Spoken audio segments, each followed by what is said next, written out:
The story opens on a young boy sitting on the ground, his face buried in his hands, racked with sobs. He has raven black hair and mesmerizingly beautiful blue eyes, but those beautiful eyes are now brimming with tears. He looks up, bewildered, at the person standing before him. The beautiful woman with violet eyes and stunning golden hair is his mother. But this mother shows him no affection. Instead, she slaps his tender face hard. Tears welling up, he looks at the woman before him and whispers, "Mother, mother." He kneels on the ground, stammering apologies. "I'm sorry," he pleads. But the woman shows no mercy, her voice cold as she scolds him. "Hira, do you think an apology makes everything all right?" Hearing Hira speak, his mother glares at him fiercely. "You broke the precious vase. What good are you anyway?" Hira cries softly, trying to explain to his mother, "But I really didn't mean to." He clutches his reddening cheek, looking at her sadly. But the woman is cruel. She grabs him by the collar and drags him away. "I don't want to hear it. Get out of this house." Hira is dragged across the floor, the sudden movement both shocking and painful. Despite the brutal treatment, he struggles to plead with his mother. "Mother, I know I was wrong. Please forgive me. Mother, mother." His desperate cries echo in the stillness of the night. Even as his hand is scraped raw against the floor, he continues to beg, "Mother." And then, the woman he calls mother throws him out the gates of the mansion. Seeing Hira fall to the ground, she says coldly, "I won't say it again." Her eyes wide with fury, she glares at Hira, warning him, "Get out of my house." Hira stares at her in disbelief, calling out, "Mother." But the only response is the clang of the iron gates closing shut. The scene shifts to another location. A book, mid-sentence, is slammed shut. A girl throws the book down on the table in frustration, muttering, "I can't stand this." She exclaims angrily, "Every time I try to read this, I get to the part where the trashy character shows up, and I just can't take it." The book she's reading is a romance novel. The villain of the story is Liella Marshmallow, originally a commoner. Though beloved by all for her innocent nature and beautiful appearance, fate leads her to become the concubine of the village lord. However, a few days before she was to join her husband's household, someone from this world transmigrated into her body. The person who took over Liella's body immediately fled the village. Arriving in a new land, she played the part of an angel. She latched onto Viscount Marshmallow, the wealthy, divorced son of an earl, successfully marrying him and living a life of luxury. But for some reason, Viscount Marshmallow fell ill shortly after the wedding and died not long after. Liella knelt before his grave, weeping dramatically. But behind those fake tears was a sinister smile. Liella became Lady Marshmallow, the mistress of the mansion in name. She abused the Viscount's son, Hira, and soon after drove him out of the house. Reading this part of the novel, the girl can't help but feel heartbroken for Hira. She keeps thinking about poor Hira. "If I were Liella, I would definitely treat him well," she thinks, clenching her fists. Abusing a child. That character deserves to die. The oven timer's shrill ring pulled the girl from her wandering thoughts. She stared blankly at the appliance, as if suddenly remembering something important. Oh, right, the Madeline cookies. She peered happily through the oven door. Perfect. They were rising beautifully today. Gazing at the delicate pastries, she thought, just a drizzle of the warm chocolate sauce, and they'll be ready. A sudden, aggressive pounding on the door shattered the peaceful moment. A gruff voice bellowed from the other side, "Open up." The girl glanced at the door, a flicker of annoyance crossing her face. So much for a quiet evening. The drunken hammering continued relentlessly. She thought grimly, "I'm a victim of domestic violence. My father. I've moved so many times to get away from him and his drunken rages. How'd he even find me here? Always hounding his children for money." The thought brought a bitter, resigned smile to her lips. Turning back to her beloved oven, she prepared to retrieve the cookies. Whatever, she thought, might as well finish what I started. Suddenly, a series of small pops erupted from within the oven. Then, a deafening explosion. A ferocious wave of fire engulfed the room. Staring at the ravenous flames, she couldn't help but marvel at the absurdity of her life. More dramatic than a soap opera. The oven had exploded in a blinding flash. Flames now licked at her skin, consuming her. Only weak, ragged coughs broke the suffocating silence. The last vestiges of consciousness brought a stark, brutal realization. Burning alive, the pain, black smoke filled her lungs, stealing her breath. This is it, the end of my life, spent always running, so pathetic, so pointless. After a long, indeterminate time, she slowly opened her eyes. Above her, A magnificent, ornate chandelier glittered. The unfamiliar surroundings filled her with a bewildered curiosity. Where am I? She wondered, shielding her eyes from the dazzling light. Heaven. The thought was quickly dismissed. Impossible. I spent my life full of anger and resentment. A hesitant voice suddenly broke the silence beside her. Meow. My lady. She turned toward the sound. A maid stood respectfully before her. Lady Marshmallow. There's been a bit of a situation, the maid continued, as the girl lay motionless on the bed. Suddenly, comprehension dawned. She bolted upright, a look of dawning horror on her face. What? What did you call me? Lady Marshmallow. Unable to believe her ears, she scrambled out of bed, panic rising in her chest. No way. Her strange behavior startled the maid. She stared at her reflection in a nearby mirror, her breath catching in her throat. Gleaming blonde hair, amethyst eyes, and the elegant bearing of a lily. It was undeniably Viscountess Liella Marshmallow. The sight of that unfamiliar face staring back at her sent a jolt of disbelief through her body. I've been reincarnated, she wondered numbly. Her own casual words echoed in her mind. Poor Hira. If I were Liella, I'd treat him so much better. A wave of helplessness washed over her. I didn't actually want to be Liella. My lady, are you all right? The maid's voice pulled Liella back to reality. She mentally chided herself, get a grip. I don't want to be seen as a madwoman. Turning to the maid, she asked what happened. Is something the matter? The maid stammered. It's young Master Hira. He fell, my lady. Hearing this, a flicker of worry crossed Liella's face. Calm down, she told herself. I am Viscountess Marshmallow now. Pushing aside her concern, she questioned the maid. Hira fell. How badly? The maid, a little afraid, replied, Why yes, my lady. Shall I handle it as we did before? Liella's eyebrows shot up. Handle it? How? What do you mean as before? I don't recall, she said, her voice carefully neutral. The maid, shrinking under her gaze, responded,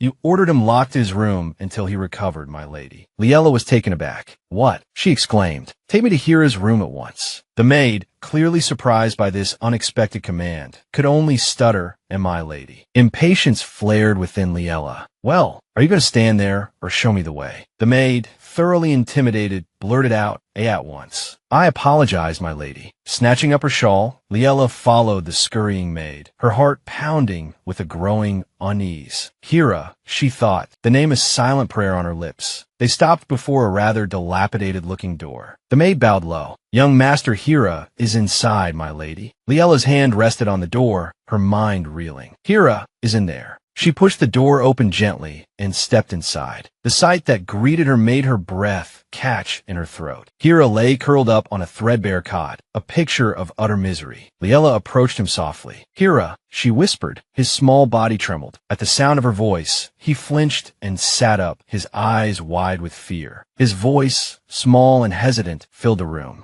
Mother, he whimpered. Liella knelt beside him. Hira, she said gently, I heard you weren't well. Are you in much pain? Her words trailed off as she watched in horror as Hira scrambled off the cot and knelt before her, his whole body shaking. I'm sorry, mother. I'm sorry I upset you. I'm not in pain, he stammered. Tears welled in his eyes as he bowed his head, his small hands clutching the thin blanket tightly. The heartbreaking scene brought back vivid memories of the novel. When I read this, she thought, I could only imagine the pitiful face of the abused child. Hira grew up in this hell. Later, he became a prince, and he returned to execute Viscountess Marshmallow. His revenge was perfect. When I read those lines about Hira, I was happy for him. Unlike Hira, I couldn't escape my abusive father. Now was my chance to help Hira. The thought galvanized her. She turned sharply to the maid. Why is he so thin? The maid jumped. Thin, my lady. Young master, she stammered, her eyes darting nervously towards Hira. He hasn't been eating much these past few days, she finally managed, carefully avoiding Liella's gaze. Liella's lips curled into a sneer. She glared at the liar before her, silently cursing his flimsy excuse. Liella immediately ordered servant. Bring some soup here for Hira to eat, would you? The servant, momentarily surprised, quickly obeyed.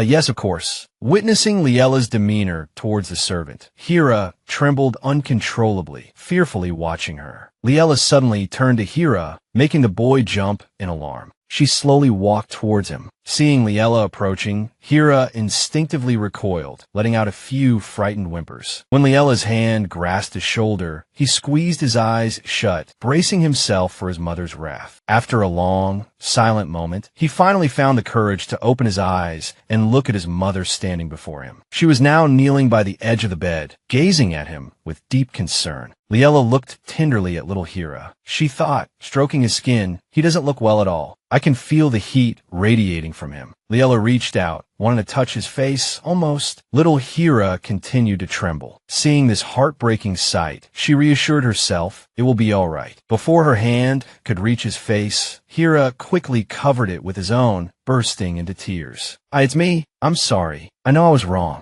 Liella, completely taken aback by his reaction, quickly withdrew her hand. Hira continued to tremble, repeatedly apologizing. I'm sorry, Mother. Mother, I don't have a headache. I won't cause any more trouble. Seeing Hira's fear, Liella quickly reassured him. Hira, I heard you were unwell, so I came to see you. You don't need to apologize. As she spoke, she opened her arms and embraced him. Hira, completely surprised by her actions, stopped crying. Although calmer, he still looked at Liella with a hint of fear. He whispered, but if I get sick for no reason, Mother will be upset. Seeing his fear, she ached to comfort him with another hug, but Hira flinched back, continuing to apologize. No, I'm not sick at all. I'm sorry, Mother. I know I was wrong. Looking at his frightened demeanor, Liella's heart ached. She wondered how much suffering Hira had endured for apologies to become so ingrained in him. Suddenly, she spoke his name sternly. Hira, from now on, I forbid you to say you're sorry. Hira, bewildered by her command, stammered what? But she gently placed her index finger to her lips. I forbid it, Hira. You're unwell right now. Being sick is not something to apologize for. After calming Hira, she quickly scanned the room. Where is the damp cloth for his fever? Spotting what she was looking for, she let out a relieved ah. But then Liella noticed something amiss. Looking around, she thought, but the ceiling was gloomy and dirty. Cobwebs hung undisturbed in every corner. Picking up a pitcher from the table, a wave of unease washed over her. A room this filthy could make anyone sick, even if they weren't already. Carefully pouring water into a basin, she resolved, I have to get him a new room. But the water that poured out was filthy, filled with dust and grime. Liella's voice was low as she asked, Hira, have you been drinking this water? Seeing his mother's apparent anger, he bowed his head and apologized. I'm sorry, Mother. I thought it was all right to drink. Looking at the murky water in the basin, Liella bent down without a word. After a moment, she slowly said, all right. Just then, a servant entered carrying a tray of food. I brought the young master's soup, ma'am.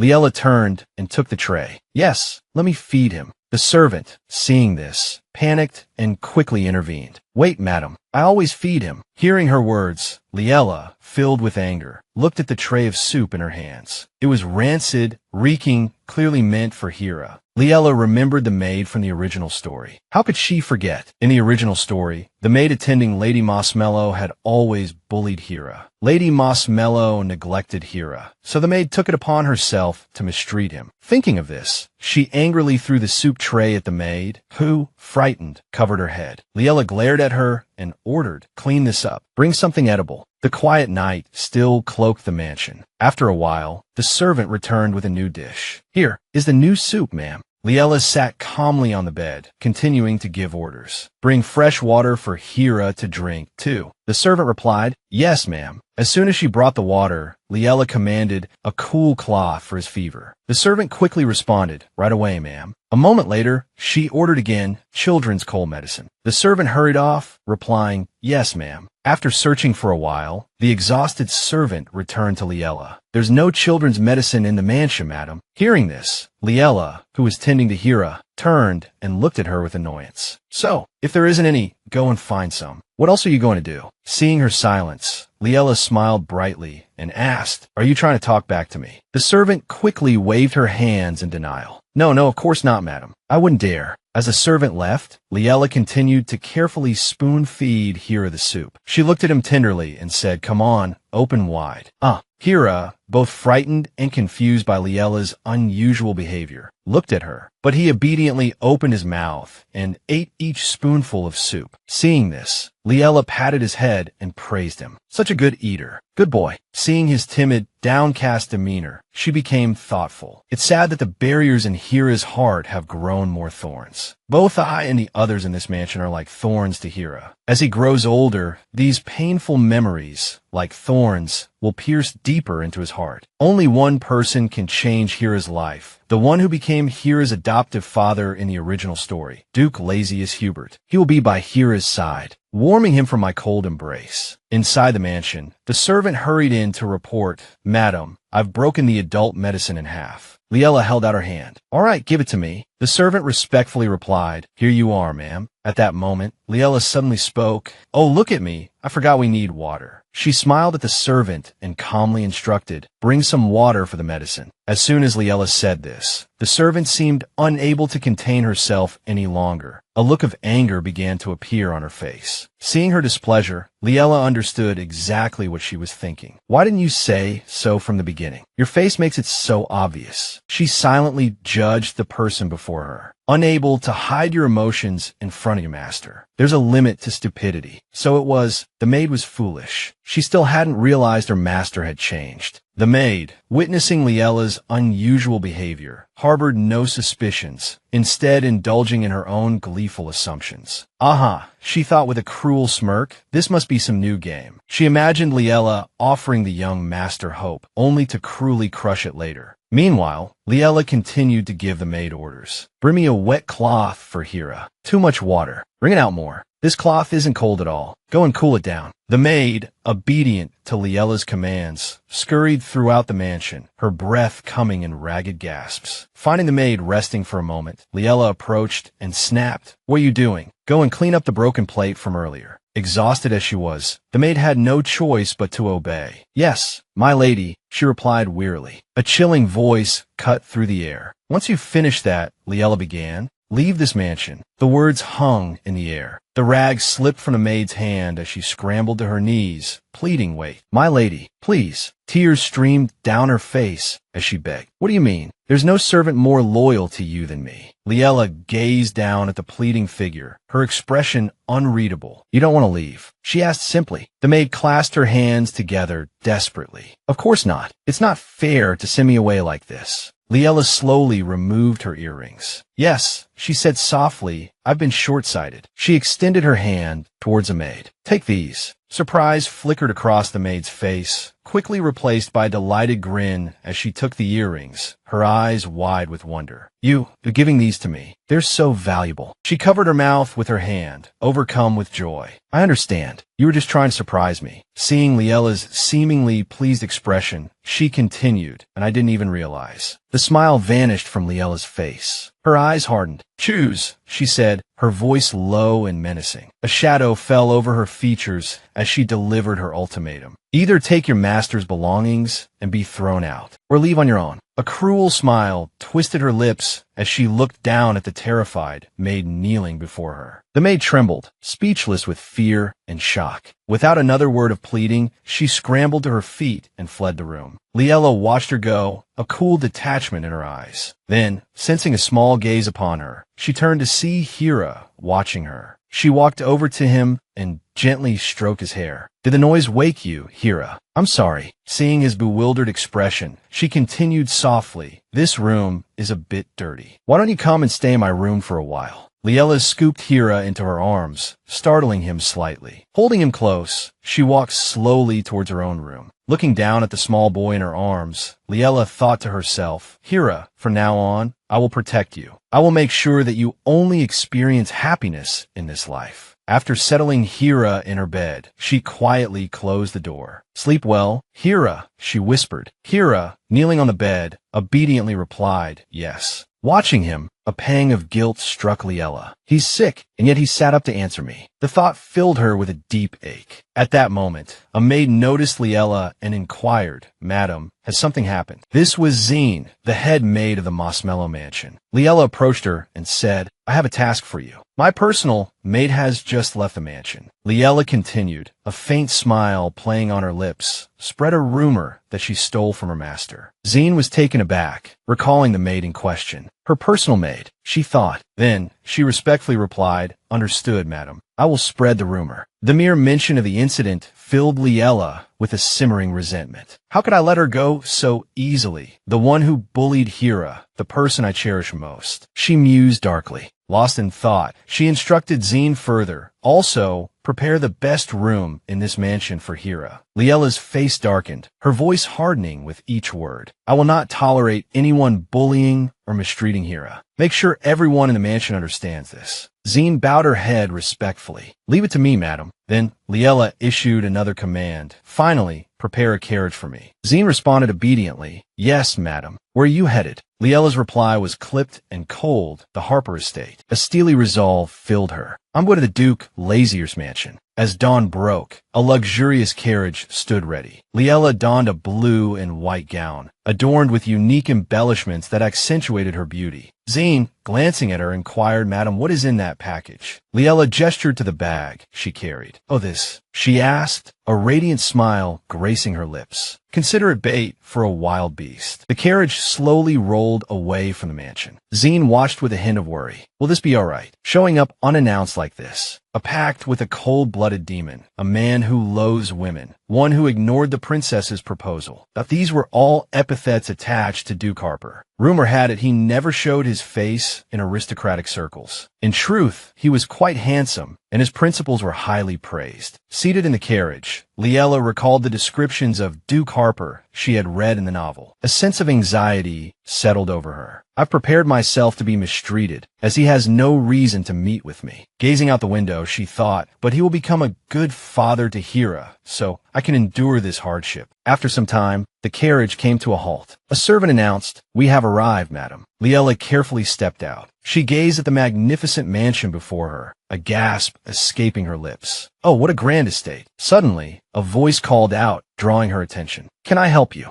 Seeing a knight approaching, she replied cheerfully, I'm here to see Duke Harper. The knight, his expression impassive, inquired, Do you have an appointment? Liella offered a gentle smile. Yes, please inform Lazier that Liella has arrived. The knight was slightly surprised by her composure, expecting anger at his curtness. He quickly recovered, however, and replied, I will open the gate after informing the Duke. Would you mind waiting a moment? Liella readily agreed. Certainly. As the knight walked away, he thought to himself, someone as angelic as her wouldn't lie, would they? Watching the knight's retreating figure, Liella pondered, should I wait a day or two? At that moment, the sky opened and rain began to fall. Liella shivered under the downpour, thinking, let's see. She glanced up anxiously at the heavy rain, which showed no sign of stopping. Suddenly, a voice called out, Lady Liella. The knight from earlier had returned, holding an umbrella over her. He bowed respectfully and said, Please come inside. As they walked into the mansion, Liella wondered, why is he being so accommodating? They reached their destination, and the knight announced loudly, Duke Harper, I've brought the lady. Liella looked at the room before her with surprise. It wasn't the reception room.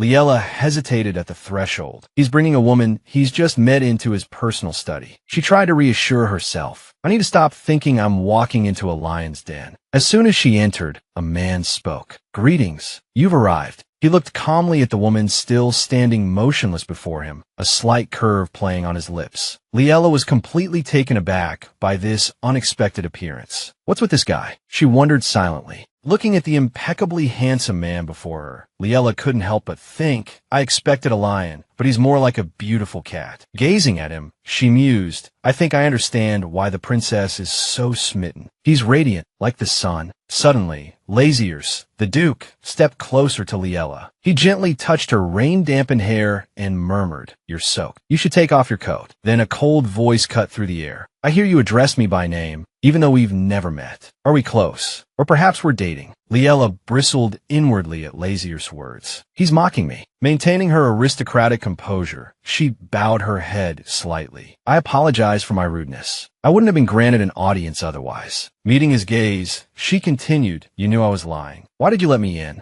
Laziers chuckled, amused by Liella's audacity. Many women pursue me, but you're the first to use this method without fear. I'm intrigued. He lightly touched her face, offering a compliment. You have a lovely face. His demeanor shifted abruptly, his voice turning cold. Don't tell me you came just for a pleasant chat. A smile played on his lips as he looked at her. I wouldn't want to mar that pretty face. I hope you have an answer that satisfies me. Despite the smile, a chilling aura emanated from him. Facing Lazier's intense pressure, Liella thought, that charming smile hides the ruthless Duke Harper everyone talks about. She spoke calmly. I have a proposition. Shall we sit and discuss it? Laziers looked at her and replied pleasantly, Please, make yourself comfortable. With his permission, she sat down slowly, assessing him inwardly. Fortunately, I have information on his character, she thought. Laziers is known for his disinterest in women, indifferent to their advances. Observing his relaxed posture, Liella felt a flicker of anxiety. If she couldn't persuade him, she might be in danger. Laziers picked up his teacup, a gentle smile gracing his features. So, what is your proposition? Meanwhile, Liella continued to observe his every move, thinking, thank goodness I know about his personality. In a quiet atmosphere, Liella softly spoke, Your mansion has an inside informant, doesn't it? Liella's words caused Laziers, who had been leisurely sipping his tea, to pause. Seeing his surprise, she felt a surge of satisfaction, thinking, right now, Laziers must be distressed about the diamond mine being taken. She calmly continued. This time, the diamond mine exploitation fell into the hands of the Hugh family. The spy has caused significant damage to the Harper family. Hearing her mention this, Laziers slammed his teacup down. He looked at her with a hint of anger. It seems you're quite well informed. Did the little rat in this house sell information to you as well? Unfazed by Lazier's anger, Liella calmly replied, That's not important right now. I can catch that little rat for you,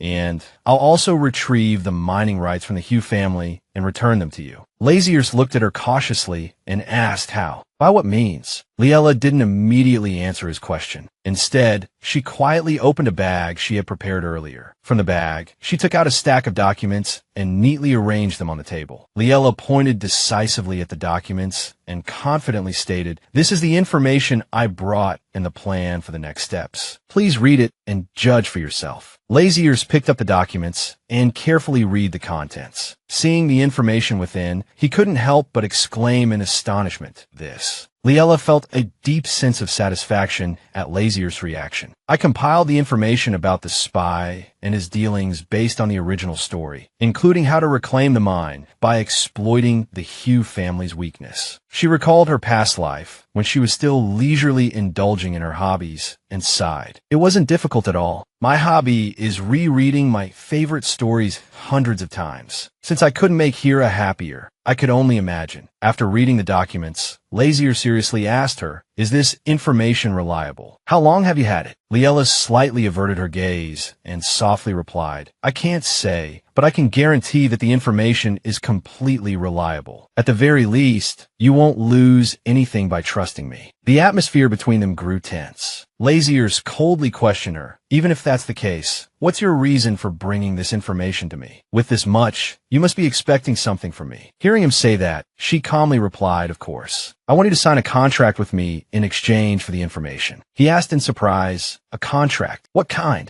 Liella smiled radiantly and replied, Marriage. I want you to sign a marriage contract with me. He froze, stunned by her unexpected proposal. Regaining his composure, Laziers asked in bewilderment, Marriage. Liella replied, Yes, a marriage contract. A term of about 1 year is sufficient. In the original story, after Hira was kicked out of the house by his stepmother, he caught Lazier's eye and was adopted. Liella thought sadly, But I can't send Hira away. Now that I've become Lady Mossmellow, I can't leave Hira to live as he did in the original story. Being by my side will only hurt him. She clutched her dress tightly and thought to herself, So I need to help Hira meet Laziers and become his heir, even without being kicked out. Seeing Laziers deep in thought, Liella tried to persuade him, Once you've read this, you'll understand. To reclaim the mineral mine, you need a permit from the Mossmellow family. Instead of buying it from me, it would be much simpler for us to co-own it. He continued to pore over the documents she had brought, silently reading them over and over, without immediately replying. Liella continued, watching him. After you retrieve what you need, we'll get a divorce. Very straightforward, wouldn't you say? Laziers remained silent. His continued silence and contemplation made her a little anxious, so she quickly added, After a year, I'll leave without taking anything. All you need to do is play the role of my husband in name only for a while. As soon as Liella finished speaking, Lazieus looked at her with suspicion. Seeing this, she hastily explained, "After all, you're not interested in women, so you surely won't fall in love with me." Then, looking at him pointedly, she affirmed, "And neither will I." After a long silence, he finally spoke. "So, you're saying we can't have personal feelings?" Liella replied casually, "Yes. Well, if you happen to develop an interest in another woman besides me, feel free. All I want is a husband on paper. I'll do the same." Her confident assertions made him chuckle. He placed the documents on the table and said slowly, "It seems this contract is entirely beneficial to me. No downsides at all."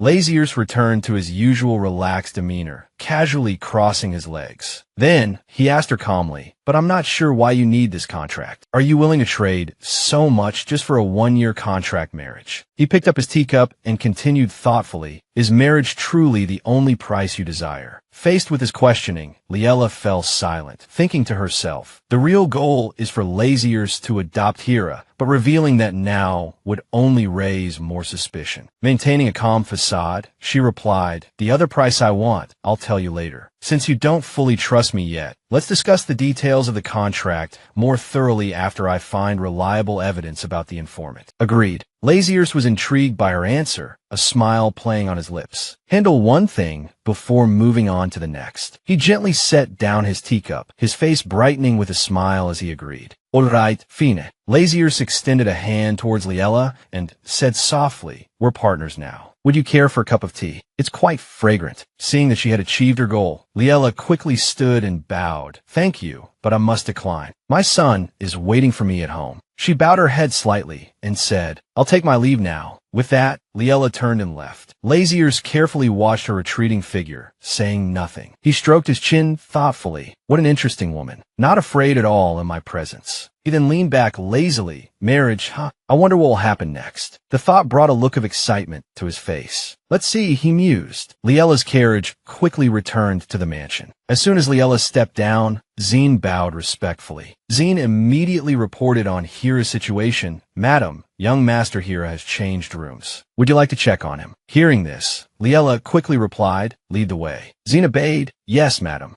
Zine led Liella to a new room and opened the door, saying, "I chose the sunniest room, madam." Upon stepping inside, Liella saw Hera sleeping soundly on the bed, looking utterly adorable. She turned to Zine and whispered, "When did Hera fall asleep?" Zine looked at her and replied softly, "After taking his medicine, madam. It seems to be the effect of the medication." Hearing this, Liella looked tenderly at Hera and murmured, "That's good. I was worried he was too uncomfortable." Zine found Liella's unusual behavior quite strange. She thought to herself, why has Madam's attitude towards the young master changed? His close attendant was also suddenly dismissed. What is she planning? Liella turned and called, "Zine." Startled by the sudden call, Zine responded, "Yes, madam." Liella looked at Zine a little hesitantly and asked, "May I go closer and look at Hera?" Zine was completely taken aback by Liella's question. She stammered, "Go closer, madam." Then she cheerfully replied, "Yes, of course, madam. You're his mother." Liella slowly walked to Hera's bedside, trying to be as quiet as possible so as not to wake him. Gazing at the sleeping child, her heart was filled with a mix of emotions. Such a beautiful child, that how could he become a tyrant? I absolutely will not let Hera become a tyrant. Liella carefully wrung the water out of a cloth and gently placed it on Hera's forehead. Seeing this, Zine exclaimed in alarm, "Let me do that, madam." Liella simply turned her head calmly and said, "I want to do it myself." "You don't need to worry, Zine." She then looked up at the clear blue sky outside the window and wondered, what else can I do for Hera? Suddenly, as if she had thought of something, she excitedly asked Zine, "Oh, Zine, is there an oven here?" At that moment, in the mansion's kitchen, Zine, bewildered, ran after Liella. "Madam, are you planning to cook?" Liella replied enthusiastically, "Yes, there's something I want to make for Hera." Seeing Zine's worried expression, Liella turned and reassured her, "Don't worry, Zine. I'm just making snacks." A while later, a batch of colorful cookies was ready. Looking at the vibrant treats, Zine couldn't help but exclaim, "They look amazing." Liella looked at the cookies with a smile and said, "Just need to bake them." Suddenly, a strange noise from outside caught their attention. Liella looked at Zine quizzically and asked, "What's going on?" Zine quickly replied, "I'll go check, madam." Seeing Zine go outside, Liella thought to herself, should I go take a look? As soon as she stepped outside, she saw Zine talking to a strange woman. Zine looked at the woman fearfully and said, Countess Pasa, you must make an appointment. The woman snapped angrily. I'm coming to my son's house. Why do I need an appointment? Get out of my way. At that moment, Liella realized with a start that this was Countess Pasa Masmello, her mother-in-law in the original story. The Countess didn't seem to care about her son's death. She only wanted the Masmello inheritance. Liella thought angrily, I can't let Hira's inheritance fall in her hands. A little later, Liella and Countess Pasa Masmello were sitting together in the drawing room. The Countess looked at her haughtily and said, looking so cheerful and well-off, aren't you? Quite the opposite of a proper widow. You should be in black. What are you wearing? Liella remained unfazed by the Countess's taunts. Seeing this, Pasa Masmello continued her barb attack. You hussy. The moment you stepped foot in this house, you were after my son and his possessions, weren't you? Liella calmly sipped her tea, offering no response. According to the original storyline, Viscount Masmello had died from a venereal disease, and suspicions that his wife, the cruel Countess Pasa Masmello, had played a hand in his demise were not entirely unfounded. Liella wondered what had brought the woman here. After a moment, she finally spoke. Surely you didn't come all this way just to say that. The Countess snapped back, irritated, of course not. You're not as stupid as you look. I'm here for my son's inheritance. Her eyes narrowed as she glared at Liella. Now that my son is dead, I should be the one living in this lavish mansion. Liella smoothly tucked a stray hair behind her ear and replied softly, It's possible I won't be here much longer, but she met the Countess's gaze with a look of disdain. This mansion belongs to my son, Hira, and me, Countess. The Countess exploded. What did you say? This mansion belongs to the Masmello family. How dare you, you harlot, covet what belongs to the Viscount? Facing this outburst, Liella simply looked at her calmly and said, It is you, Countess, who covets what belongs to my son. With unwavering confidence, she continued, I have Viscount Masmello's will. The Countess's eyes widened in disbelief. What? That's impossible. I searched everywhere. There was no will. Liella smirked inwardly. As she'd suspected, the Countess cared more about the inheritance than about her son's death. The reason Pasa hadn't found the will was simple. A memory surfaced of the day the Viscount died. Liella, weeping at his bedside, had cried, Viscount, what will become of me now that you're gone? The Countess despises me. She'll surely throw me out. After receiving the will from the Viscount, Liella had hidden it where no one would find it. The irony wasn't lost on her. Thanks to the villainous Liella of the original story, she could now secure Hira's future. Calmly, she addressed the Countess again. The will is at the Ahiban Bank. There's a deposit record, so I couldn't have fabricated it. The Countess gasped. The Ahiban Bank. Liella was satisfied with the woman's anxious reaction. I hear even the royal family can't easily interfere with the Ahiban Bank. I'm sure you're aware of that. Pasa, seeing the Countess's continued silence, Liella pressed her advantage. Would you like to go see it now? Or shall I send you a copy of the deposit record? Pasa Masmello could only grit her teeth, unable to utter a word. Defeated and furious, Countess Pasa Masmello spun on her heel and stormed out of the mansion. Liella breathed a sigh of relief. Dealing with the Countess had been surprisingly easy, thanks to her knowledge of the original plot. Perhaps she was giving herself too much credit. Setting her teacup down gently, she mused, no, it's more peaceful than my life before I came here. What helped me endure that miserable existence was Hira, the protagonist of this story. I hope I can make him happy too. That evening, Liella and Hira dined together. Watching Hira eat with such gusto that his cheeks puffed out, Liella's heart melted. He was just too adorable. Mid-bite, Hira glanced at Liella, but in his eyes, she appeared with a furious expression, staring intently at him. Hira choked back a sob, startled. Liella, her brow creased with concern, soothed him. It's all right, Hira. Have some milk. Tears streamed down Hira's face as he apologized profusely. I'm sorry, mother. Did I make you lose your appetite? Liella stared at him, bewildered. Hira stammered, because I'm here in front of you, you feel uncomfortable and can't eat. Hira's reaction struck Liella with a pang of realization. He thought she hadn't eaten her soup because of him. I was so thoughtless, she chided herself. Hira believed that Liella Masmello could never bring him happiness. The thought spurred her to action. She rose and walked towards him, determined to show him the truth. Liella reassured him gently. It wasn't you, Hira. You don't need to apologize. Then, her expression turned serious, but Hira looked at her, apprehensive. Yes, mother. To Hira's astonishment, Liella knelt beside him. A wave of remorse washed over her. I should have done this sooner. Why didn't I realize? Countess Masmelo's neglect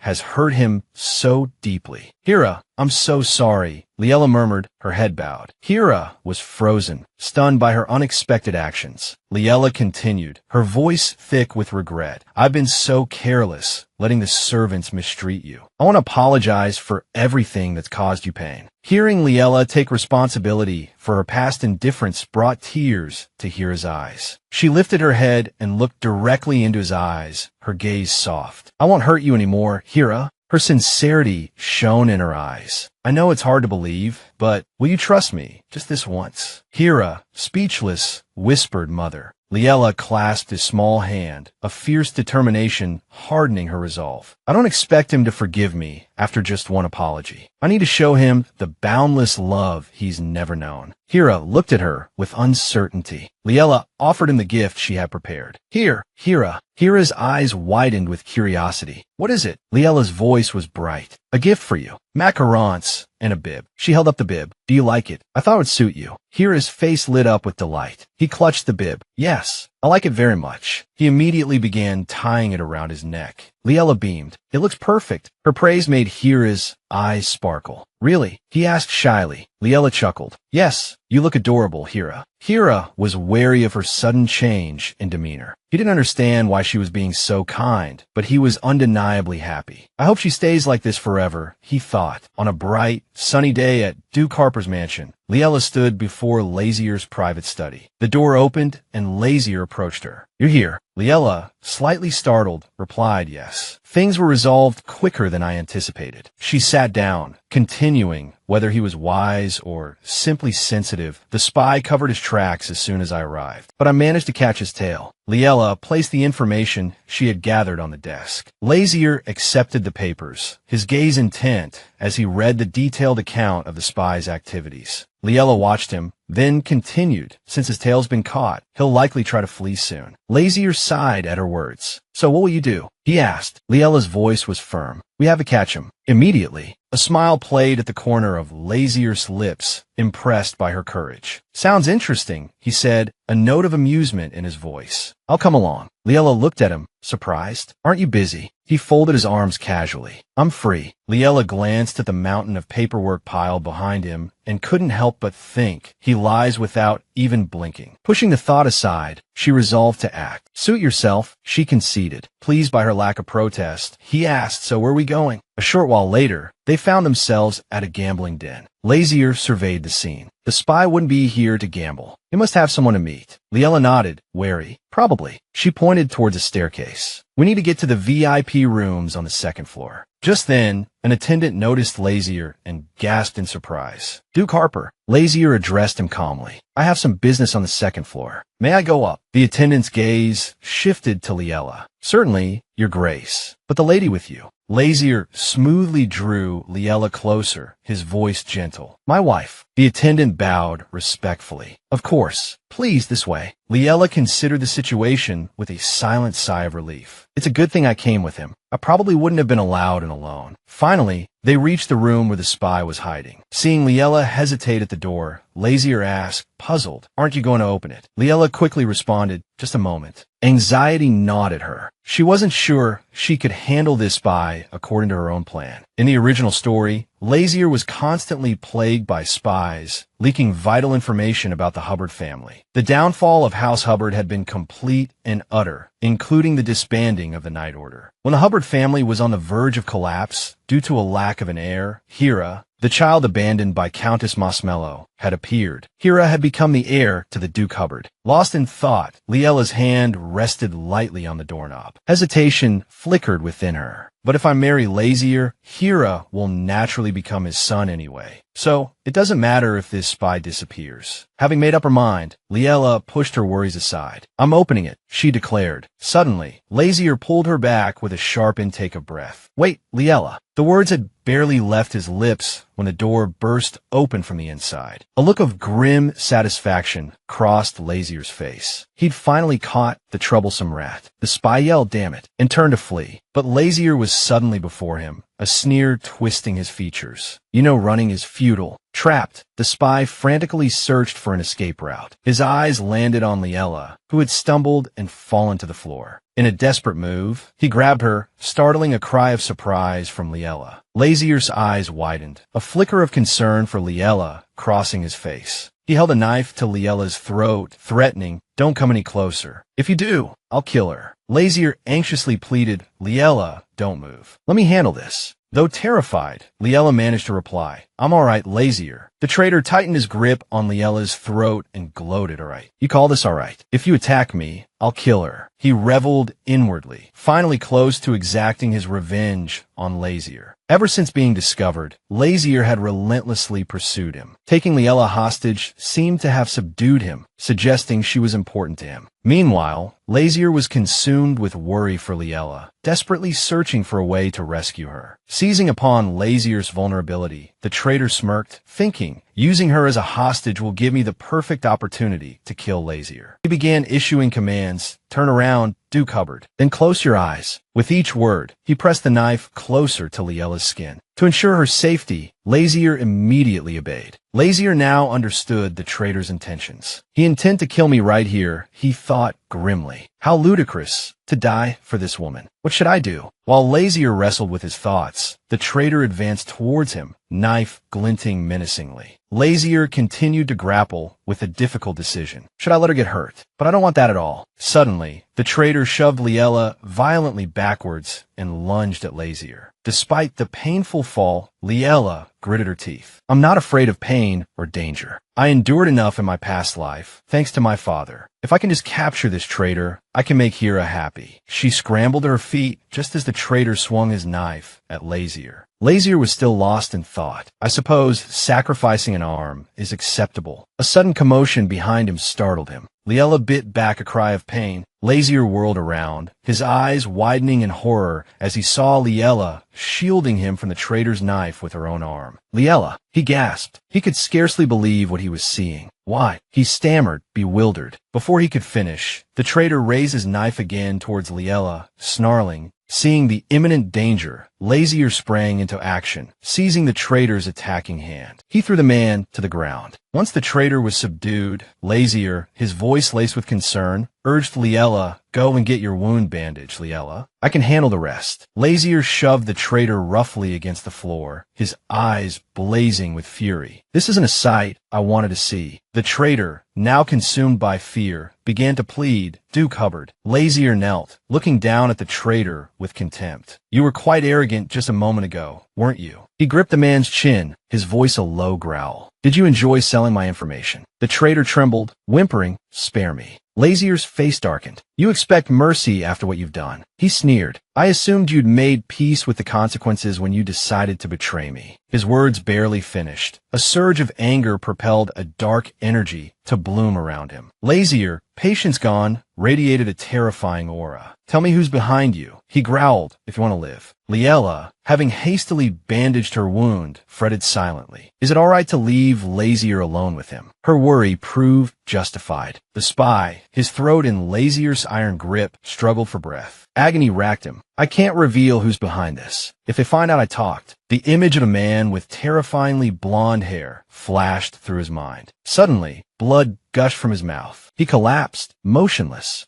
Lazier stared at the spy's lifeless body, cursing. Damn it, he hadn't intended to kill him before extracting information. Suicide. He'd have to deal with that later. Liella's injuries needed attention first. Late afternoon sunlight filtered through the windows. Lazier carefully tended to Liella's wound. Thankfully, it wasn't deep. The spy must have been taken by surprise when she jumped in. She winced. Ow. He looked up, chiding. If it hurts, why did you do that? Liella hesitated. What should I say? I can't tell him it was because of Hira. Flustered, she blurted out the first thing that came to mind. I like your handsome face. I didn't want to see it scarred. He chuckled, looking at her. Thank you, but don't do that again. Liella frowned, puzzled. But I helped you catch the spy, didn't I? Lazier's expression softened. That's true, but I don't want to see you hurt. A disarmingly boyish grin spread across his face. Is it because you're going to be my wife? Liella stared at him, astonished. Is this really Lazier? He's supposed to be cold and ruthless. While Liella was still lost in thought, Lazier gently lowered her arm. There, all done. Liella looked at the neatly bandaged wound. Thank you. He replied softly, You're welcome. It was the least I could do. You were injured because of me. She smiled at him. Thank you for bandaging me and for coming to the gambling den to interrogate the spy with me. Lazier responded graciously. You're welcome. Finally back at the Hubbard estate after tending to Liella, a strange feeling settled over Lazier. This is odd, he thought. Other women have complimented my looks, but it never felt like this. Nearby, the Hubbard Knights finished their training. The next session needs to be more intense. Yes, sir. Yes, sir. Suddenly, something caught their attention. Hey, look, the red-haired knight asked, perplexed. Why is he standing there like that? The blue-haired knight shrugged. Beats me. Something good must have happened. He continued, maybe he's deciding who to kill next. Why else would he be smiling? Despite his words, a silent prayer formed in his mind. Whoever it is, may they rest in peace. The red-haired knight nodded in agreement. Probably. They shrugged and walked away, leaving Lazier to his thoughts. Lazier stood there, a goofy grin plastered on his face. I don't understand why I'm like this. Every time I think about her, and her mood was strangely buoyant. Just then, a white dove landed on her windowsill. The bird perched there, a small scroll securely fastened to its leg. Liella noticed it immediately. What's this? She wondered. Who would send me a message by carrier pigeon? She quickly untied the scroll. Her eyes scanned the words. When are you coming? I miss you. I'm wasting away waiting for you. Please come before I truly wither. Liella easily guessed the sender. This flowery prose. It has to be Lazier, she mused. A smile touched her lips. He's like a puppy begging for attention, she thought. Perfect timing. I was just about to seek him out. She returned to her desk, took a fresh sheet of paper, and penned a reply. Can I come tonight? Having finished, Liella tied the note to the dove's leg. A short while later, the bird was winging its way towards Lazier. Lazier unfurled the note, a gentle smile playing on his lips. He quickly scribbled a response. Anytime is fine. Whenever you can come. Back with Liella, she called out Jane. She instructed her maid, prepare the carriage, please. I need to go to Duke Hubbard's estate. Jane smiled. In that case, there's no need for preparations, Mississippi. Please look outside. Liella turned towards the window. A carriage, already prepared, awaited her. Liella was taken aback. Why is it a flower-adorned carriage? Could it be? Jane confirmed her suspicions. Duke Hubbard sent it. Mississippi Liella was astonished. It wasn't there a moment ago. A thought crossed her mind. Is Lazier a secret romantic? She didn't dwell on it for long. I'll get ready then, she decided, turning to leave. Tell the driver to be ready to depart. Yes, miss, Jane replied. A while later, having changed her clothes, Liella opened the door. Lazier stood before her, a gentle smile gracing his features. I was waiting for you, Liella, he said. His gaze fell upon her injured arm. How's your hand? He asked, concern lacing his voice. Liella offered a reassuring smile. It's much better, thank you. Lazier seemed relieved. That's good. I was worried when you didn't send word. He gestured for her to precede him. Liella teased him playfully. That was just a little white lie. Lazier stopped and turned to face her, his expression earnest. Truly, why would you think I'd lie? Liella was momentarily speechless. You remind me of, she began, then giggled. A puppy I used to have. Lazier frowned slightly. Which one? Male or female? Liella's laughter continued. Female, actually. Lazier's frown deepened. So you don't see me as a man. Liella produced a document. Here, she said, presenting it to him. This is our contract. Take a look and let me know if you have any questions. Lazier took the contract with sigh. I don't like talking business, he complained. Liella looked at him, puzzled. Then what should we talk about? As if a switch had been flipped, Lazier's face brightened. I'm curious what you've been up to. Liella eyed him skeptically. Truly curious. Looking at Lazier's eager expression, Liella sighed. It seemed she wouldn't get away without answering him. I've been baking cookies, she admitted. Lazier's eyes widened in surprise. Huh. Liella recalled images of Hira happily eating the pastries she'd made. Mommy, they're so delicious. The sweet words filled her with a warm sense of accomplishment. I made macarons and madeleines. Lazier, overhearing, chimed in, sounds amazing. Are you making them for yourself? Liella smiled. They are amazing, but they're not for me. I made them for someone else. Her cryptic response immediately darkened Lazier's expression with jealousy. For who? He demanded, his reaction surprising her. Why is he reacting like this? She wondered. After a moment, Lazier regained his composure. Who are they for? He asked Liella. I haven't received any. She replied softly. Do you like sweets? I'll make some for you next time. But Lazier persisted. So, who is this gift for this time? Without hesitation, Liella answered for Hira. He likes sweets. Assuming Hira was another man, Lazier's hands clenched, his knuckles white with jealousy. Hira. Liella's response, yes, my son, stunned him. Son. Liella gave a slight nod. He'll be your son soon, too. Lazier suddenly felt ridiculous. He'd only just remembered that Liella had a child. Right, you mentioned having an adopted son, didn't you? Liella, observing his rapid shift in demeanor, felt a flicker of doubt. Is he really the Duke Hubbard from the original story? He's so different. Yes, she confirmed. So, shall we discuss the contract now? Lazier picked up the contract, his eyes scanning the document as she spoke. A 1-year term. Only one condition. You want me to adopt Hira. I must genuinely treat him as my own son and guide him as an heir. Liella believed that with the right guidance, Hira could achieve the same brilliance as he had in the original story. And surely, Lazier would come to genuinely love him as his own. He readily agreed. All right, Liella then asked, do you have any other conditions? During the contract period, Lazier stated, you cannot see other men. We must act like a real married couple. Liella was taken aback. However, considering she wasn't interested in anyone else at the moment, she quickly agreed. Very well, I'll do that. As she picked up the pen to sign, Lazier slid a different document towards her. Sign this one. Confused, Liella asked, what is this? His reply stunned her. Our marriage registration. Flustered, she questioned, is marriage registration really necessary? We'll just have to divorce after a year. Lazier smiled. Might as well go all the way, right? I was planning on never marrying, but thanks to you, I'll get to experience it for a year.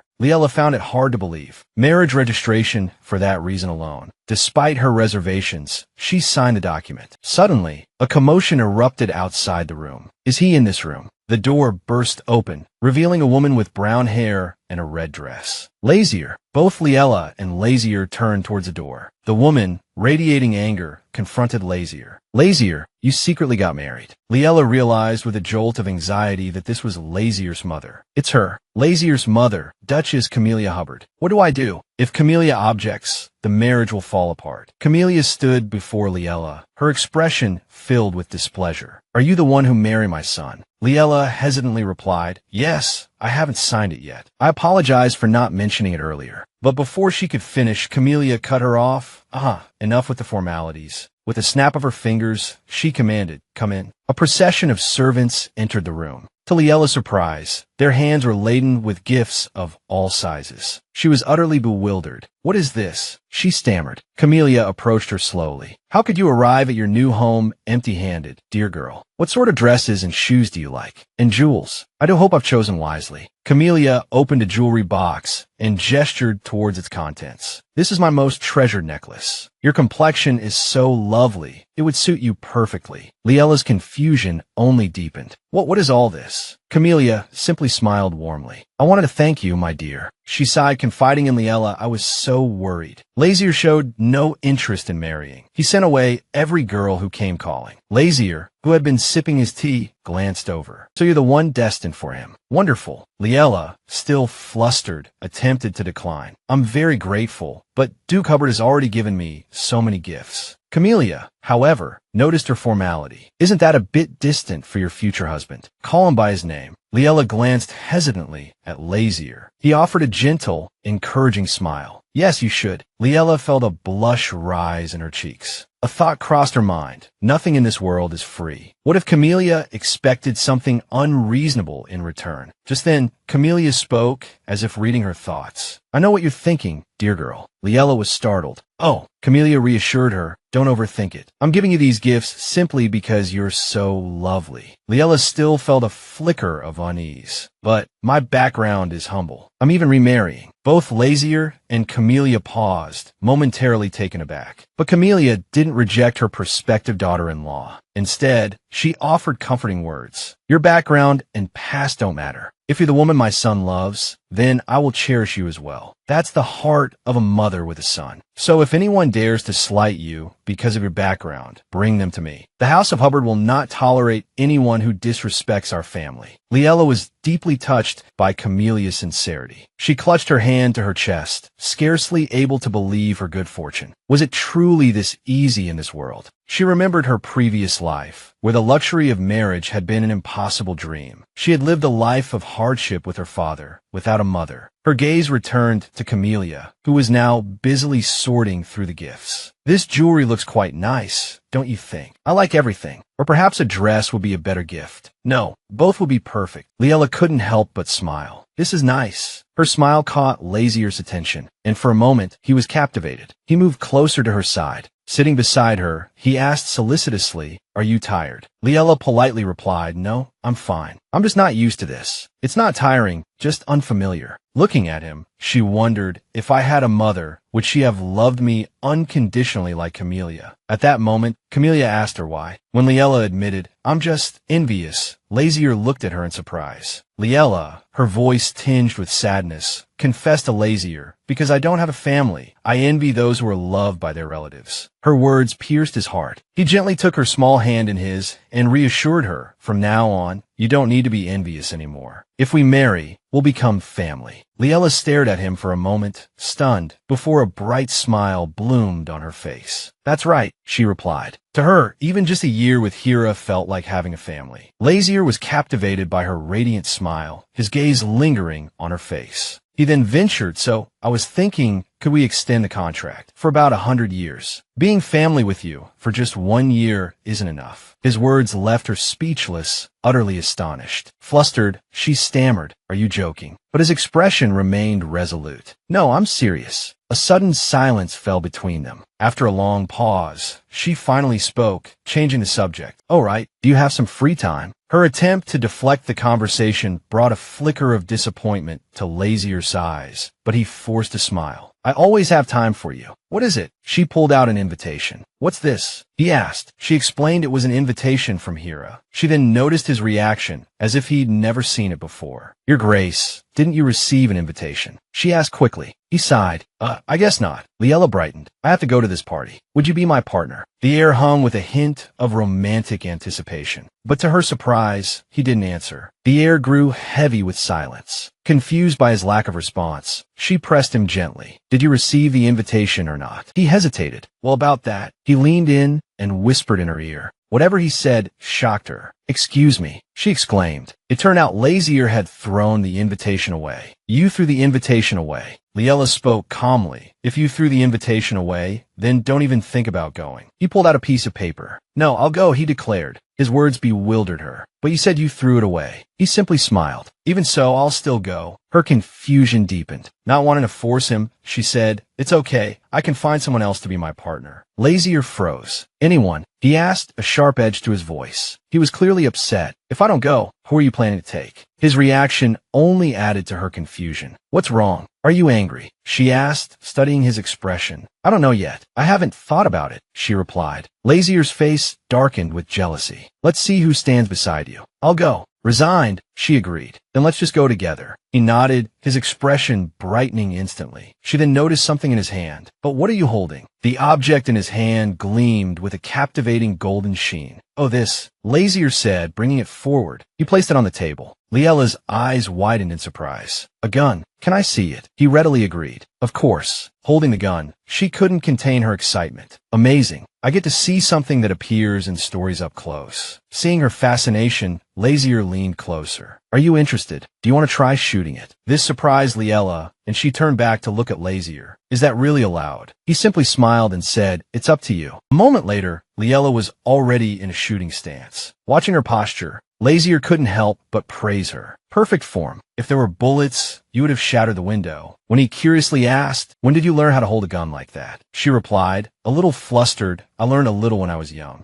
Now, Liella was sweating, and she looked away with a touch of apprehension. Only she knew the real reason behind her practice with firearms. She had trained with the thought that someday she would kill her father. She never imagined she wouldn't need to. In the end, she couldn't kill him, and she herself died meaninglessly. Lazier, hearing this, simply said, I see, and didn't press her further. He then reached out, encompassing her small hand and the gun within his own. I usually add a spirit ring when I shoot, he told her. Here, a spirit ring is something like a ring that emanates from the person wielding it. It has a bit of consciousness and powerful destructive force. Depending on how it's used, it has boundless potential. A moment later, he gently instructed her. After piercing the target, the spirit ring will return to the shooter, so it's more convenient than bullets. Not everyone could use a spirit ring, so this was quite rare. In principle, Ahira takes 8 years of dedicated effort to create 3 spirit rings. Just who was this man? Seeing her continued fascination, he asked, You can't take your eyes off me, can you? Do you like my spirit ring more than my face? Hearing this, Liella's cheeks flushed with a bashful blush. Seeing his mock-hurt expression, she couldn't help but think of a puppy. The more she looked, the more he resembled one. Thinking this, Liella reached out without hesitation and ruffled his hair. He looked at her, puzzled. What do you mean by that? Petting a cute puppy. She replied cheerfully, exactly. Though he didn't say or express much, his heart fluttered. His ears turned red with a shy blush. That afternoon, Liella returned to her home. Upon seeing Jin, she immediately asked, Where's Hira? Jin replied, The young master is in his room, ma'am. At that moment, Jin noticed the box Liella was carrying. What are you holding, ma'am? Liella answered, Oh, just some snacks for Hira. Hearing this, Jin felt relieved. Lately, Liella seemed to genuinely care for young Master Hira. She didn't need to worry anymore. However, she couldn't help but offer some advice. Snacks shouldn't be eaten too often, ma'am. It can lead to many health problems when he grows up. Liella replied, I know, just this once. I'll cut back later. Inwardly, Liella was worried because Hira was still so thin. She arrived at Hira's door and softly called out, Hira, it's mother. Can I come in? Her words inadvertently flustered the young boy. Just a moment, please. He then timidly opened the door. Mother, you're back. So early. When Liella asked him, Yes, what are you doing? He stammered evasively, nothing at all. Seeing Hira's evasive and flustered expression, Liella felt something was amiss. Something felt strange. Was it his mood? Looking at his adorable face, she decided not to pry. She simply placed the box of snacks on the table. So cute, she murmured, then told him, Have a seat. Hira obediently agreed. Yes. Placing a pudding cup on the table, Liella told him, I bought this from a famous chef, so it should be quite delicious. Enjoy.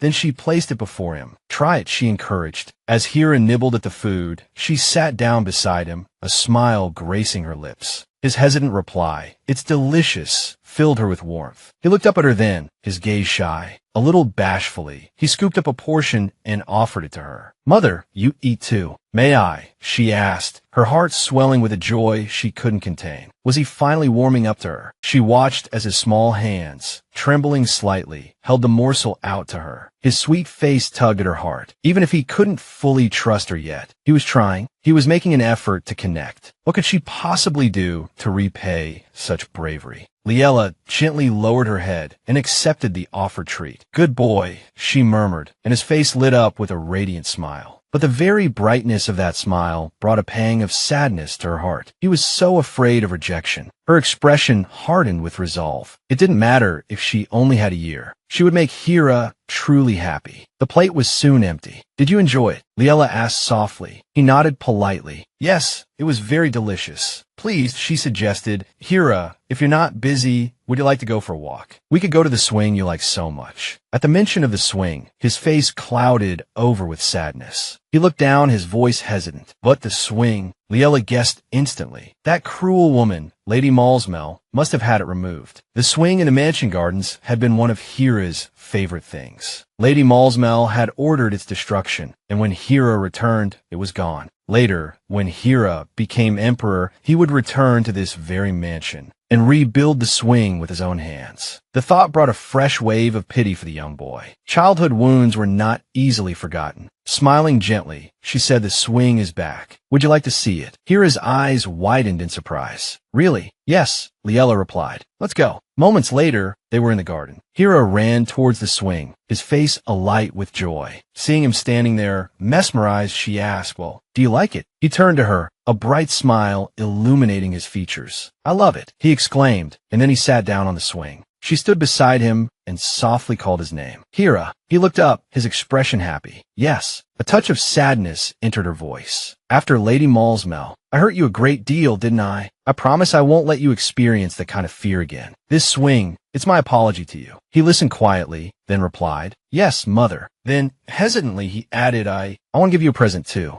Liella was taken aback. For me. He was about to say, yes, let me go get it, but in his eagerness, he tripped over a stone and cried out, ah. Liella rushed to his side, her heart pounding with fear. Are you all right, Hira? He looked up at her, his face crumpled with distress. I'm okay. But his knee was scraped and bleeding, and the sight sent a fresh pang of sympathy through her. She remembered her own childhood, the pain and struggle, the fear of her father's anger. Hira's yearning for happiness, so evident in the story, mirrored her own from her past life. I hope father will say that, Liella murmured, pulling Hira into a hug. You don't need to struggle, Hira. Pain isn't wrong. If you ever hurt anywhere, you must tell me. Hira, no longer hiding his vulnerability, sobbed in her arms. Watching him, Liella thought to herself, I will give Hira the love I never had. He's so precious. Let's go back inside, Liella said to the boy. Your knees are all scraped. He hesitated, then softly called out, Mother, Mother. Curiosity piqued. She encouraged him. Tell me. I'll agree to anything. Hira, emboldened, blurted out, hold my hand. Surprise Wahmed Yila. He wants me to hold his hand. The thought filled her with joy. Hira, may I hold your hand? The boy eagerly agreed. Yes. He offered a small hand. Hand in hand, mother and son walked happily back to the mansion. Once inside Hira's room, he shyly told her, I made it in my room just now. I wonder if you'll like it. Liella walked towards him, gently stroking his hair. Anything you give me, I'll treasure. Hira, beaming, presented her with a rose tied with a pretty pink ribbon. Liella's heart swelled. Hira, she now understood what he had been hiding in his hands. She accepted the rose, touched. Even though he can't fully trust me yet, he still gave me a gift. Hira, looking down shyly, explained, you gave me macarons, chocolate pudding, and a swing. Wahmed isn't much, but Liella playfully scolded him. Why wouldn't it be precious? She smiled brightly. Thank you so much. I love it. Mother, Hira began, and when she replied, yes, he stammered, it's nothing. But inside, he was overjoyed. She accepted my gift and smiled at me. I wish she would smile more often. Within the opulent mansion, Liella and Lygia's sat in the drawing room. Lygia sat calmly, legs crossed, while Liella searched for something. Finally, she placed a document on the table. This is the official contract. Lygia's looked up surprised. Taking a sip of tea, Lygia smiled. You always seem to bring up contracts whenever we meet. Liella, taking a sip of her own tea, replied sheepishly, well, it's important. Noticing her drinking, Lygia's remarked, ah, you're finally drinking it. Liella paused, looking up with a naive expression. Seeing this, Lygia's, as if realizing her preference, declared, you never drink even the finest teas. You really do have a sweet tooth. Still holding her teacup, Liella looked inside. 3 sugar cubes had been added. Lygia's, pleased with his correct guess, rested his chin on his hand and asked cheerfully, I had it specially prepared for you. Do you like it? Liella, blushing slightly, murmured, yes, it's good. Lygia's chuckled at her shyness. Then, she reminded him, sign it, please. He replied, I know. Lygia's took the pen and signed the contract. After signing, he picked it up, smiled again, and said to Liella, I'll keep this then. Liella looked up and asked, wouldn't it be better to keep it at the Ahiban Bank? Lygia's replied confidently, with an air of nonchalance, there's no place in the empire safer than with me. Liella, seeing his conviction, nodded. All right. With the contract finalized, Liella seemed to remember something. So, can you answer my question now? Lygia's, hearing her prompt, adjusted his posture. Yes, ask away. Liella leaned back in her chair. Last time, we were talking about the aura rings. She tilted her head slightly, thinking to herself, if Hira could master aura rings earlier than usual, it would make things so much easier for him. And the one who knows the most about aura rings is Lygia's. Straightening up, she asked seriously, how many people can use aura rings? Lygia's expression turned playful, a slight smirk playing on his lips. You're very interested in this, aren't you? Liella responded, to a certain extent, yes. Lygia's looked down, a thoughtful expression on his face. After a moment of contemplation, he looked up and spoke softly. Those born with the Happer's name are naturally attuned to aura rings. You can assume most of them can use them. Surprise flickered across Liella's face. So, not everyone can use them. Lygia's replied gently, no, and those without the ability are often ostracized within the family. Understanding dawning on her, Liella dipped her head in thought. Lysias attained the title of Duke. He must be more skilled than the others. Lifting her gaze, Liella made a request. Could you show me your aura rings again? Lygia's didn't hesitate. Of course. Lost in thought, Liella recalled, it took Lygia's 8 years to create 3 aura rings, and 7 by the time he became emperor. She stared, captivated, as Lygia's effortlessly manifested numerous, shimmering rings of energy. This man, she marveled inwardly. I definitely chose the right person. People outside the Happers family can also use aura rings, right? She asked. Lygia's, continuing to manipulate the glowing rings, replied, naturally. Liella pressed further. How many people are there like that? Lygia's brought a hand to his chin, considering. Let's see. Aura rings are more sensitive than you might think, so there aren't many. An idea sparked in Liella's mind. If I could use aura rings, I might be able to help Hera. Acting on the impulse, she ventured, could I learn? Lygia's leaned back, a playful smile gracing his lips. You could. I could teach you. Surprise evident in her voice, Liella asked, really? He wasn't one to offer his services freely. In return, I have a condition. Liella, caught off guard, inquired, what is it? He raised a finger to his lips, a teasing glint in his eyes. A kiss a day. How about it? Liella's face darkened, a mixture of annoyance and disbelief evident. She fell silent. Are you kidding me? She said, her voice laced with a hint of danger, causing Lygia's to avert his gaze, a blush creeping up his neck. He sighed, resigned. All right. It's a shame, but just being able to see you more often is enough for me. Liella's expression softened, a smile returning to her face. Fine. Tucking a strand of hair behind her ear, she said softly, I'll come when you have time. He responded easily, you can come every day. I have plenty of time. Liella lifted her teacup, a knowing look in her eyes. You're lying. I know you're busy. She looked at him thoughtfully. How many people in this mansion can use aura rings? Lygia's replied, about 3. 3 names immediately sprang to Liella's mind. Rosanna Sterry, Rudger, Eckhart. Taking a sip of her tea, she reflected. Of course. Those are the ones who taught Hera about aura rings in the story. After finishing her tea, Liella gracefully placed the cup down and casually requested, introduce them to me. Lygia's, his face serious, replied unhappily, introduce them. I don't want to. She questioned why. Sighing melancholically, he said, the 2 of us are so comfortable together, alone. I don't want to ruin the mood. Liella, as if reading his mind, rested her chin on her hand and said, if we get married, I'll have to meet them eventually. It's better if you introduce them now. Hearing this, Lygia's face flushed crimson. He could only lower his head, defeated. I really can't win against you.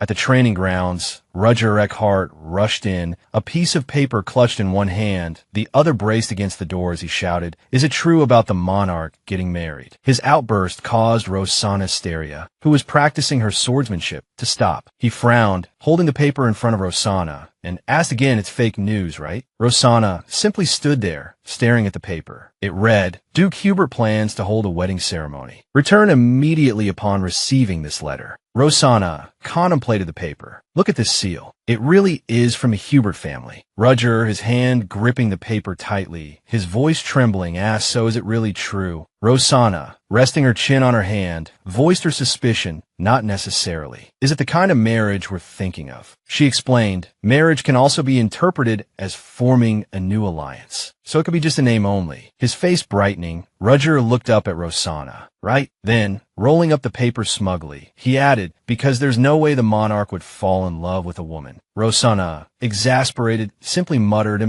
Suddenly, they both looked toward the door. Lygia's and Liella entered, a cheerful expression on Lygia's face. He turned and whispered to her, it's perfect that they're here. They're knights who can use aura rings. Rosanna and Rudger, standing before them, were treated as if invisible. Their expressions shifted to shock and disbelief, as if struck by a sudden realization. The monarch. Lygia smiled brightly at Liella, leaving Rosanna and Rudger frozen, whispering, he's smiling. Chapter 13. Lygia's gently placed his hand on Liella's shoulder. He turned to look at her and smiled. Rudger, with a disturbed expression, asked Rosanna, are you seeing what I'm seeing? Is this a dream? Rosanna, mirroring his expression, replied, I don't think it's a dream. Lygia's, smiling, turned back to them. Let me introduce you. Then, glancing at Liella, he said, this is Liella. She looked up at him, waiting for him to continue. She then looked over at the 2 of them, thinking platinum blonde hair. These 2 must be Rudger and Rosanna. Lygia's, noticing her gaze, asked, why are you staring at them so intently? Startling her, Then, pointing at Roger, he asked, "Do you have your eye on him?" Roger, taken aback, flinched, thinking him. Liella exclaimed angrily, "What are you saying? You said you were going to introduce them." Lysias, seeing this, said with boredom, "Do we really have to do this whole introduction thing?" Then, with a cheerful expression, he gestured towards Roger with a friendly smile. "You can call him whatever you want. Hey you, that's fine." Liella sighed in exasperation, while Roger, upon hearing this, was dumbfounded, the words "hey, you" echoing in his mind. Lysias, smiling, said, "From now on, you're hey, you got it." Beside him, Liella's face darkened with annoyance. Finished with Roger's introduction, he looked at her and continued, "Next to him is Rosanna, the captain of the knights." Roger's face was a mask of displeasure. He couldn't help but wonder if Lysias was actually jealous of him. The thought was absurd, yet, with the introductions finally over, Rosanna and Roger settled down. Roger spoke first. "During my absence from the territory," his expression darkened, "that has anything happened to the Lord?" Rosanna responded calmly, "What could possibly happen to the Lord?" She finished her thought with a sigh of exasperation. "I've been his aide for 10 years, and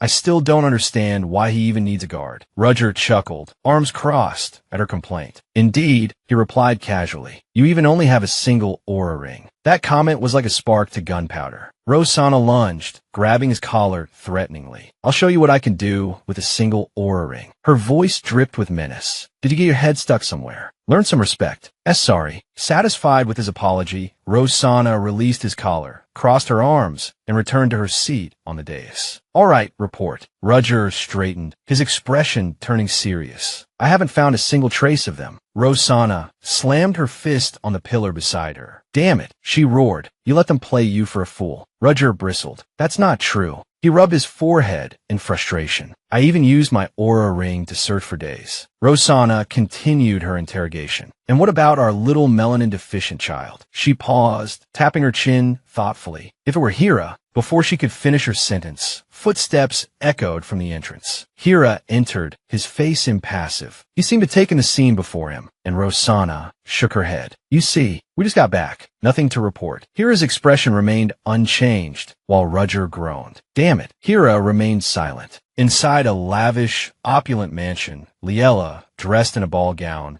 stood amidst a throng of illustrious nobles. She recalled the days leading up to the Happer family banquet. To familiarize herself with the nobles she didn't know, she had read all the invitations received at the mansion. One letter, clutched in Liella's hand, read, "Sister, don't marry that man. You'll regret it." Among them, one invitation was particularly strange. She tapped her chin, lost in thought. "It's like a fan letter sent anonymously. I wonder who sent it." She mused. Footsteps approached, and a voice greeted her. "Viscountess Liella Masso, hello." The woman held a fan and smiled. Liella recognized her. "This must be." She curtsied, holding her skirt. "Lady Edith Neefley, it's a pleasure." The woman spoke calmly. "Please call me Edith." Liella replied cheerfully, "Of course, Edith." The surrounding nobles watched them, and a thought struck Liella. It seems Edith is quite the prominent figure in high society. Edith smiled, turning to Liella. "I'm a bit curious about you, Viscountess. Do you mind if I ask a question?" Liella responded without hesitation. "Please, feel free." Edith's expression shifted, her tone taking on a subtly mocking edge. "I heard a rumor that you remarried. Is that true?" Liella clasped her hands, outwardly calm, but inwardly bracing herself. She answered evenly, "Yes, it's true. I remarried." A ripple of surprise spread through the onlookers. A young woman with blue hair gasped, covering her mouth with her hand. "But the Duke passed away so recently. You can't handle high society, can you? Isn't it just dreadful? They gossip about you." But Liella just remained silent, letting them prattle on. Finally, she responded softly, "It seems Lady Edith is quite close with Duke Hubert's family. The rumors have reached you so quickly." At Liella's words, Edith faltered. "Duke Hubert's family." After a pause, she continued, "Could it be you remarried Duke Hubert?" The two nobles who had been gossiping moments before were aghast. How could it be him? He even refused the princess's proposal. She's definitely bluffing. Look, she can't even answer. Hearing their hushed whispers, Edith turned sharply. "You two, be quiet. You're bothering the Viscountess." She turned back to Liella, her voice softening. "I, for one, am not surprised at all. Viscountess Masso is certainly captivating enough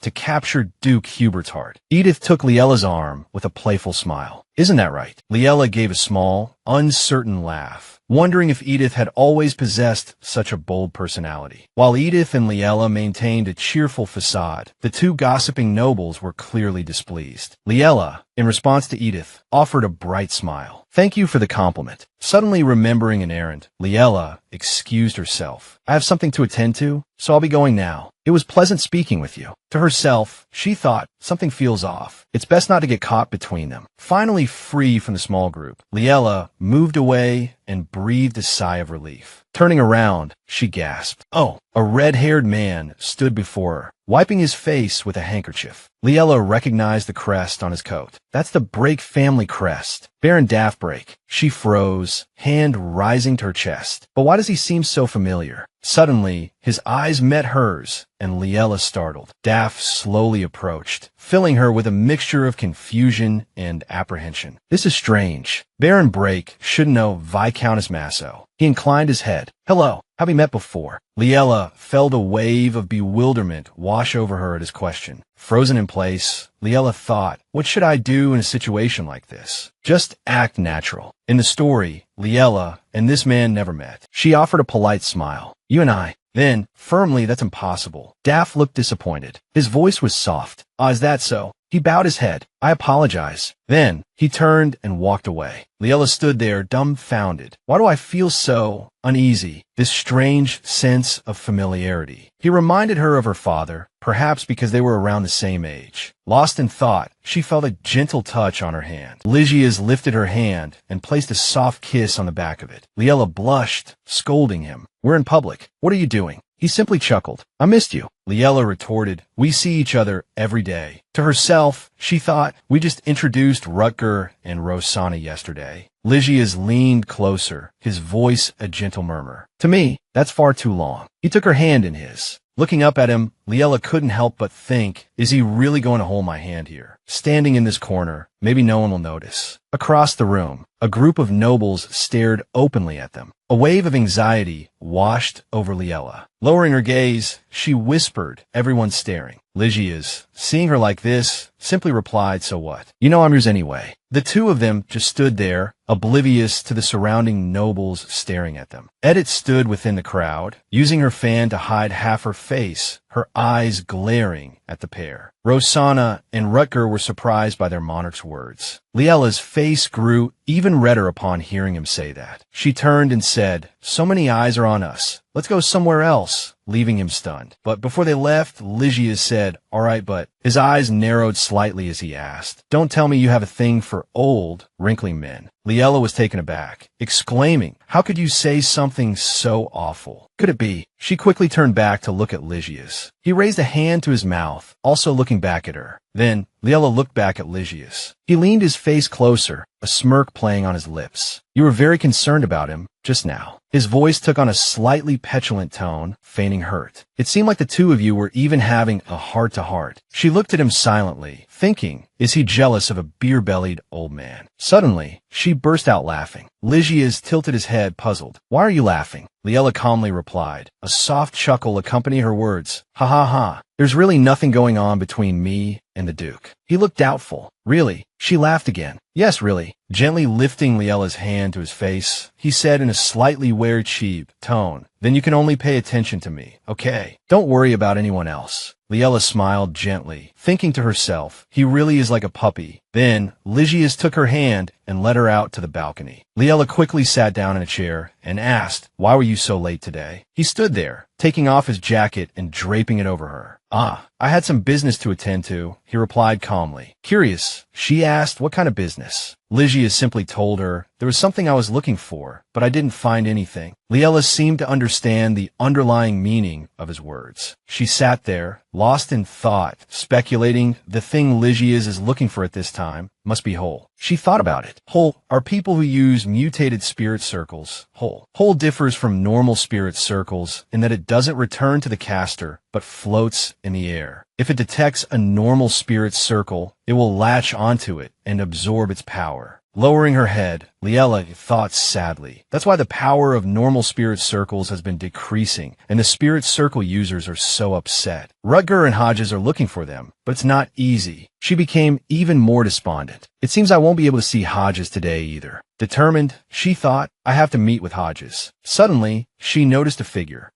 It was an elegant, orange-haired woman inside the party, and she was Senior Hill. Liella suddenly stood up, remembering. The key person in reclaiming Lygia's mind has finally appeared. Seeing her about to go somewhere, Lygia's took her hand. Where are you going? She didn't hesitate to say, Senior Hill is here. I have to go reclaim the mind for you. Hearing this, he stood up and followed her, making a request. Then I have a favor to ask. Liella bowed her head slightly and softly asked, What is it? Lygia's moved a little closer to her. Liella froze, not understanding what was happening. The distance between his face and hers was only a sliver. He stared intently into her eyes. He made his proposal. Kiss me, Liella. She was stunned, her hand tightening slightly. What? Her face flushed crimson as she wondered, does he really want me to? Inside, Edith stood there, watching them both. Edith watched Lygia's and Liella standing outside, a chilling glint in her eyes. A thought surfaced, dark and possessive. I thought their marriage was just for show. Could she truly love Duke Hubert? Edith's mind conjured Liella's newfound boldness, her recent transformation. Love. That doesn't suit the Liella Mosmel I once knew. She continued to observe, noting the subtle shifts in Liella's demeanor. She's changed again.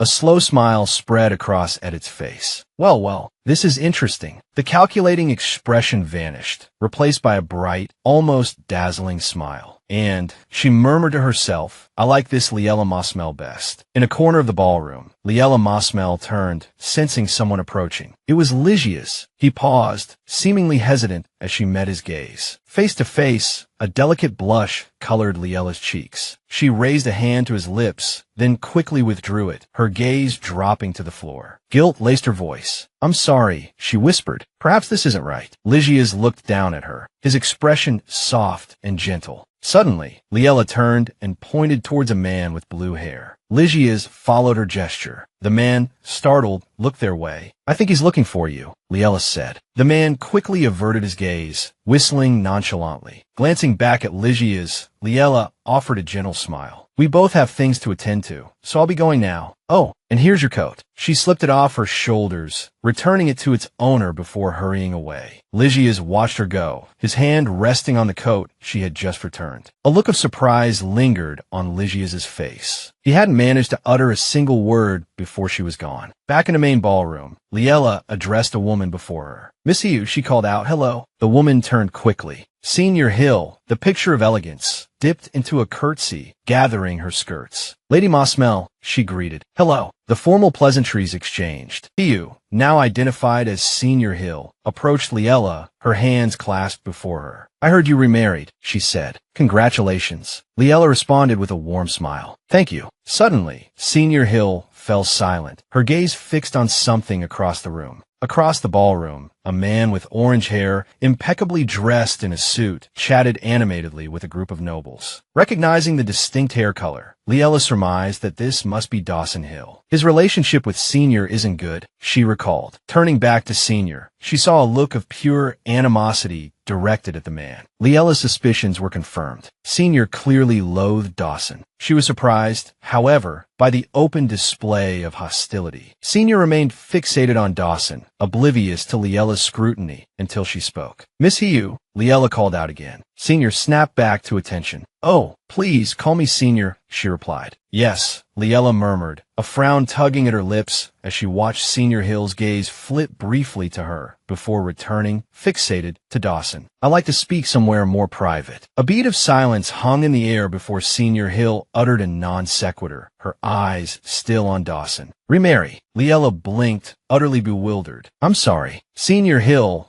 finally tore her gaze from Dawson, turning to Liella. So, you remarried Duke Hubert. Liella's jaw dropped. She pointed at herself, incredulous. How did you know that? Senior Hill responded with a matter of fact. Well, the Duke keeps looking at you. Her gaze drifted across the ballroom to where Lygia stood, a beacon of elegance amidst the crowd. Liella followed her line of sight. Lygia's eyes, tinged with a faint redness, met hers, filled with a vulnerable, almost puppy-like expression. A blush warmed Liella's cheeks. Averting her gaze, she sought an escape. Lygia's, she began, her voice a little breathless. Could we perhaps speak somewhere else? There's something I need to discuss with you. This time, it was Senior Hill's turn to be surprised. She gestured to herself, disbelief coloring her tone. Not with Dawson, but with me. Liella nodded firmly. Yes. With that confirmation, Senior Hill turned and led the way, a cryptic follow me hanging in the air. They arrived at a quiet room, dominated by a magnificent grand piano. What did you want to discuss, madam? Senior Hill began, but Liella hesitated. Please, call me Liella. Senior Hill acquiesced. Very well, Liella. She couldn't possibly know the momentous question that was about to come. Senior Hill, Liella began, her voice steady despite the racing of her heart. Would you like to reclaim your position as head of the Hill family? The question hung in the air, leaving Senior Hill visibly startled. Anxiety flickered across Senior Hill's face. What are you plotting? Why did you bring me here? But Liella remained calm, reiterating her purpose. Please calm down. I simply want to be on your side. I believe the leadership of the Hill family belongs with you. Sensing the sincerity in Liella's words, Senior Hill's initial defensiveness softened. A thoughtful expression settled on her face. I need some time to think. She reached for her teacup, her gaze contemplative. Her eyes, now serious, locked with Liella's. Do you truly have the power to restore me to my rightful place? Liella's jaw tightened, a flicker of frustration crossing her features. I understand your concern, but I can give you what you want. I swear it. Her confidence returned, radiating from her as she pointed to herself. Senior Hill, surprised but also reassured by the conviction in Liella's oath, allowed a small smile to play on her lips. Very well. I'll trust you just this once. What is your condition for helping me? Senior Hill inquired. Seeing her plan falling into place, Liella smiled and revealed her desire. The black diamond mine that Dawson controls. Senior Hill's lips pressed together in a thin line.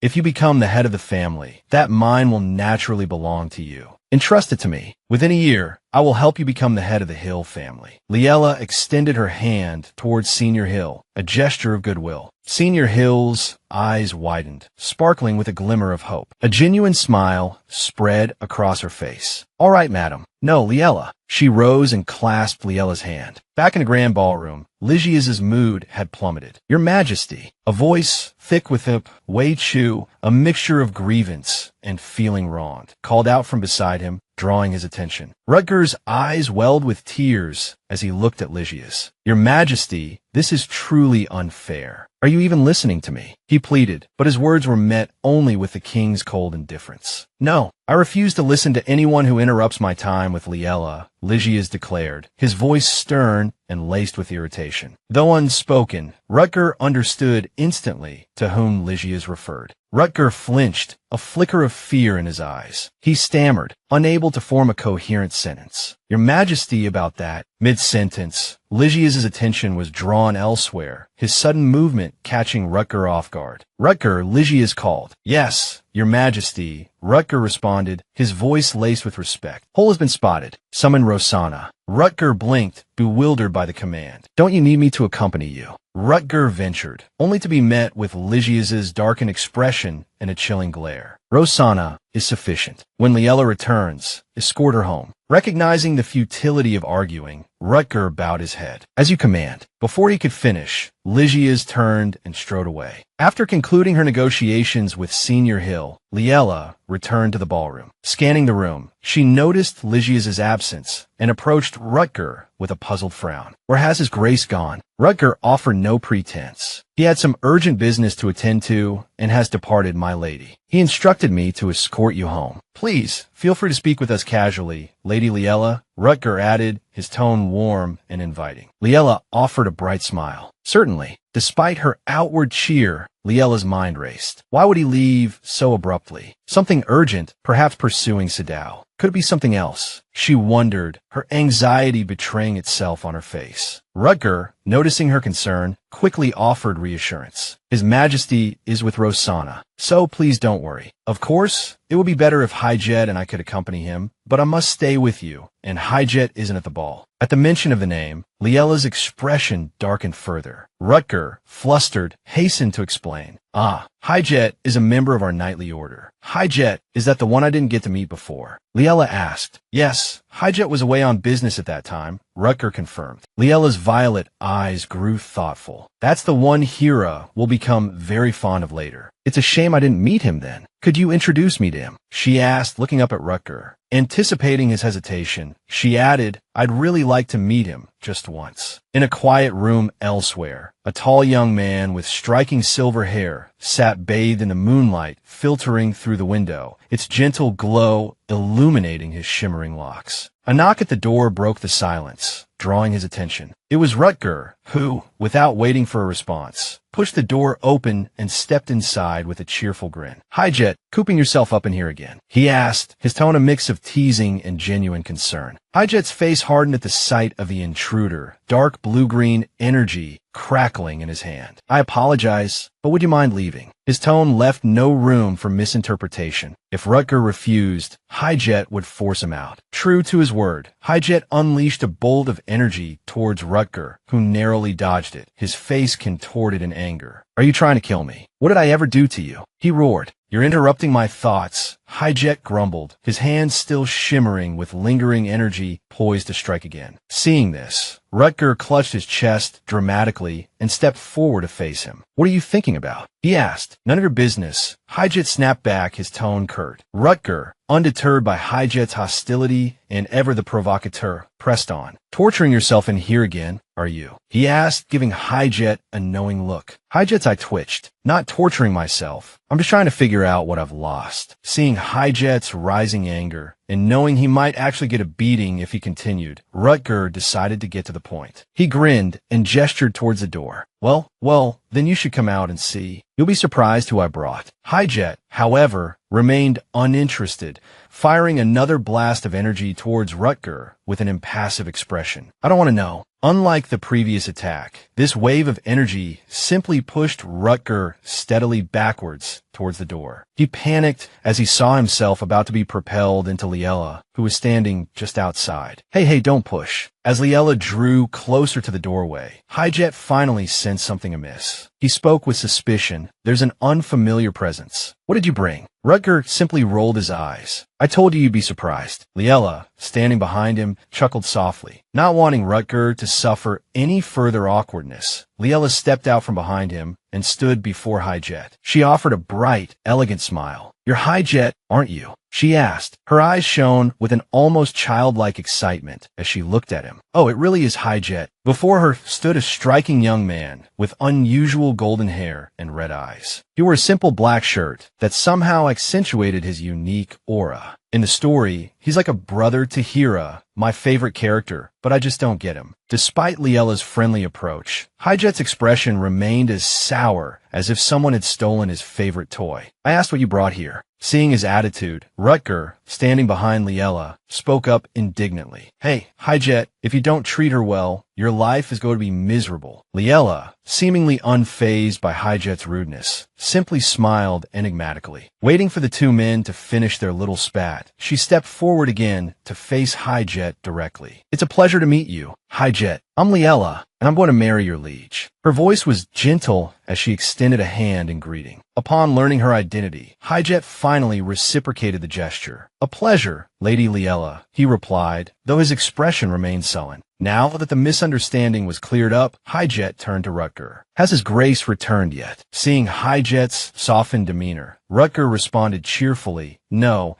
He was in the middle of the party when he detected a bad aura and chased after it with Rosanna. Hearing that Lygia's had left, Hijet's face fell like a puppy abandoned by its owner. Oh, he mumbled. Rutger, noticing his despondency, quickly added, he left you another task, Hijet. He pointed at him. Hijet's face lit up at the mention of a task. Me? He asked. Yes, your mission is... Rutger paused for dramatic effect as Hijet looked at him expectantly. To tour the Duke's mansion with Liella. The apathetic, somewhat disappointed look he had worn just just moments before it was gone. Tonight, the moon shone brighter than ever, its light spilling through the window and illuminating the elegant hallway of the Harper estate. I apologize for keeping you waiting, Hijet said, slowly opening the door and stepping out. He seemed transformed, now clad in the uniform of a Harper Royal Guard. Seeing him emerge, Liella offered a reassuring smile. It didn't take long at all. It's fine. Hijet remained silent. His lack of response made the atmosphere between them more awkward than ever. Unable to maintain her composure, Liella's expression shifted. Why the serious face? Is Rutger upset with you for failing a mission? She was unaware that the person she imagined to be brooding was actually trembling, hand clamped over his mouth to stifle a laugh. I suggested this walk to lighten the mood, she thought, completely oblivious. Hijet really is a stickler for the rules, she mused, a chuckle escaping her lips. Side by side, they began their stroll around the vast mansion. The silence between Hijet and Liella persisted. What to talk about? She sighed, a troubled expression on her face. She couldn't even meet his gaze, her eyes fixed on her own feet. This was just too embarrassing. Determined to break the awkward silence, Liella ventured to speak. Is Ligia's always this busy? Yes, His Majesty is busier than any of the knights in the Royal Guard, Hijet replied, a textbook answer. Remembering a moment they had shared in this very garden, Ligia's turning to her with a single word, Liella continued, is that so? What keeps him so occupied? Hijet turned to her, his expression still impassive. The current mission is to locate the black magic stone mine belonging to the Harpers. The unfamiliar term piqued Liella's curiosity. Black magic stones. Those must be very valuable. His response surprised her. The mine contains very few magic stones, mostly coal. Furthermore, magic stones negatively affect the mana circuit. Direct contact can lead to unconsciousness. The sorting process is time-consuming and expensive, making it quite difficult. Despite his gruff demeanor, Hijet spoke earnestly about his work. His serious tone caused Liella to fall into contemplation, her gaze dropping to the ground. But her spirits quickly lifted. A troublesome magic stone mine. A thought sparked a smile on her face. Perhaps I can make use of it. Hijet, puzzled by her expression, asked, is something amusing you? His question pulled her from her thoughts. Ah, yes. I think I might have a gift for Ligia's soon, Liella replied, a happy smile gracing her features. Seeing the joy on her beautiful face, Hijet was momentarily stunned. His face flushed crimson, and he quickly turned away. Liella, noticing his flustered reaction, asked with concern, are you all right? It's nothing, my lady, he mumbled, still avoiding her gaze. I must have seen something wrong, he added, his expression returning to its usual impassiveness. Liella, considering the possibilities, asked hesitantly, is that so? Or are you tired? Perhaps I've kept you for too long. Not wanting her to feel guilty, Hijet quickly denied it. I'm Fina. Despite his words, his hands, clenched into fists, betrayed his true feelings. A few days later, at the Hill residence, an older woman sat in the drawing room. As she brought my son's will, she demanded, turning sharply as Liella approached. Give it to me. Seeing the paper in Liella's hand, a smug look spread across her face as she extended her hand, her demeanor that of a mistress addressing a servant. Inwardly, however, she reassured herself she must be bluffing. Liella reached the opposite chair, placed the document down, and slid it towards the woman. Here you are. The woman snatched it up almost instantly, her face a mask of disbelief. As she read, the woman began to tremble, the shaking intensifying with each passing line. Impossible, she exclaimed, her voice wavering. It's not enough that you worm your way into this family. Now you want to steal the mansion too. She shrieked, tearing the paper into shreds. Impossible. This must be a forgery. Liella watched her outburst with an air of composure, unfazed by the woman's fury. Yes, she conceded calmly, it is a forgery. What you just tore was merely a copy. This is the original. She produced another identical document. She held the paper out to the woman, but before she could take it, Liella continued, shall I show you the records from the Aheban Bank as proof? The woman, enraged by Liella's confident demeanor, pointed a trembling finger at her. How dare you mock me? Liella remained unperturbed. I'm not mocking you, she replied evenly. It simply is what it is. The woman's face contorted with rage. You hussy. Unable to bear it any longer, Liella finally pushed back. I presume you've heard about my remarriage. The woman's anger seemed to deflate slightly at Liella's words. She looked at her with confusion. What do you mean? I will soon be Duchess Liella Harper, Liella stated firmly, and you are Baroness Pasha Mosmel. So I suggest you behave accordingly. Liella's words landed with the force of a physical blow, leaving Pasha stunned and disbelieving. A flicker of resentment crossed her face. You hussy, she muttered under her breath. How did you manage to bewitch Duke Harper? Pasha glanced furtively at Liella, whose expression remained steely, her eyes glinting with a warning. As you said, Pasha mumbled, defeated, I cannot defy the Duke of Harper. A heavy silence descended upon the room. Liella, sensing the shift in power, decided to press her advantage. She lifted her chin and looked directly at Pasha. I have a proposition for you.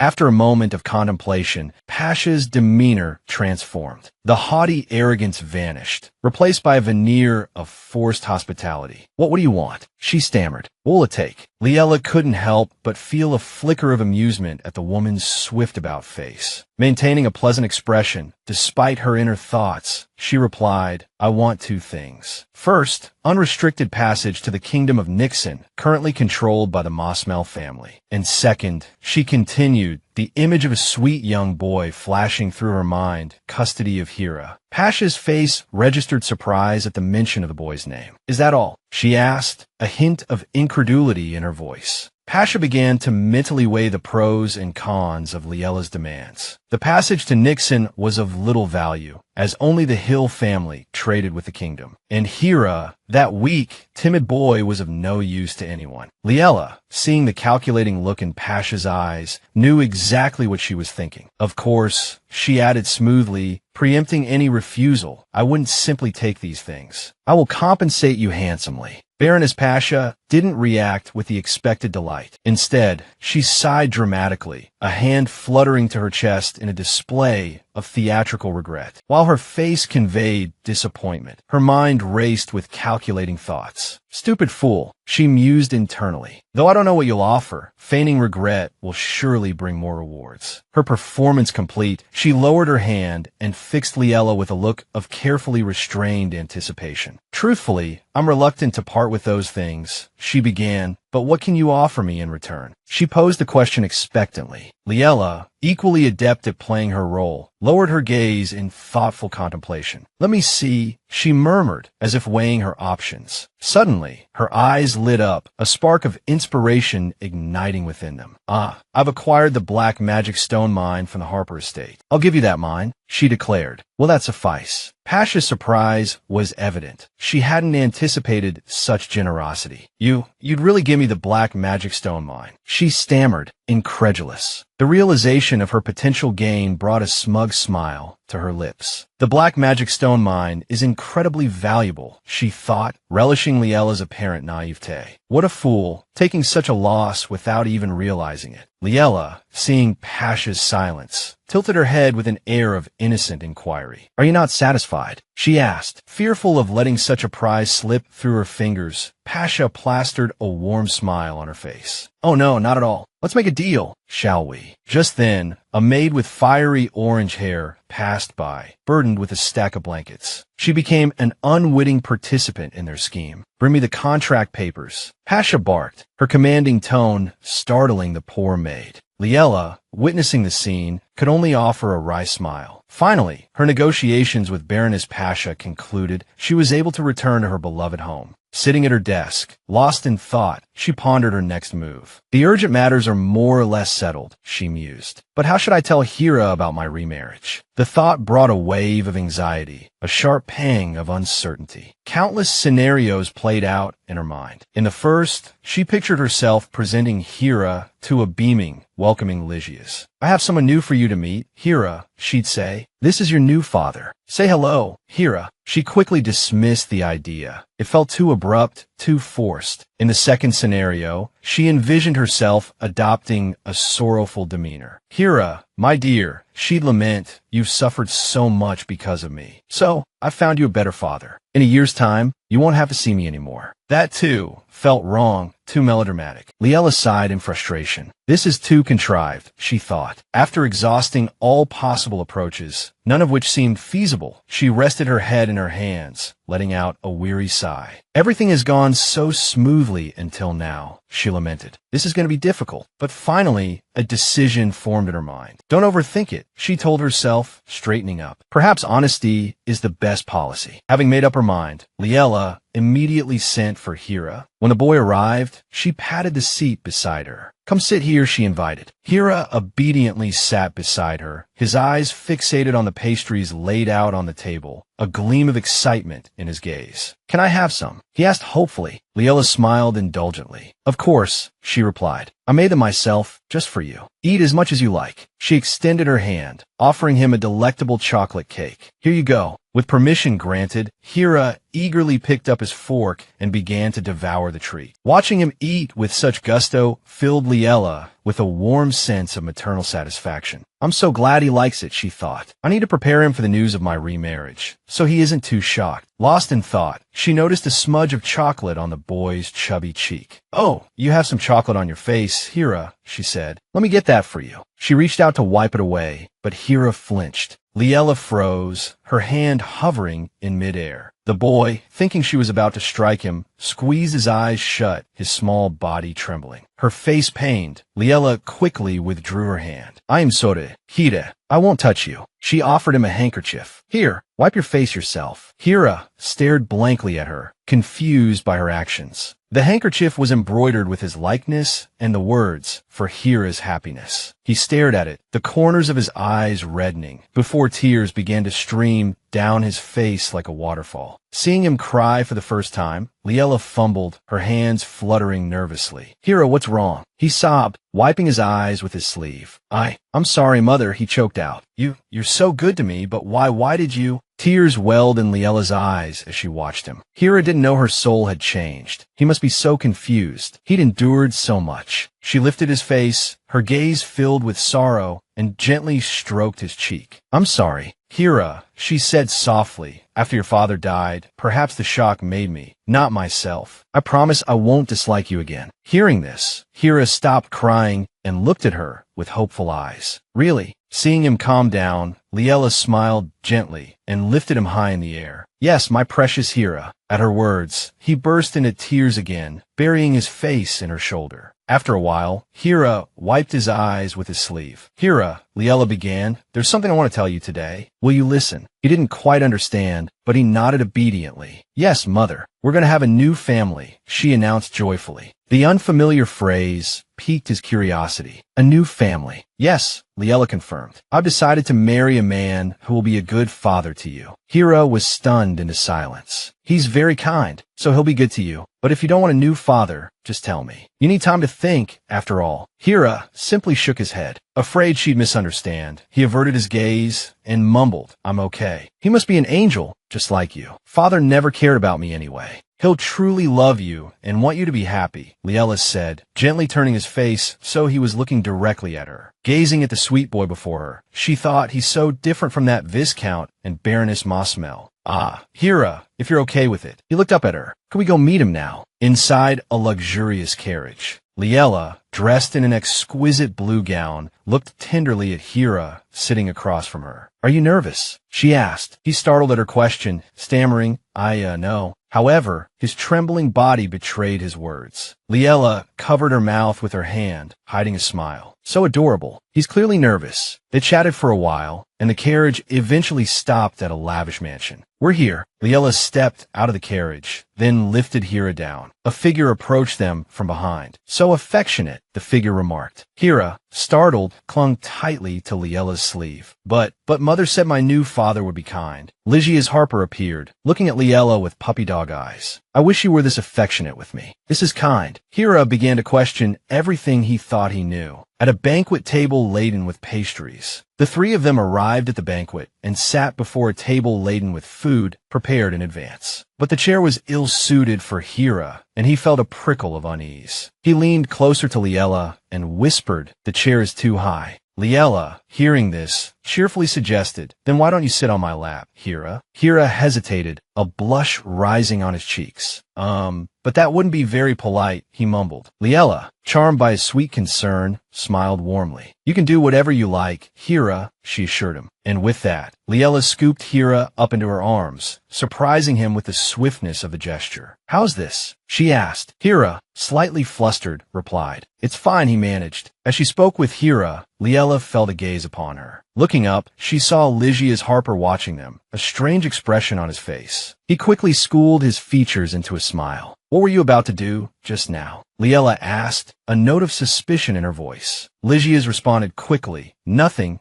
at all. You must have imagined it. I must have, Liella conceded, but Hira had caught the fleeting look on Lygia's face, a look that had sent a shiver down his spine. He realized that Lygia's had been directing that unsettling expression towards him. His face, it was scary, Hira thought worriedly. Hira looked down, his small face clouding over. He must think I'm being impolite, he thought miserably. Or maybe he just doesn't like me. The memory of Lygia's expression tightened his small hands into fists. Noticing the shift in Hira's demeanor, Liella asked gently, Hira, what's wrong? Nothing, he replied quickly. Just then, Lygia spoke, a pleasant smile gracing his lips. Hello, Hira. Hira, shyly, returned the greeting. Hello, he stammered. Lygia's then turned to Liella. Liella, Hira is my son now too. I want to get close to him quickly. Liella, pleased by Lygia's desire to bond with Hira, said, I'd like that too. So, she began, a mischievous glint in her eye. Why don't you let Hira sit on your lap? That would be a good way to get closer. Hira's face fell at the suggestion. Liella looked down at Hira, a thoughtful expression on her face. Lygia's, thinking she was worried he wouldn't be comfortable, reassured her. Don't worry, Liella. I'm sure I can manage. Relieved, Liella replied, All right then, as long as Hira agrees. Hira stared at her, silent and apprehensive. Seeing his hesitation, Liella added, If you don't want to, just say so, Hira. Hira looked down, twisting his hands.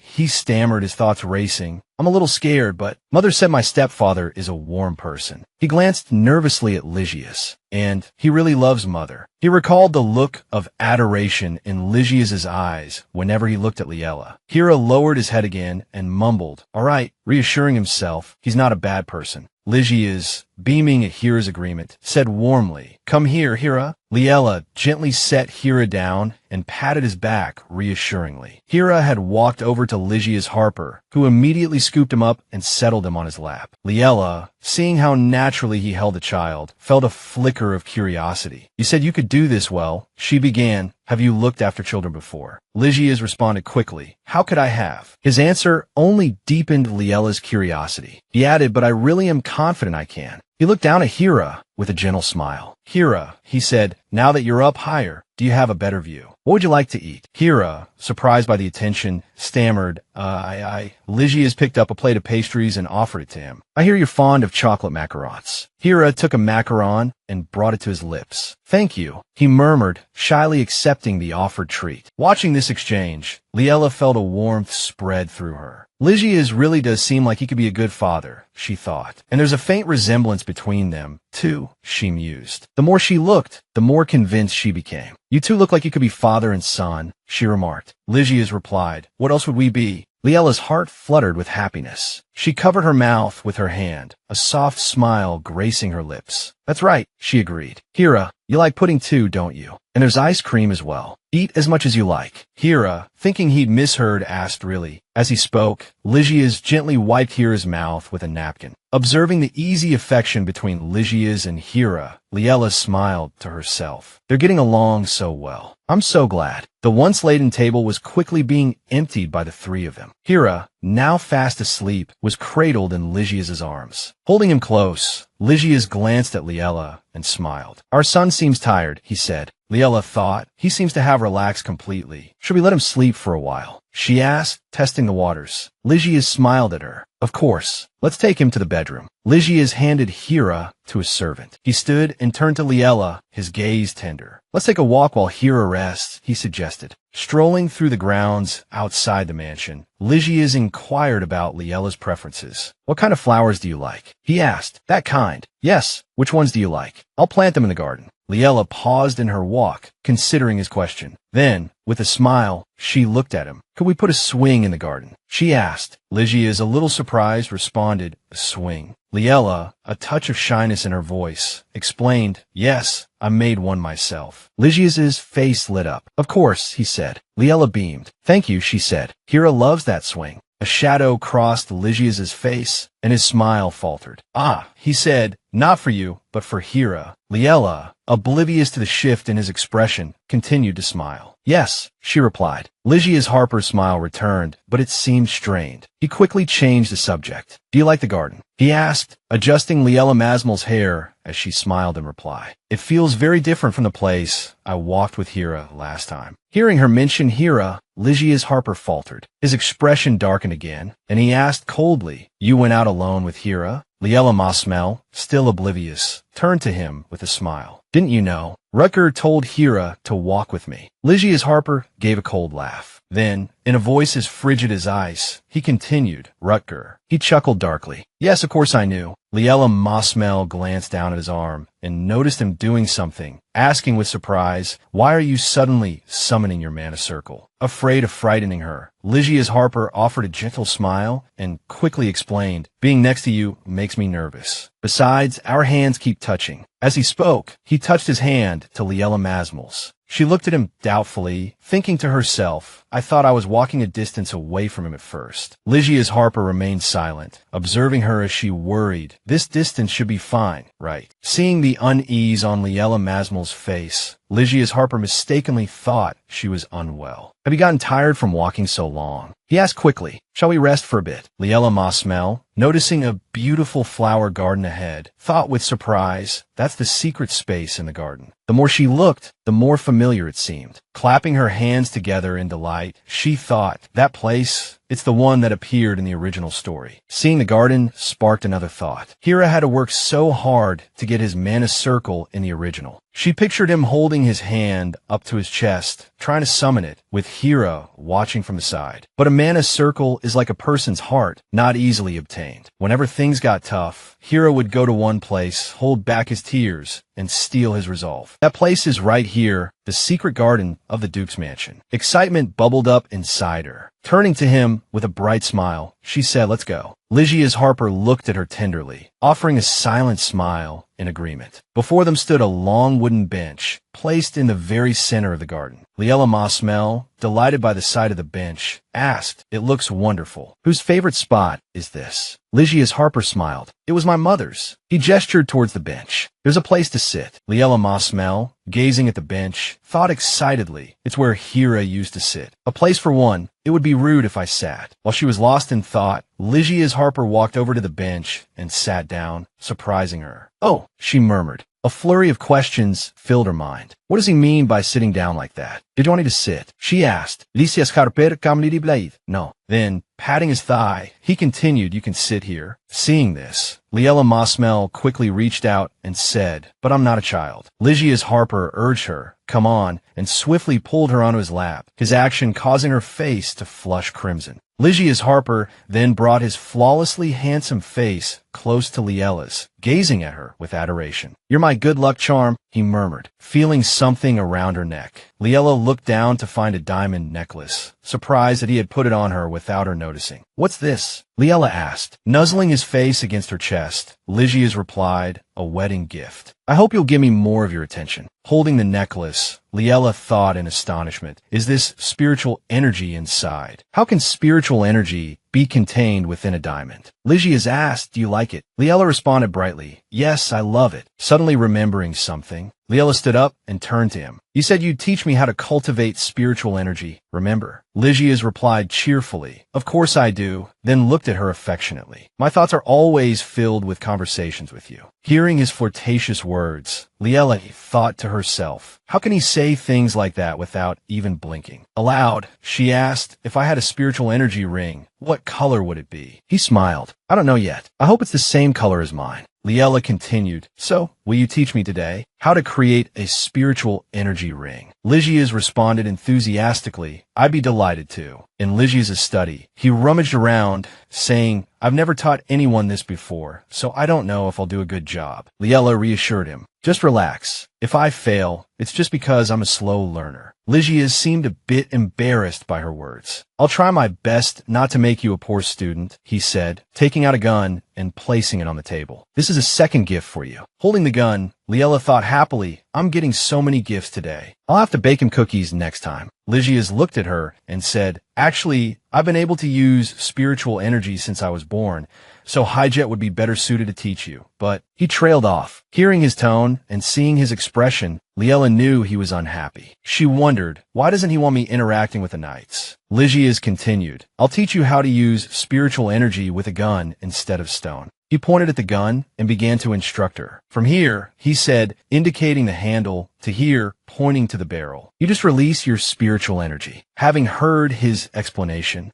Liella was surprised by the apparent simplicity of using a gun to generate spiritual energy. That's it, she asked. He smiled at her and replied, yes. Try it. Liella responded shyly, I don't even know how to summon spiritual energy yet. Seeing her hesitation, he reassured her, you'll figure it out. Just try firing it, get a feel for it, Lysias urged. Liella Mosmel gripped the gun tightly, anxiety churning within her. Hira, with the help of the Night Order, took 8 years to create her first spiritual energy ring. How could I possibly do it? She worried silently. Still, it won't hurt to try, she reasoned, raising the gun and aiming. With a deep breath, Liella squeezed the trigger. A bang echoed as a shimmering, golden stream of spiritual energy erupted from the gun, surprising Liella. Wait a minute, she thought, stunned. Lysias Harper, witnessing her effortlessly conjure spiritual energy on her first attempt, was equally taken aback. Liella raised a hand to her face, her voice laced with disbelief. Impossible. How could it be this easy? Within a magnificent, white castle, Liella sat with a pen poised over parchment, a knot of unease tightening in her chest. It's too easy. That's what makes me so anxious, she thought. This is completely different from the original story. Everything is going so smoothly. I even summoned spiritual energy. What if something terrible happens now, right in the middle of this piece? Suddenly, a maid rushed in, her face pale with panic. Madam, she stammered. Liella looked up sharply. Duyin, what's wrong? What's happened? The maid struggled to speak. It's his Majesty, the Emperor. Before she could finish, Enrique strode into the room, shoving the maid aside. She cried out, startled as she fell. His eyes fixed on Liella, his voice cold. Liella, he said, I've come to retrieve you. Surprise flickered across Liella's face at Enrique's unexpected appearance. Recovering her composure, she dipped into a curtsy. Greetings, Your Majesty, son of the Empire. Enrique sighed, a hint of boredom in his voice. Such a tedious greeting. Very well, he said, extending a hand. He gently touched Liella's cheek, a mocking smile playing on his lips. You remind me of my runaway cat from a few years back. Liella remained silent, her expression unreadable. Enrique's smile twisted into something more sinister.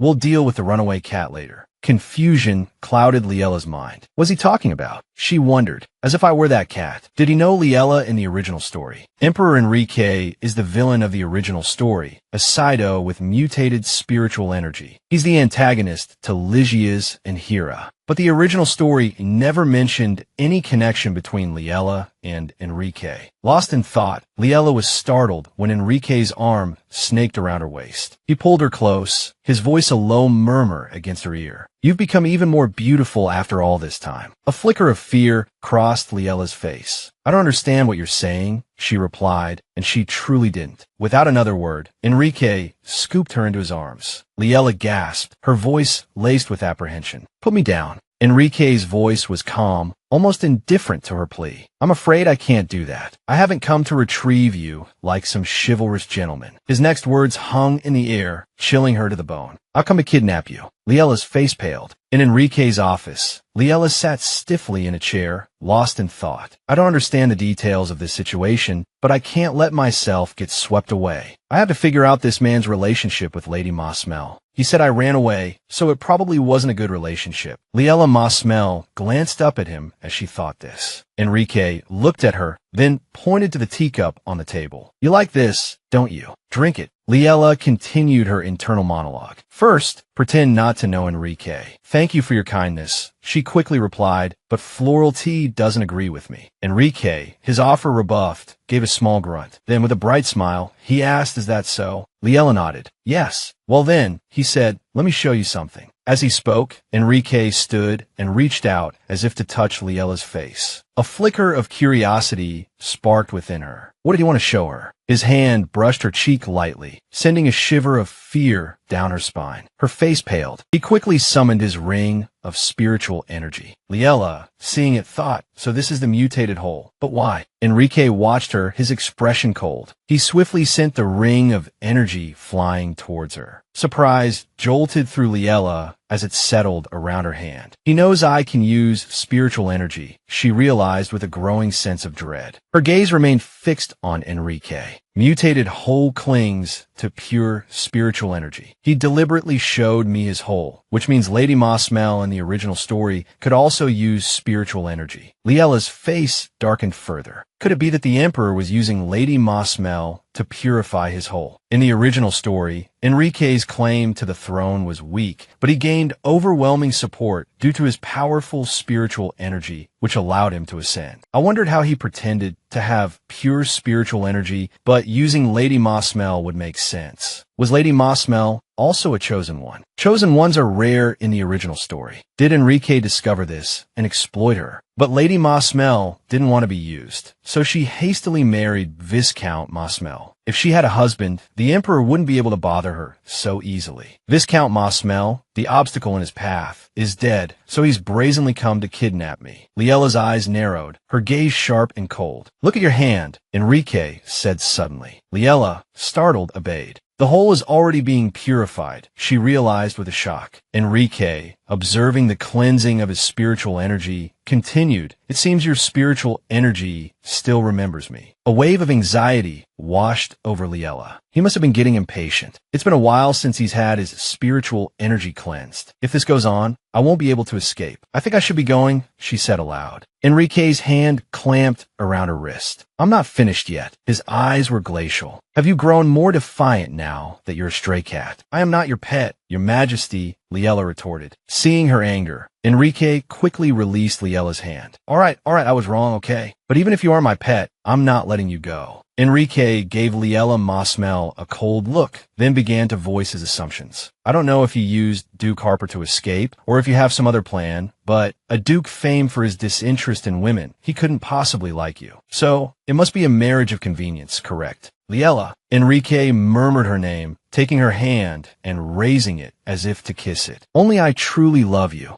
Liela bristled inwardly at his words. He just wants to exploit my spiritual power. Why do these men always claim to be in love? A wave of sadness washed over her as she recalled the cruel words of her treacherous ex-lover from her past life. I'm doing all of this because I love you. Who else would care for you like this? The memory of her past humiliation stung. I suffered my whole life because of people who wanted to use me. Lost in the despair of that memory, Liela was startled by Lygia's Harper's voice. Liela, thank you, but please don't do that again. I don't want to see you get hurt. Liela's eyes found Lygia's, his face etched with a gentle reprimand. If we marry, we'll be family. She remembered the look of genuine affection in his eyes, the warmth in his voice. No, in this world, someone is sincere with me. The thought sparked a flicker of hope, a renewed faith in this new reality. With newfound resolve, she pulled her hand away from Enrique. I'm sorry, but I cannot agree, she stated coldly, then offered a bright, defiant smile. Enrique stared at her, stunned. What? He exclaimed. Liela, no longer afraid, calmly replied, because I already have someone who loves me. As she spoke,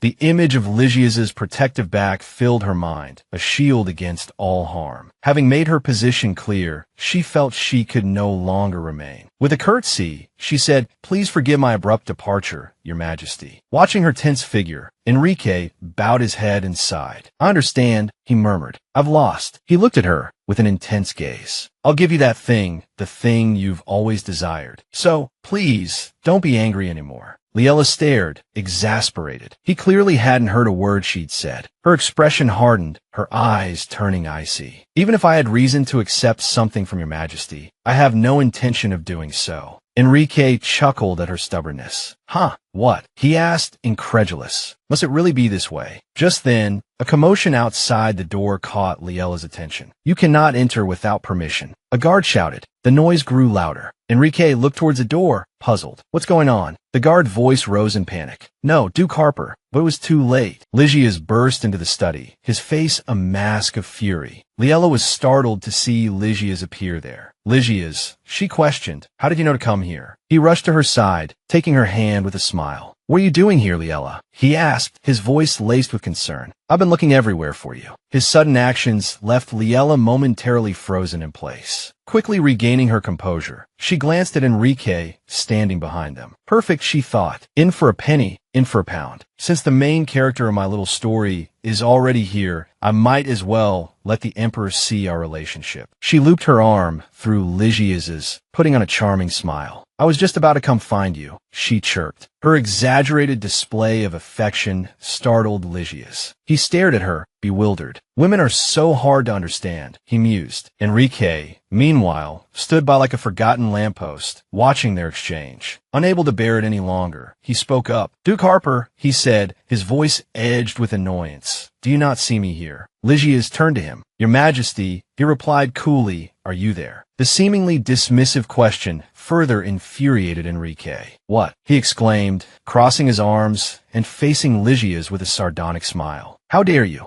Lygias met Enrique's anger with his own. You are the one harassing my wife, Your Majesty, he stated, his voice hardening. Do you really have a right to question my manners? The thought of anyone bothering Liella was clearly a trigger. Lygias's demeanor shifted, his usual gentle facade replaced by a chilling intensity that not even his long hair could hide. The relationship between the imperial family and House Harper is one of long-standing tradition, he reminded Enrique. Do not be the one to break it, Your Majesty. He added a pointed warning, if this happens again, I will not be so lenient. Enrique, silenced by the Duke's icy stare, could only watch as Lygias escorted Liella away. Seething with anger, Enrique clenched his fists, unable to do anything more than watch as Liella and Lygias climbed into their carriage. Once inside, Lygias turned to Liella, his expression bewildered. Huh, he breathed. Liella looked at him with wide, innocent eyes. Why did you go so far from me? She asked. Lygias, flustered, avoided her gaze. Well, he stammered.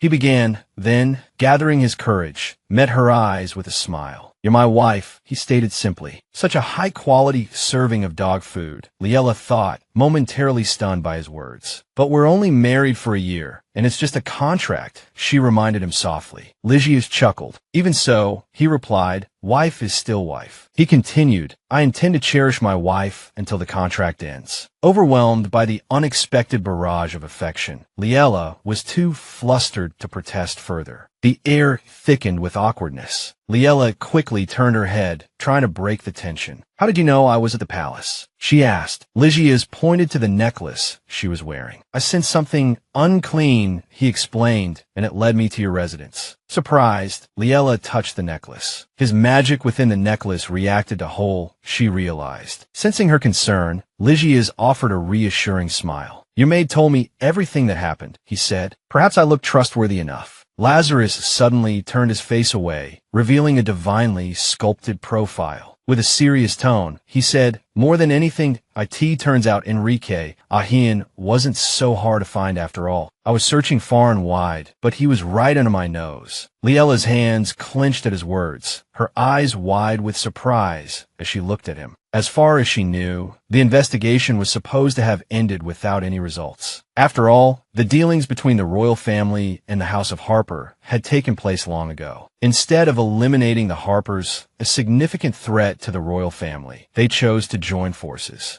Liella knew that this alliance had led to the Ahian Empire's increasing prosperity, overflowing with gold, silver, and jewels. She lowered her head and sighed. Still, she mused, Hera has already passed judgment on the current royal family, so the price they paid to the Harpers for that deal must remain secret. She knew that whatever prevented Lazarus from taking action against the Emperor must be a steep price, and Lazarus likely knew what it was. The carriage carried them back home. Liella gently opened the carriage door, letting the sunlight spill inside. She turned to Lazarus, a lingering feeling in her heart. "Thank you for helping me today," she said, not forgetting her gratitude. Lazarus's eyes crinkled with a smile. "You don't need to thank me," he replied. "We're husband and wife." Liella responded seriously. "It's precisely because we're husband and wife that I need to say these things." Seeing her stubbornness, Lazarus could only sigh and indulge her. Suddenly, he clutched his chest and his head dropped. "Are you all right?" Liella asked, her voice filled with alarm. "Where does it hurt?" Seeing Liella's concern, Lazarus felt a surge of excitement. He smiled. "No, it's just that when you said my name, my heart started racing." He had teased her, and instead of anger, his sweet words left her flustered and speechless. A while later, in Enrique's room, the door was closed tight. He sat listlessly beside his desk, still reeling from the shock of recent events. "I thought it was just a marriage of convenience, a facade," he muttered to himself. But he remembered the look in Lazarus's eyes when he entered the room, the cold stare, the sharp tone of his voice. Enrique could guess, from that attitude, that Lazarus's feelings for Liella seemed genuine. His face darkened, and a sinister smile spread across his lips. Greed welled up within him, his mind racing with calculations. On the contrary, he thought, "This is very good. I can gain much more through Liella." Liella had returned home to her spacious and luxurious house. After being rescued from Enrique by Lazarus, she decided to bake him some treats as a gesture of gratitude. She kneaded the dough expertly. "All done," she exclaimed, looking at the finished dough with a smile. "Now to use the molds." Liella hesitated, her hand hovering over the heart-shaped mold. She couldn't quite bring herself to use it. Blushing, she went to find Jane. "Jane," she said softly, "could you find me a baking mold?" "Yes, of course," Jane replied, "but we only have the heart-shaped one." Jane's words struck her like a bolt of lightning, leaving her momentarily stunned. She took the mold, unable to manage a smile. "I hope Lazarus doesn't misunderstand," she thought to herself. The heart-shaped cookies emerged from the oven, arranged neatly. With the baking finished, Liella set off to see Lazarus. The magnificent palace loomed before her. The two guards were startled by Liella's sudden appearance. "Greetings," one of them stammered. "We weren't expecting you." Liella, playing the part of the doting wife to perfection, offered a bright smile. "I wanted to surprise Lazarus," she chirped. A blush touched her cheeks as she added, "But he found out, so please keep it a secret." Lazarus's happiness was clearly a matter of importance to them, and both guards hastened to offer their enthusiastic cooperation. "Of course, ma'am," they chorused. "We understand." Basket in hand, Liella stood in the courtyard, a puzzled expression on her face. The clang of metal on metal echoed from the training grounds. "I could stop by the training grounds for a quick visit," she mused, "and share some of these treats." Just then, she spotted Ruthger Eckhart passing by.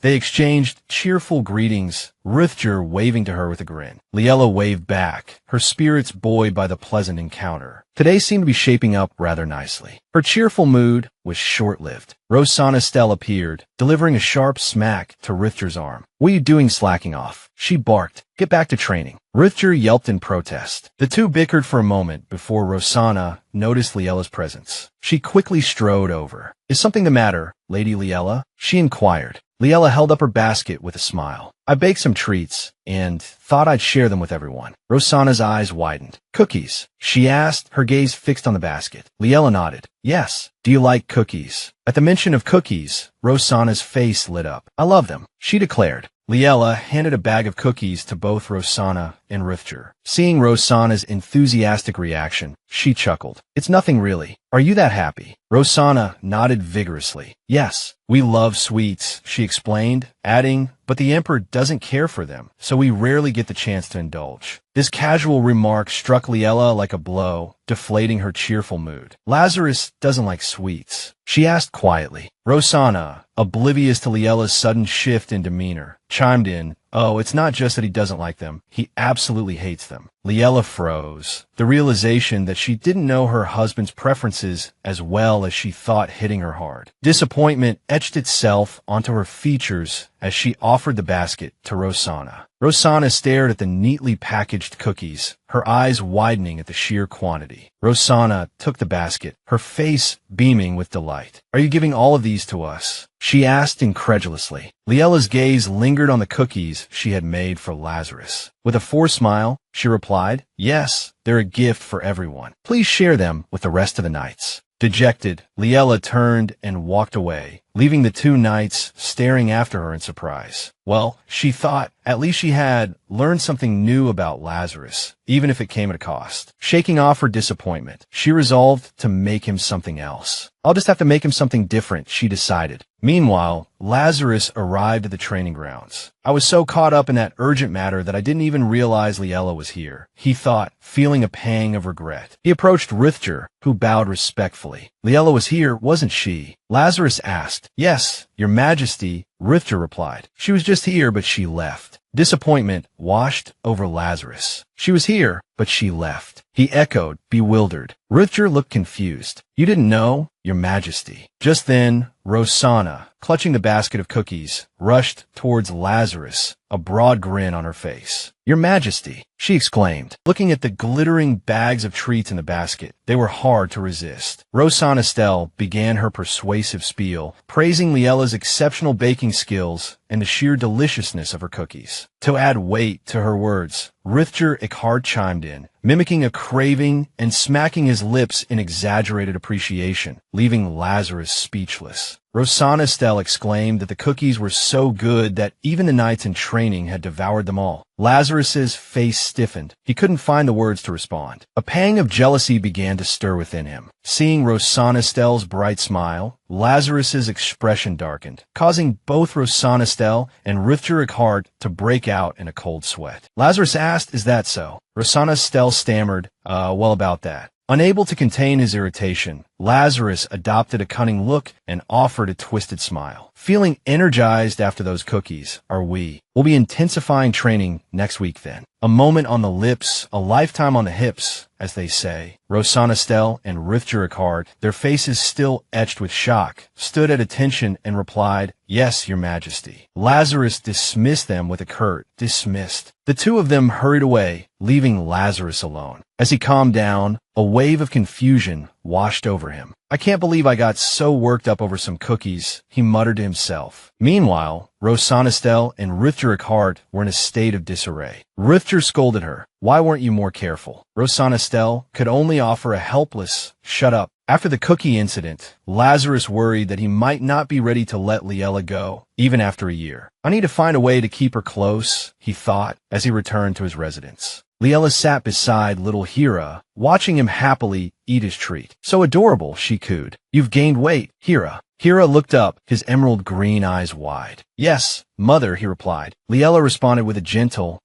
Hira fidgeted, his hands clasped tightly together. A few days ago, Dreen read me a story." He began hesitantly. "There was a witch in it." Hira continued. "She would fatten children up and then eat them." Liella froze, taken aback by his words. She was worried he might be developing a negative perception of her. "Oh," she breathed, a flicker of panic in her eyes. Then, she burst out laughing. "Are you afraid I'm going to fatten you up and eat you?" Hira, flustered, his face burning crimson, quickly explained, "No, that's not it." Liella spoke softly. "How could I ever eat such a sweet, adorable child like you?" Hira sighed, the weight of the world seemingly on his small shoulders. "If I gain weight, I won't be sweet and adorable anymore," he mumbled, looking down. Seeing his distress, Liella rushed to reassure him. "That's not true at all," she said, placing a hand over her heart. "You're adorable because you appreciate even the smallest things, and you'll grow up to be an even more wonderful person."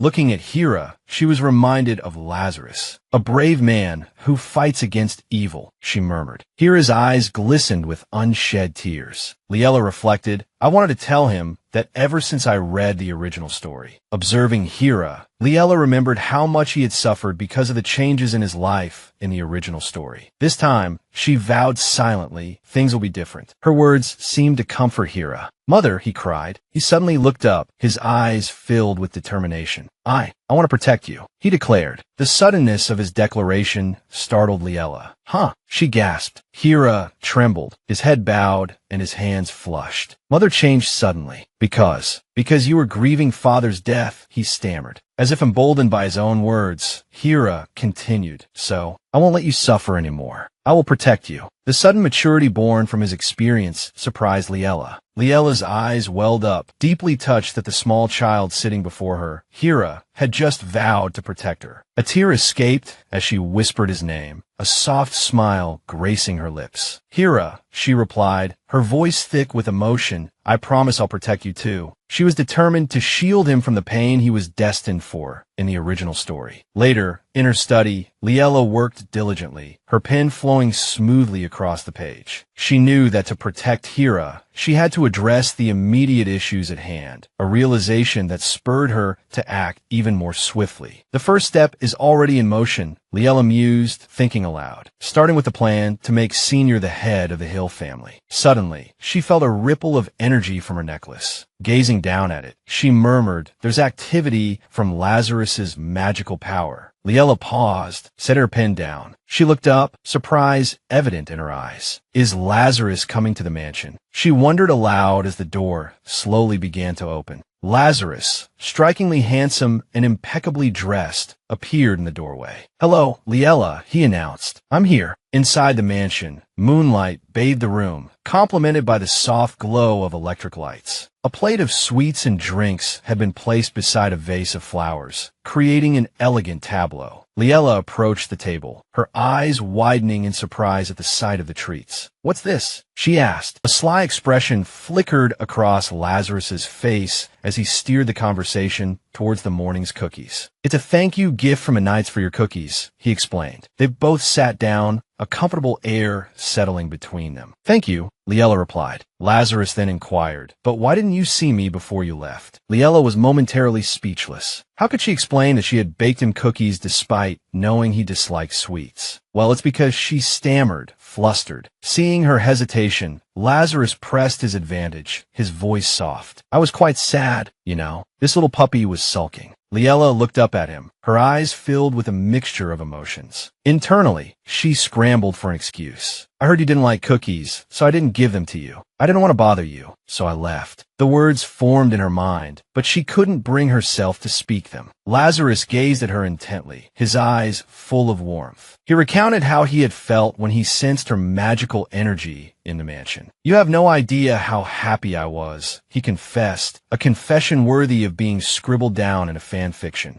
Liella unconsciously touched her necklace, her heart stirring. So he sensed the energy here, she realized, a blush creeping on her cheeks. Lazarus's voice held a hint of disappointment. That's why I came looking for you right away, he said, but you were already gone. You didn't even come to see me. His playful pout surprised her. Continuing his tale of woe, he sighed dramatically. Rithger teased me relentlessly for being the only one who didn't get any of your cookies, he lamented. Liella quickly responded, but I heard you don't like sweets. Lazarus, caught off guard, quickly turned his face away. That's not true, he retorted, his voice regaining its composure. I might not like sweets in general, but I like anything you make. Liella lowered her head apologetically. I'm sorry, she murmured. I thought you didn't like cookies, so I just left. Seeing her remorse, Lazarus seized the opportunity. Well then, he said, his expression unreadable, hug me. Liella firmly refused Lazarus's attempt to use this situation as an excuse for a hug. Not so fast, she said, pushing his hand away. Let's save that for next time. This time I didn't know. From now on, if I make a mistake, I'll listen to you. He was jumping the gun a bit. Returning to business, Liella clenched her fist. I've exchanged the Tongxing Zheng with Pasa, making Senior the head of the Hill family. Lazarus hung his head, dejected at being so thoroughly rebuffed. Work again. He sighed. Liella softened her voice. It can't be helped. I have to get your back, you know. It was all for his own good, after all. Observing Lazarus's expression, Liella asked, are you upset this time too? Lazarus remained silent, lost in thought, his gaze fixed sadly upon her. Yes, Lazarus finally admitted, shamelessly, looking at Liella sitting before him, her eyes sparkling in a way he found captivating. He confessed, "I don't know why I'm like this." He'd expected her to comfort him, to indulge him, and the thought brought a small smile to his lips. Liella, however, was far more composed. "Anyway," Liella began, her expression neutral as she steered the conversation back to business. "I exchanged the Mosmel family's Xinjiang for the magic, or that the Hat Pot Knights have been hunting recently." Lazarus was starting to feel helpless against her workaholic tendencies. "You traded the Xinjiang for that coal?" Lazarus asked, incredulous. "Yes, it seemed reasonable," Liella replied, a hint of mischief in her voice. "I didn't even mention the coal. It was in the contract, but they didn't read it." Lazarus burst out laughing, looking at her. A genuine smile spread across his face. "Being around you makes things go so much smoother," he realized. "That's why I want to stay by your side." Liella froze. "He wants my continued help," she thought, "and then he'll be nice to me. That's against the rules." But then she reconsidered. Wait, if that were the case, he wouldn't have been upset when I talked about work. Seeing her dedication to the your situation, Lazarus decided to indulge her. "I'll give you the or," he said. Liella was startled by his easy agreement. "Oh, okay," she replied. Suddenly, Lazarus propped a long, elegant hand on the table, his voice dropping to a seductive murmur. "Now then," he said, rising to his full height, "what will you give me in return?" He moved to her side, his arms sliding around her waist. "What will you give me?" he whispered, the air thick with unspoken tension. I'll... Liella stammered, flustered. "Is something wrong with me?" She quickly averted her gaze, avoiding his eyes. "Oh," she repeated, a blush creeping up her cheeks. "Why do I keep feeling so strange around him?" They remained in this position for a moment, Lazarus patiently awaiting her answer. Could Lazarus also? Liella wondered, her heart pounding in her chest. She immediately dismissed the thought. "No, I'm reading too much into it. He's just following the contract," she reassured herself. Lazarus isn't supposed to fall in love with anyone. The thought brought a pang of sadness. "I need to get over these useless feelings," she reminded herself. Finally, she had an answer. "I'll bake you a cake," she murmured.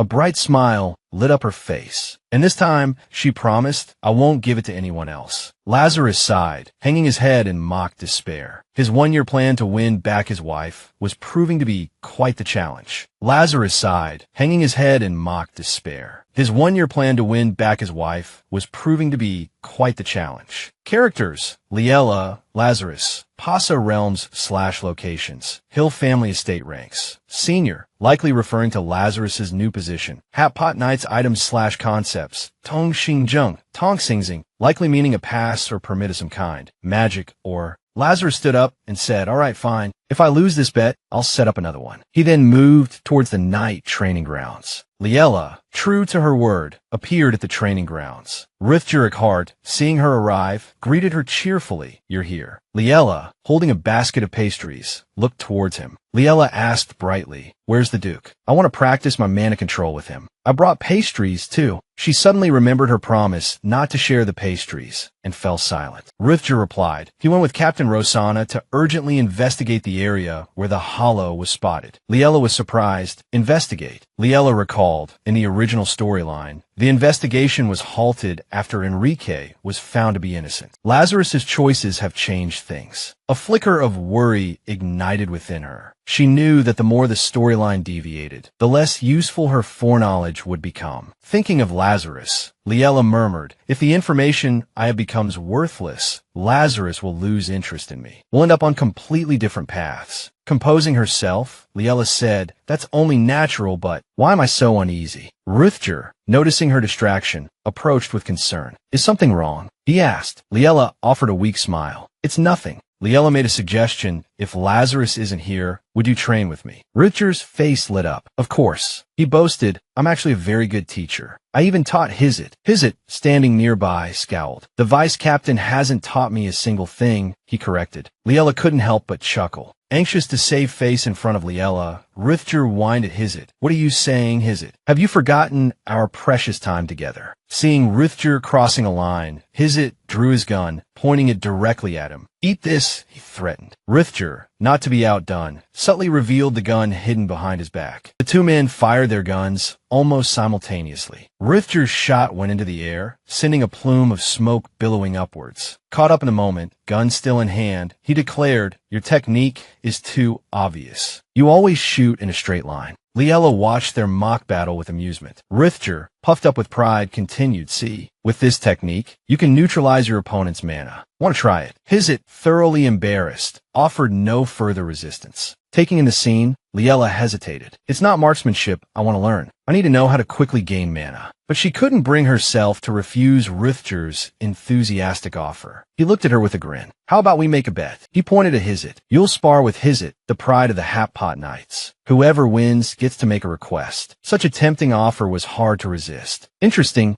Liella replied. "I'm in." If I win, she thought, I'll ask him to train Hera. Seeing Liella agree, Hizit, as a knight, felt obligated to accept the challenge. "I'm in," he declared. Hizit stepped closer to Liella. "I won't look," he said. Rithger burst out laughing. The duel between Liella and Hizit was about to begin, with Rithger acting as both referee and audience. "Go for it," he cheered. "What will be the outcome of this match?" Seeing Liella and Hizit in position, Rithger laughed heartily. Good. The wind's picking up, he boomed, the tension of the impending challenge thickening the air. "The rules are simple. I'll release 3 rings of spiritual energy. Whoever captures the most wins." The challenge began. "Let's start then." Rithger exclaimed, releasing the 3 shimmering rings. Liella and Hizit's eyes tracked their trajectory. Moments later, Liella found herself within a small copse of trees in the training grounds, searching for the elusive rings. A good eye isn't enough, she thought, her brow furrowed in concentration. She searched every nook and cranny, but to no avail. Discouragement gnawed at her. Hizit can generate spiritual energy, giving him an advantage, she muttered to herself. He also knows the training grounds better. She sank to the ground, the weight of potential failure settling heavily upon her. "I can barely do anything," she worried. But then, her resolve hardened, her gaze sharpening. "That's exactly why I can't lose," she thought, pushing herself to her feet. "I just have to keep moving." She found herself standing before a storage shed, her eyes scanning the unassuming structure. A storage shed, she wondered aloud. Liella approached the shed cautiously, a flicker of apprehension in her eyes. "They probably wouldn't hide it here," she reasoned, "but I should still check. Better safe than sorry." Stepping inside the dilapidated building, she was met with a choking cloud of dust and the musty scent of decay. Ancient, time-worn weapons lined the walls. This place hasn't been used in ages, she thought. She ventured deeper into the shed, her senses alert for any trace of spiritual energy. Suddenly, she felt a faint pulse nearby. Her eyes darted upwards, drawn to a faint golden glow. "Found one," she exclaimed. "That's one down," she thought, wasting no time in drawing her weapon and aiming it at the shimmering ring. But then, she froze, her eyes widening in surprise. "Wait a what?" Her hand trembled as she reached out towards a familiar black mark. "A Horla," she whispered, her voice laced with disbelief. Why would there be a Horla in the Hapit training grounds? The ominous black residue left by the spectral creature sent a shiver down her spine. Is this the work of the insider? She wondered, her mind racing. The rules never said the spy couldn't be Zado. The situation was rapidly diverging from the familiar framework she understood. She carefully picked up the Horla residue,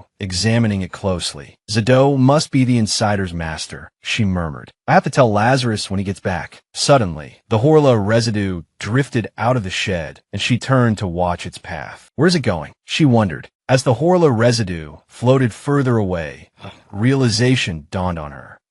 Maybe Rithger's spiritual energy is nearby and it's drawn to it. Without a second thought, she raced after the spectral residue, heedless of any potential danger. Moments later, she skidded to a halt beneath a large tree, her weapon drawn. She watched, mesmerized, as the Horla residue converged with Rithger Ickhart's spiritual energy, a swirling vortex of black and white. Hidden in the leaves, she breathed, a small smile playing on her lips. Clever. She took aim, her finger tightening on the trigger. A shot rang out, capturing Rithger Ickhart's ring of energy. Half the task was complete. Reloading her weapon, she thought, just one more to find. Then, she noticed Lazarus standing behind her. Suddenly, Lazarus rushed to embrace Liella from behind. "What are you doing here?" he whispered. His unexpected actions startled her as she looked at him with wide, surprised eyes. Liella quickly turned around. "You scare me," she said. "When did you get here?" Lazarus wrapped his arms around her waist, a playful smile on his face. "I just got back and sensed your aura along with something rather unpleasant." Liella instinctively glanced towards the shed. So Lazarus sensed me touching the Horla, she thought. "There's a Horla in that shed over there," she told him. "It seems like something a spy would do." Lazarus kept his eyes fixed on her, worry etched on his face. "That's probably it," he said, "but next time, don't touch a Horla without thinking." Liella obediently replied, "I understand." Observing his expression and demeanor, she thought to herself, he doesn't seem too worried about finding a Horla. Liella quickly told him about the challenge. "I'm in a competition with Hizit," she explained. Lazarus raised an eyebrow. "A competition?" Liella excitedly explained the rules. "Whoever finds more of Rithger's spiritual power wins." Seeing her enthusiasm, Lazarus grinned. "Well then, I have to help you win." With that, Lazarus pointed towards where another of Rithger Eckhart's rings of spiritual power was hidden. "There's another one hidden over there," he hinted. Liella followed his gaze. He couldn't bear to see her lose. This might be breaking the rules, he thought, but I can't just ignore it. Liella saw a small shed in front of her. Curiosity piqued, Liella asked, "What's this place used for?" Lazarus just smiled. The shed door opened, revealing a gloomy blue light emanating from within and thousands of steps descending into the darkness. "It's the underground warehouse," Lazarus explained. Lazarus took Liella's hand and led her inside. "What's kept here?" Liella asked, her curiosity growing. "It's what you could call my family's heirlooms," Lazarus replied. Hearing the word heirlooms, Liella stopped in her tracks. "Heirlooms," she echoed. Lazarus smiled and turned to look at her. "I can show you them if you want," he offered. "You're practically family now, after all." Liella stared at him, surprised that he would trust her enough to show her his family's heirlooms. "He's showing me his family's treasures. Is that really okay?" She wondered. "I should probably find a spiritual power first," she stammered. Before she could finish her sentence, Lazarus interrupted, pointing upwards. "The spiritual power is up there," he said with a smile. He then placed his hand on the separating door, smiled gently, and pushed it open. Liella waited with anticipation for the heirlooms to appear. A large, intricately designed prison tower appeared before them, flickering with an ethereal blue light. Lazarus looked towards the prisoner within. "That's the prisoner passed down through generations of the Hap-Pot family," he explained. He approached the tower and touched it. "Everyone thinks it's a treasure bestowed upon the Hap-Pot family by the royal family, but it's actually a magical tool." Liella listened silently. He gently placed his hand on the glass, separating the spiritual power from the outside world. "All the spiritual power of the Hap-Pot ancestors is locked inside here," Lazarus revealed. "Ancient history dictates that after the empire was founded, the royal family feared the Hap-Pot family's spiritual power. The royal family gathered ordinary people and created a knight order that could use spiritual power. But all the knights were powerless against a single member of the Hap-Pot family. He was bound by chains of guilt. So the royal family placed limitations on the Hap-Pot family. Characters: Liella, Lazarus, Hizit, Rithger-Eckhardt. Realms/locations: underground warehouse. Ranks: none explicitly mentioned. Last sentence: so the royal family placed limitations on the Hap-Pot family. Lazarus turned, his back a cold silhouette against the dim light. He continued his story, explaining that the Hap-Pot family's spiritual power was imprisoned within this very warehouse. If they ever coveted the royal family's authority, a curse would befall their bloodline. He turned back to Liella, a faint smile playing on his lips. "But," he said, "I didn't store my own power here. That means I'm unaffected by all of this. Is that even allowed?" Liella asked, surprised. Lazarus replied smoothly, "Of course there were objections, but even the emperor was overwhelmed by my power. People with true ability always defy convention, don't they?" As he finished his tale, Liella clutched her necklace, a worried frown creasing her brow. "The principle states that nothing will happen until Hera becomes emperor," she murmured. "Is it because Hera isn't of Hap-Pot blood?" Lazarus had shown her his family's heirlooms, just as he promised. "Now, I'm going to go capture Rithger's spiritual energy Liella declared. Will you play with me after you catch it? Lazarus asked, his voice tinged with a hint of playful petulance. Then, his expression falling slightly, he added,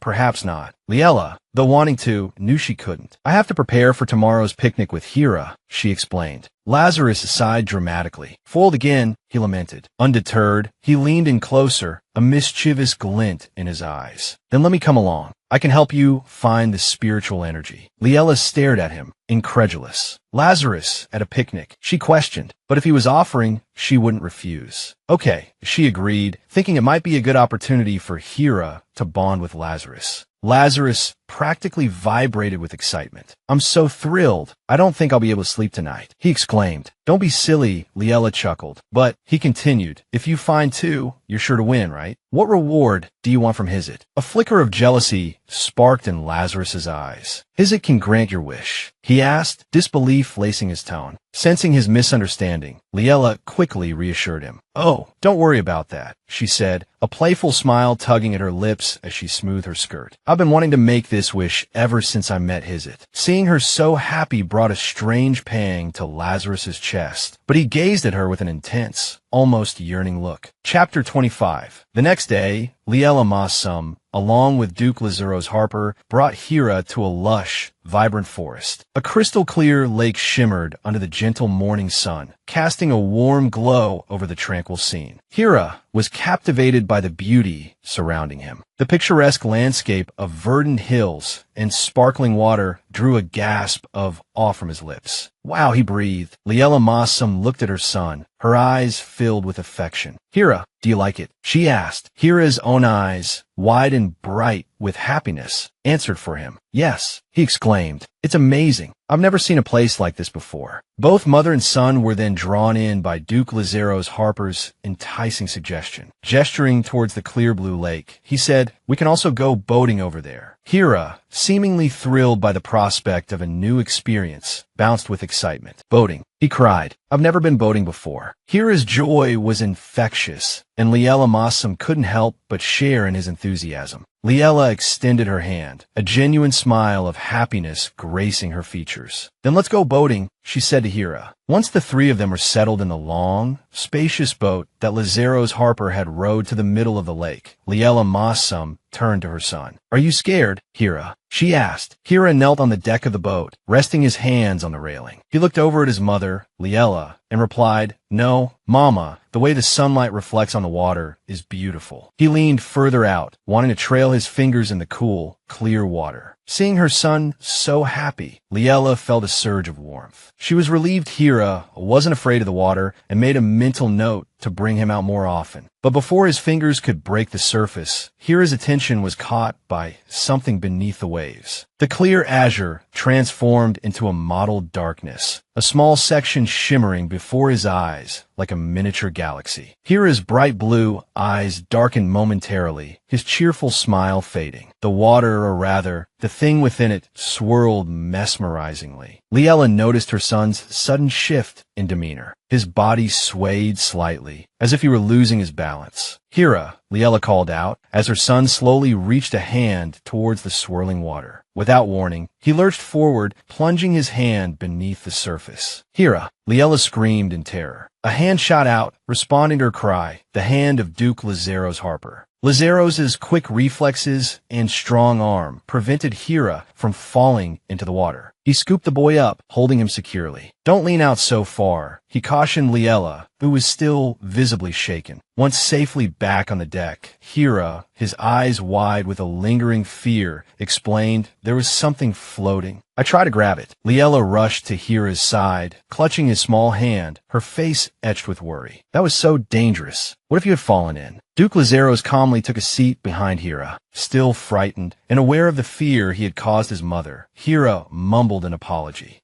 I'm sorry. But then, Hira collapsed into Liella's arms, unconscious. "Hira," she cried, her voice filled with panic. Holding her limp son, she looked up at Lazaros, her eyes frantic. "Hira, what's wrong with him?" Duke Lazaros Harper approached Hira, observing him for a moment. Unlike Liella, he remained outwardly calm. "He seems all right, externally. We should return and call a physician." Liella quickly gathered Hira into her arms. "Yes," she agreed. Lazaros disembarked first, then turned to carefully help Liella, still cradling Hira, off the boat. They quickly boarded their carriage and left the woods, heading home. Back in the lake, the swirling anomaly Hira had seen began to coalesce, forming a dense, black, dust-like ribbon that vanished without a trace. Back at the Harper estate, the sun climbed higher, its light dazzlingly bright. Returning to the Harper estate, the sun climbed higher, its light dazzlingly bright. Hira lay still, fast asleep in his bed, seemingly exhausted after the strange events of the outing. But he wasn't alone in the room. A soft voice spoke, reassuringly, perhaps he was just frightened. "There's nothing physically wrong." Liella sat anxiously beside Hira, watching the young doctor, and asked urgently, "But why hasn't he woken up yet?" The doctor explained it's just a deep sleep. He'll wake up soon. The young doctor wiped the sweat from his brow with a handkerchief. He ventured, "I have a thought." Could he have been frightened by something he saw in the water? The question was met with a sharp, almost threatening look from Lazaros. The young doctor, now sweating profusely, stammered nervously. Duke Lazaros Harper turned and faced the young doctor. "I understand. You may go." The doctor bowed, his voice trembling slightly. "Yes, of course. Thank you, sir." Lazaros watched him go, his expression unreadable until the doctor was out of sight. Waiting until Lazaros was by her side, Liella confessed her worries. "I don't understand." It was like he was hypnotized. Lazaros comforted her as she looked up at him. "The doctor said he'll wake soon. Just wait a little longer." Then he seemed to remember something. He opened his hand, revealing a letter. Its appearance suggested it came from someone of considerable power, at least an equal to Lazaros himself. "And this," he said. Liella looked at him questioningly. Seeing she hadn't taken it, Lazaros explained, "It's for you. I was keeping it safe." Understanding dawned on Liella, and she took the letter with a grateful smile. "Oh, thank you." She realized, with a pang of guilt, that in her worry for Hira, she'd completely forgotten about it. She quickly opened the elegant letter. Inside was a slip of paper covered in writing. Liella's eyes widened as she read the contents. Confusion and a flicker of recognition crossed her face. It wasn't the first time she'd seen a message like this. It was part warning, part encouragement. "This man isn't bad compared to the last one, but you deserve better. Don't settle." Liella's mind raced. This is just like the anonymous note Lady Mossmell received. Who could be sending these? Do they know Lady Mossmell? Seeing Liella lost in thought, Lazaros asked gently, "What is it?" "Bad news." Lazaros seemed unconvinced. "Then why are you hiding it?" Liella tried to brush it off. "It's really nothing." But then, she changed her mind. "Do you want to see it?" Duke Lazaros Harper looked at her seriously. "I don't want to pry. I wasn't going to look, but you're being so secretive." Liella held the note out to him. "Here," she thought to herself. "He won't be angry when he reads it, will he?" Lazaros unfolded the note and began to read, slowly and carefully, while Liella watched nervously, waiting for his reaction. Suddenly, Lazaros chuckled. "Ah!" Just as Liella had suspected, Lazaros finished reading the letter without a trace of anger on his face. On the contrary, he smiled brightly. "Whoever wrote this," he chuckled, "they're spot on. I'm nowhere near as good as you, Liella." Even though she had anticipated this reaction, Liella still couldn't quite believe it. "You're not angry?" she asked. Lazaros firmly replied, "Not at all." He looked directly into Liella's eyes, his gaze tender and affectionate. "I just can't wait until our wedding day," he told her, "so everyone can see what a wonderful wife I have." Lazaros' sudden romanticism caught Liella off guard. Blushing, she turned away. "What are you saying?" she murmured. Liella bit her lip, pondering. Lazaros seemed remarkably optimistic about their marriage. Perhaps they could actually maintain this relationship for a whole year. Suddenly, Hira stirred awake from a deep sleep, his little whimpers drawing their attention.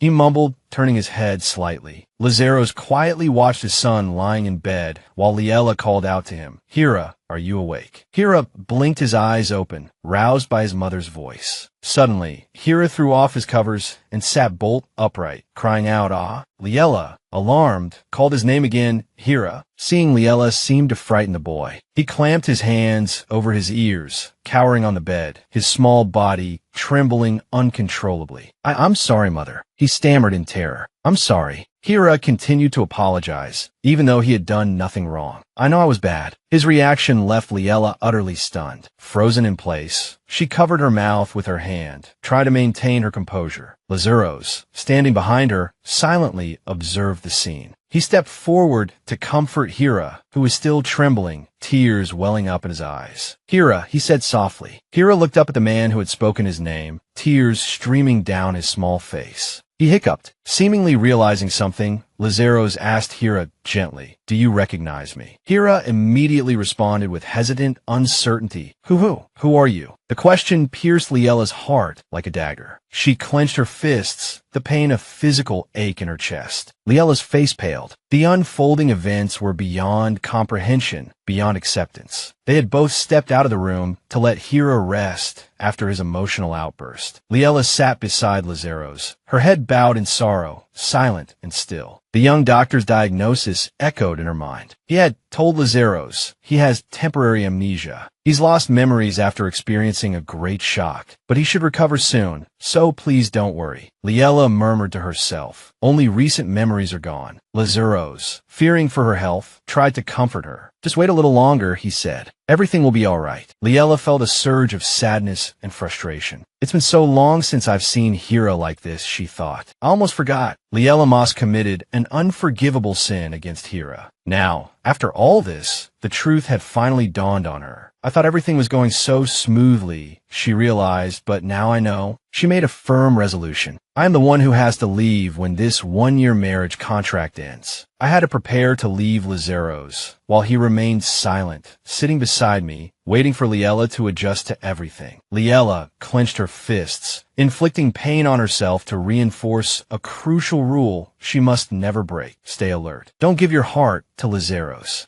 Just as Lazaros had told Liella, based on a young doctor's words, a few days later, Hira's memories returned. The little boy didn't remember his amnesia, laughing cheerfully and calling Liella Mama in his sweet, childish voice. Liella sighed, a weary expression on her face. The beautiful woman sitting opposite Liella spoke with concern. What's troubling you, madam? The question brought Liella back to reality, pulling her from her negative thoughts. Oh, she responded. The woman with large emerald eyes and vibrant orange hair was Senior Hiu. She looked directly at Liella, her polite smile unwavering, waiting for her reply. Liella smiled at Senior Hiu. Please, just call me Liella. There's no need to be so formal. Senior Hiu quickly adopted the suggestion. So Liella, why the sigh? What's wrong? It's the first time I've seen a bride-to-be look so down. Liella blushed at the question, stammering a denial. It's nothing. Senior Hiu didn't believe her. Nothing. If something's bothering you, talking about it will make you feel better. Did you have a fight with Duke Harper? Liella was startled by the question, trying to recall what she knew about the woman before her. Senior Hiu, was she always this caring in the original story? She seemed genuinely concerned for those close to her. Senior Hiu rephrased her earlier question, fearing she had offended Liella. Well, of course, there are rumors that the Duke would give anything for you. That single sentence sent Liella into contemplation. We won't be arguing for life, as it's just a one-year marriage contract. But then she smiled and said, no, it's about my child. He was a few days ago. Senior Hiu's face lit up with understanding. Ah, you have a son, right? It's natural to worry when your child is sick. Liella gave a dismissive laugh. Thank you for your concern. Several documents covered in writing were spread across the table. Liella looked seriously at Senior Hiu. Now, let's discuss business. These are the documents outlining future plans. Senior Hiu seemed a little flustered, perhaps not quite used to such matters. All right, so let's start with. Liella finished her sentence. The most important matter. We need a large-scale personnel adjustment within Hill. Senior Hiu was taken aback. Personnel ajustement. She voiced her concerns. But Hill is a conservative place. We'll face significant opposition. Liella corrected her. No, it can be done. And by doing so, you can solidify your position within the family. Liella picked up a document from the stack on the table. Look at this. There's a network of alliances surrounding Dawson Hill. Senior Hiu looked at the documents, agreeing. Yes, that's right. Then, surprise colored her voice. How can it be so detailed? This even includes classified information. Liella lowered her eyes, a flicker of amusement in her heart at the secret she couldn't share with anyone, her voracious consumption of novels. It was her repeated readings, combined with some investigation, that gave her such detailed knowledge. Senior Hugh glanced at her across the table. Liella, she asked, is there anything I can do to help you? Of course, Liella replied. There's something that's been bothering me. Senior Hugh quickly picked up on the affirmative tone in her voice. What is it? Tell me, and I'll assist you. Liella rested her hands on the documents scattered across the table, lost in thought. I was truly surprised when I learned about this person during my investigation. Her eyes sharpened, taking on a brighter, more intense gleam. I only suspected him, but I never imagined he'd be connected to the Hill family. She slid a sheet of paper containing information about a nobleman across the table towards Senior Hugh. Baron Brake, she asked, what dealings did you have with this man? Senior Hugh seemed genuinely surprised at the mention of his name, tilting her head slightly. Brake, she echoed. Liella was taken aback by Senior Hugh's reaction. She hadn't expected that even Senior Hugh wouldn't immediately recognize the name Baron Brake. He was supposed to be one of Dawson's closest associates, yet she couldn't recall him. Had Senior Hugh been isolated by her family to this extent? Liella tried to jog her memory. I attended a Hill family party before, she began, but Senior Hugh interrupted, but I don't remember meeting him. Disappointment pricked at Liella. It seemed she wouldn't get much useful information from Senior Hugh. I haven't learned anything helpful from Senior Hugh. Should I focus on Dak instead? She recalled her investigation. Dawson places a great deal of trust in Dak, but there's no logical reason for the powerful head of the Hill family to associate with a nobleman from such an impoverished family. There must be some sort of transaction between them.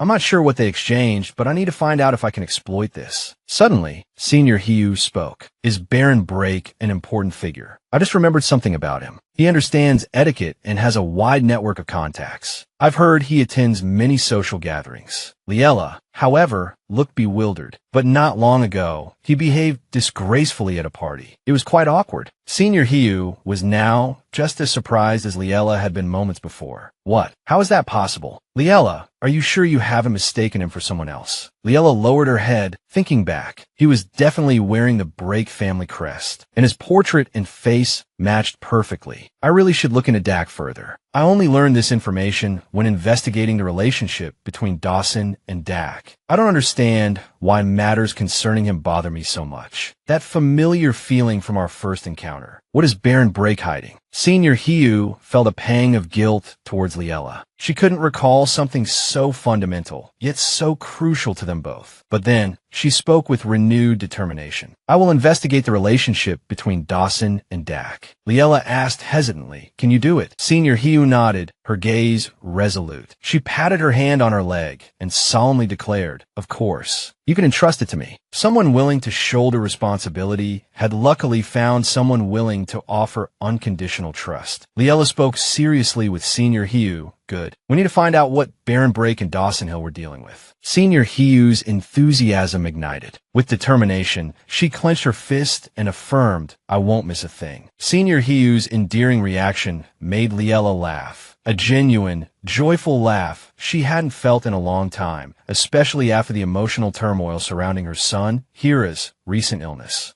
Liella returned to the Harper estate after finalizing everything with Senior Hugh. Zen bowed to her, but Liella, lost in thought, seemed not to notice. I had planned my next steps based on learning the connection between Dak and Dawson, but I didn't expect Senior Hugh to be unaware of their relationship. Liella urged herself onward. I need to finish this quickly and leave Hira with Lazaros. Zen bowed again and asked, Madam, you're back. Liella smiled in response. Ah, Zen, where's Hira? Zen replied, he's in his room, madam. The answer startled Liella, and she turned sharply. A mother's intuition warned her something was amiss. Her face paled, and she hesitantly asked Zen, is something wrong? Zen informed her, not exactly, but the young master hasn't eaten anything and has been in his room all day. Liella was taken aback. What? Hira? Liella's expression was unreadable as she fell into thought. It was like this not long ago, but she looked up and told Zen, I'll prepare a snack. Zen bowed. Yes, madam. A moment later, Liella picked up a small woven basket and started to walk away. But she suddenly stopped, a worried thought crossing her mind. Asterisk, wait, is this right? Asterisk. Alone in the vast hall of the estate, Liella was consumed by anxieties. Am I interfering too much in Hira's life? I'm leaving soon anyway. Tears welled in her eyes, a pang of self-pity rising within her. Madame Osmel was the one bullying Hira initially, not me. Why do I have to bear this burden? Liella closed her eyes tightly. But Hira can't know about me transmigrating here. To him, I'm just a source of harm. Her conscience wouldn't allow her to remain indifferent to Hira's suffering. She quickly wiped away the frustrated tears. Even so, I still want to leave Hira with good memories before I go. Now standing before Hira's door, Liella knocked gently and asked, Hira, are you asleep? Hira, sitting on his bed, murmured sleepily, Mother. Hearing Hira's sweet voice, a gentle smile graced her lips as she presented the basket filled with freshly baked cookies. Would you like some cookies? Hira didn't answer, seemingly preoccupied with something else. A nameless unease flickered in his eyes. Seeing her son sitting silently, staring down at the cookies, Liella's heart ached. He still hadn't reacted. Don't you want to eat them? She asked. Hira finally spoke, but he abruptly changed the subject. Yes, Mother. That day, the day I was scared by the lake. Hira's tears welled up as he looked up at his mother, Liella. Are you really all right, Mother? I don't remember anything after I almost fell into the lake. Liella flinched, a soft gasp escaping her lips. The young doctor's words echoed in her mind. It's best to conceal the young master's memory loss for a while, until he's fully stabilized. She felt a prickle of suspicion. Could Hira sense something was amiss? Forcing a smile, she reassured him, it's just because you were so frightened, darling. Hira pondered her words. Since his mother said so, he didn't want to worry her further. Still, something felt different ever since that day. His body felt strange. Liella, noticing his silence, asked gently, what is it, Hira? A flicker of memory, a younger Hira shrinking back from his mother's anger, flashed through his mind. If she was truly upset, he knew he would bear the brunt of it. A tremor of fear ran through him.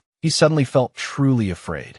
But then, the image of his beautiful, gentle mother, a soft, slightly bewildered smile gracing her lips, replaced the harsher memory. He quickly lowered his head. It's nothing, Mother. Flustered, he added, I want to eat the cookies you brought. Liella dismissed her earlier concerns. Of course, dear. They're your favorite chocolate chip cookies. She looked at him tenderly, but Hira remained quiet. The next day, while the streets were still deserted, a carriage appeared, hurrying towards its destination. It was Liella's carriage. Inside, she fretted. Am I late? I'm sure I arrived before the appointed time. She noticed another carriage already waiting outside. It seemed the person she was meeting was eager to see her, arriving even earlier than she'd anticipated. Surprised, she thought, well then, peering out the window, she made a mental note to arrive even earlier next time. Liella stepped out of her carriage and hurried inside. A beautiful woman greeted her, clearly having waited for her arrival. You're here. It was Camelin. She extended a hand towards Liella. The dress I commissioned for you is ready. Come with me. Liella beamed, her voice filled with gratitude. Thank you. But then something caught her eye, something dazzling and new. Her eyes widened. Before her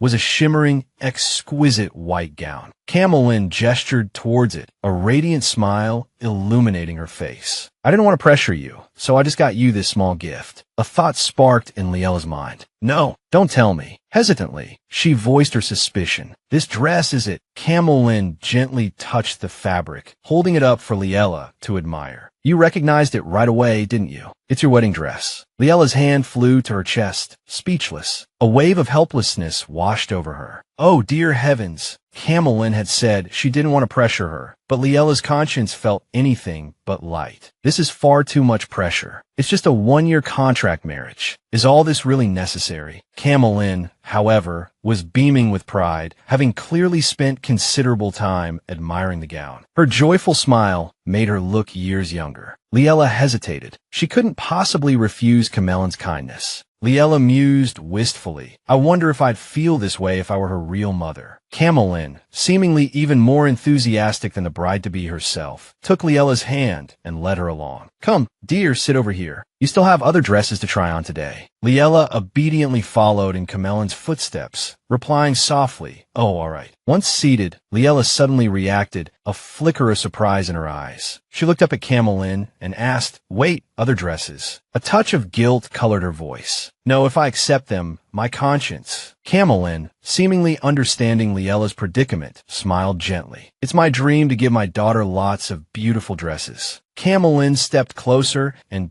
gently stroked Liella's hair, her voice filled with affectionate warmth. Liella, I want to treat you like my own daughter. Liella's heart stirred at Camellin's loving gestures and words. Gratitude shone in her eyes as she replied, I feel the same way, ma'am. Camellin gazed at Liella with unconditional tenderness. Liella herself likely felt incredibly fortunate to have found such a mother-in-law, someone who cherished her even more than her own mother. But this tender moment between them was short-lived, interrupted by the unexpected arrival of someone who declared, You're making me jealous. It was Duke Lazaro's Harper, Liella's soon-to-be husband. He looked directly into her eyes, his expression serious. You should smile at me like that, too. Seeing her son standing at the doorway, Camellin's face contorted into a look of intense displeasure. If she could, she probably would have thrown Lazaro's out of the shop right then and there. Arms crossed, she rolled her eyes and asked, What are you doing here? I'm having a special moment with my daughter. Lazaro's offered his mother a friendly, slightly reproachful smile. Why don't you spend some time with your son? Camellin remained unmoved, her rejection absolute. I don't want to. Caught between them, Liella's face was a picture of bewildered confusion. Goodness. Lazaro's eyes crinkled in a smile that didn't quite reach them as he offered his mother a half-hearted compliment. You look happy, though. Your complexion is radiant. Camellin didn't acknowledge Lazaro's attempt at flattery. Instead, she looked at him and offered some genuinely helpful advice. Well, if you have the time, you should go see a doctor. You need to get your eyes checked. Liella watched the two of them, their interaction a strange mix of concern and barbs. She was utterly perplexed. Can family members really talk to each other like that? She wondered silently. Lazaro's and his mother, Camellin, were openly sparring, their gazes locked in a silent battle of wills. Lazaro's maintained a calm smile, while Camellin glared at her son. Liella, feeling helpless, thought to herself, this isn't so bad. Suddenly, Lazaro's abandoned the familial feud. He sat down next to Liella and said, Anyway, it's been a bit difficult keeping my whereabouts a secret. He turned to Liella. Is everything all right? Liella beamed, her smile bright. Yes, everything's fine. Then, unexpectedly, Lazaro's turned to her with a pout. Liella, I'm so upset. Mother just scolded me. Unsure how to react, and not particularly skilled at comforting an overgrown child, Liella offered a strained laugh. Ha! Seeing this, Camellin placed her hands on her hips and, ignoring Lazaro's presence entirely, addressed Liella. Liella, if you indulge him, it'll only get worse. He's becoming more and more demanding. Liella blinked in surprise. Is that so? Camellin softened her tone. But I'm so glad you agreed to the marriage. Camellin quickly slipped into the role of a worried mother, fretting over her son's future. She sighed. If he hadn't found someone to marry, I don't know what would have become of him. She patted Liella's head, grateful. It's so wonderful he's found someone to spend his life with, and such a lovely girl, too. Liella mumbled a shy, oh, lowering her gaze, unable to meet Camellin's happy eyes. A year from now, I have to leave, she thought. Is it really okay to deceive Camellin like this? Glancing at Lazaro's, she saw him smiling at her, a smile that seemed to remind her of what she needed to do. Liella spoke to Camellin, her voice hesitant, her eyes still holding a trace of guilt as she looked at Lazaro's. It's the greatest blessing of my life. As if to solidify Liella's words, Lazaro's pulled her close, his head resting against hers. His sudden action sent a blush creeping up her cheeks. He declared with deep affection, Liella will be with me for the rest of our lives. Camellin, still wearing the slightly disgruntled expression of someone whose date was being hijacked and precious daughter stolen, replied, I know. Camellin quickly linked arms with Liella, as if afraid Lazaro's would whisk her away. Her face now beamed with a joy that could rival the arrival of spring. She shooed her son away. All right, off you go now. Liella still has many dresses to try on. Liella's heart sank a little at Camellin's words. Still have to try on dresses. Lazaro's, ever perceptive,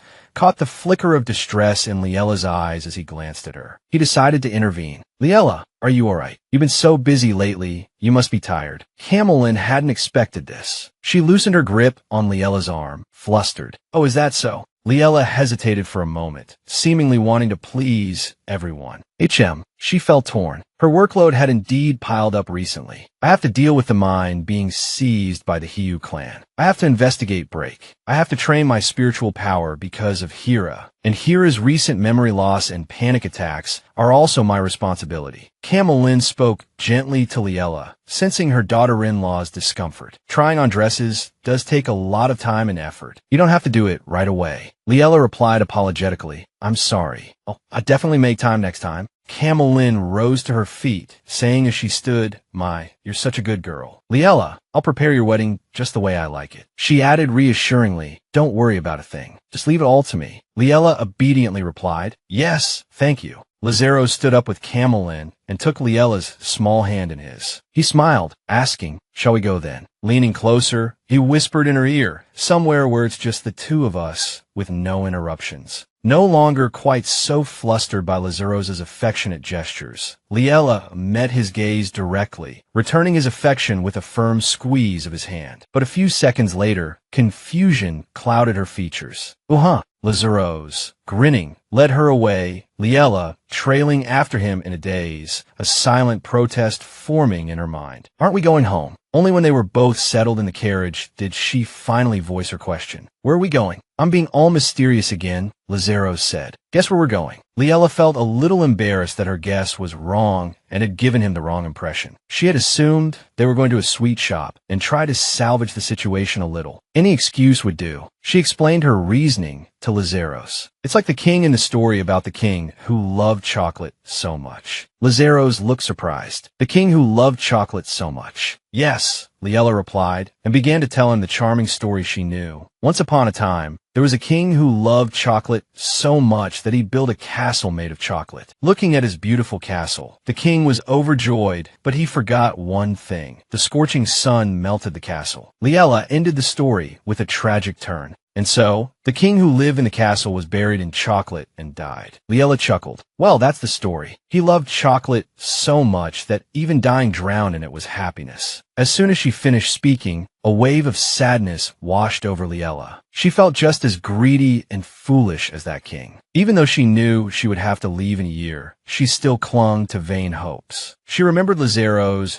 pulling her close and promising Camel Lynn that they would be happy together forever. He probably only said that to reassure her mother. Lazaros, seeing Liella dwelling on such melancholic thoughts, wanted to do something for her. He suddenly said something that surprised her. I can understand that, king. Lazaros probably had his expressive eyes to thank, for they allowed others to clearly perceive his sincerity. The king's object of obsession was chocolate. For him, it was Liella. Liella sat motionless, her face flushing deeper with each word he spoke. To die in the arms of the one you love? Oh, I would be very happy. Lazaros reached out and took Liella's hand, calling her name sweetly, Lila. Gazing into her eyes, he asked, without mentioning the one-year contract, don't you really intend to marry me? Liella questioned her heart after his question. Did Lazaros truly like her? The car stopped at the place Lazaros had asked her to guess earlier. Liella shifted towards the door, preparing to get out. She chose logic over listening to her heart. No, how could that be? Once I'm no longer valuable, he'll lose interest in me. She imagined a scenario in the near or perhaps distant future where Lazaros would coldly leave without a trace. If that happens, I'll be the one left behind in the melting chocolate castle. Lazaros, noticing Liella's long silence, spoke up. It seems you don't want to answer. They had both moved on from the previous topic. Looking out the window, Lazaros said to Liella, we seem to have arrived. Let's get out. He gallantly offered his hand. I'm sure you'll like it. Liella hesitated as she placed her hand in his. She thought to herself, I'm grateful for Lazaros' offer, but I'm terrified of suffocating like the Chocolate King. After stepping out of the car, Liella was surprised. It was a high-end boutique, the kind of place nobles like Lazaros frequented, and yet he had made a mystery out of it. Liella turned to Lazaros, asking, why are we here again? If there was something you needed, we could have taken care of it back there. Lazaros simply smiled. You'll see when we go inside. Liella followed him into the upscale shop without further comment, her eyes scanning the interior. She seemed to be searching for something specific, but the shop didn't appear to carry it. It doesn't look like anything out of the ordinary, she thought to herself. Liella paused, watching Lazaros speak with the shop owner. Well, you must have a reason, she mused. The shop owner nodded in understanding. Yes, I understand, sir.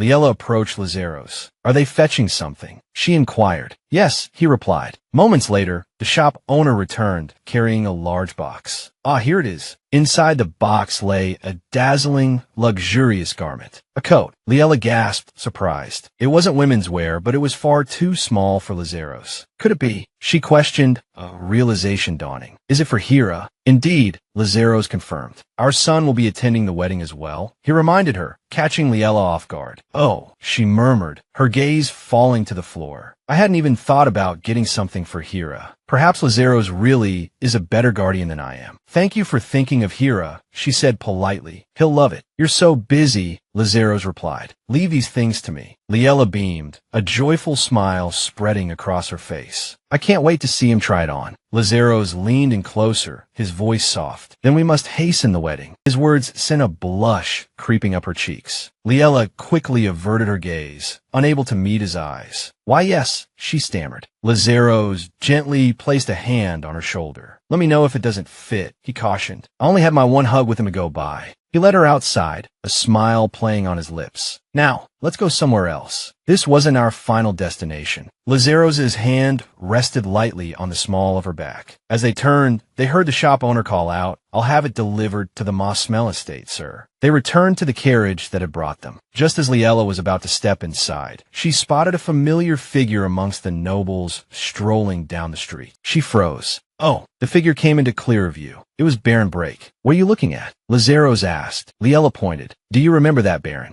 A flicker of displeasure crossed Lazaros' face at the mention of another man. Baron Brake. He was at the Hayu family banquet, wasn't he? He replied reluctantly. Do you know him? Liella pressed. No, Lazaros stated firmly. Why do you ask? He continued. You stared at him last time as well. Could it be? Liella felt a pang of injustice. Flustered, she fumbled for an explanation, near tears. Don't say such strange things. I didn't do anything like that. But Lazaros' gaze remained fixed on her, his eyes narrowed in suspicion, a suspicion not entirely unfounded. But I've never looked at anyone like that. Their conversation abruptly ceased as Baron Brake turned down a side street. Liella's expression grew serious. I think I need to follow Baron Brake, she declared, taking Lazaros' arm and pulling him forward in pursuit. I'll explain later. Lazaros didn't seem bothered by the recent events, especially now. He was tailing a stranger with his fiancée. He knew it was his first time shadowing someone, but he was determined to try his best. Despite being a novice, Lazaros seemed surprisingly adept at it, even finding amusement in the clandestine nature of their pursuit. He glanced at Liella, a smile playing on his lips. He's quite alert, he whispered. Liella startled, a sheen of nervous sweat on her brow. She raised a hand to her lips, silently urging him, Shh, don't let him see us. Baron Brake stopped before the door of a house and knocked several times. Liella noticed. Ah, he went in there. Lazaros sought her opinion. Should we follow him inside? It's quite risky. Liella agreed. It is. However, what hunter wouldn't feel frustrated with their prey right before them? So close, yet haven't let them go. Liella felt the same, a pang of disappointment. Having followed him this far, they couldn't leave empty-handed. Lazaros offered a suggestion. Going in is too dangerous. Let's scout around the area. Liella readily agreed. All right, together. They circled the building Baron Brake had entered. They paused. Lazaros noticed something peculiar about a building across the street. That building. There's something strange about it. The lower floor has no windows. He wondered aloud what could be hidden inside. Liella looked up at Lazaros. It is suspicious. What are you going to do? Lazaros told her his plan as he began to channel his spirit energy. I'll send my spirit energy to investigate. Lazaros' spirit energy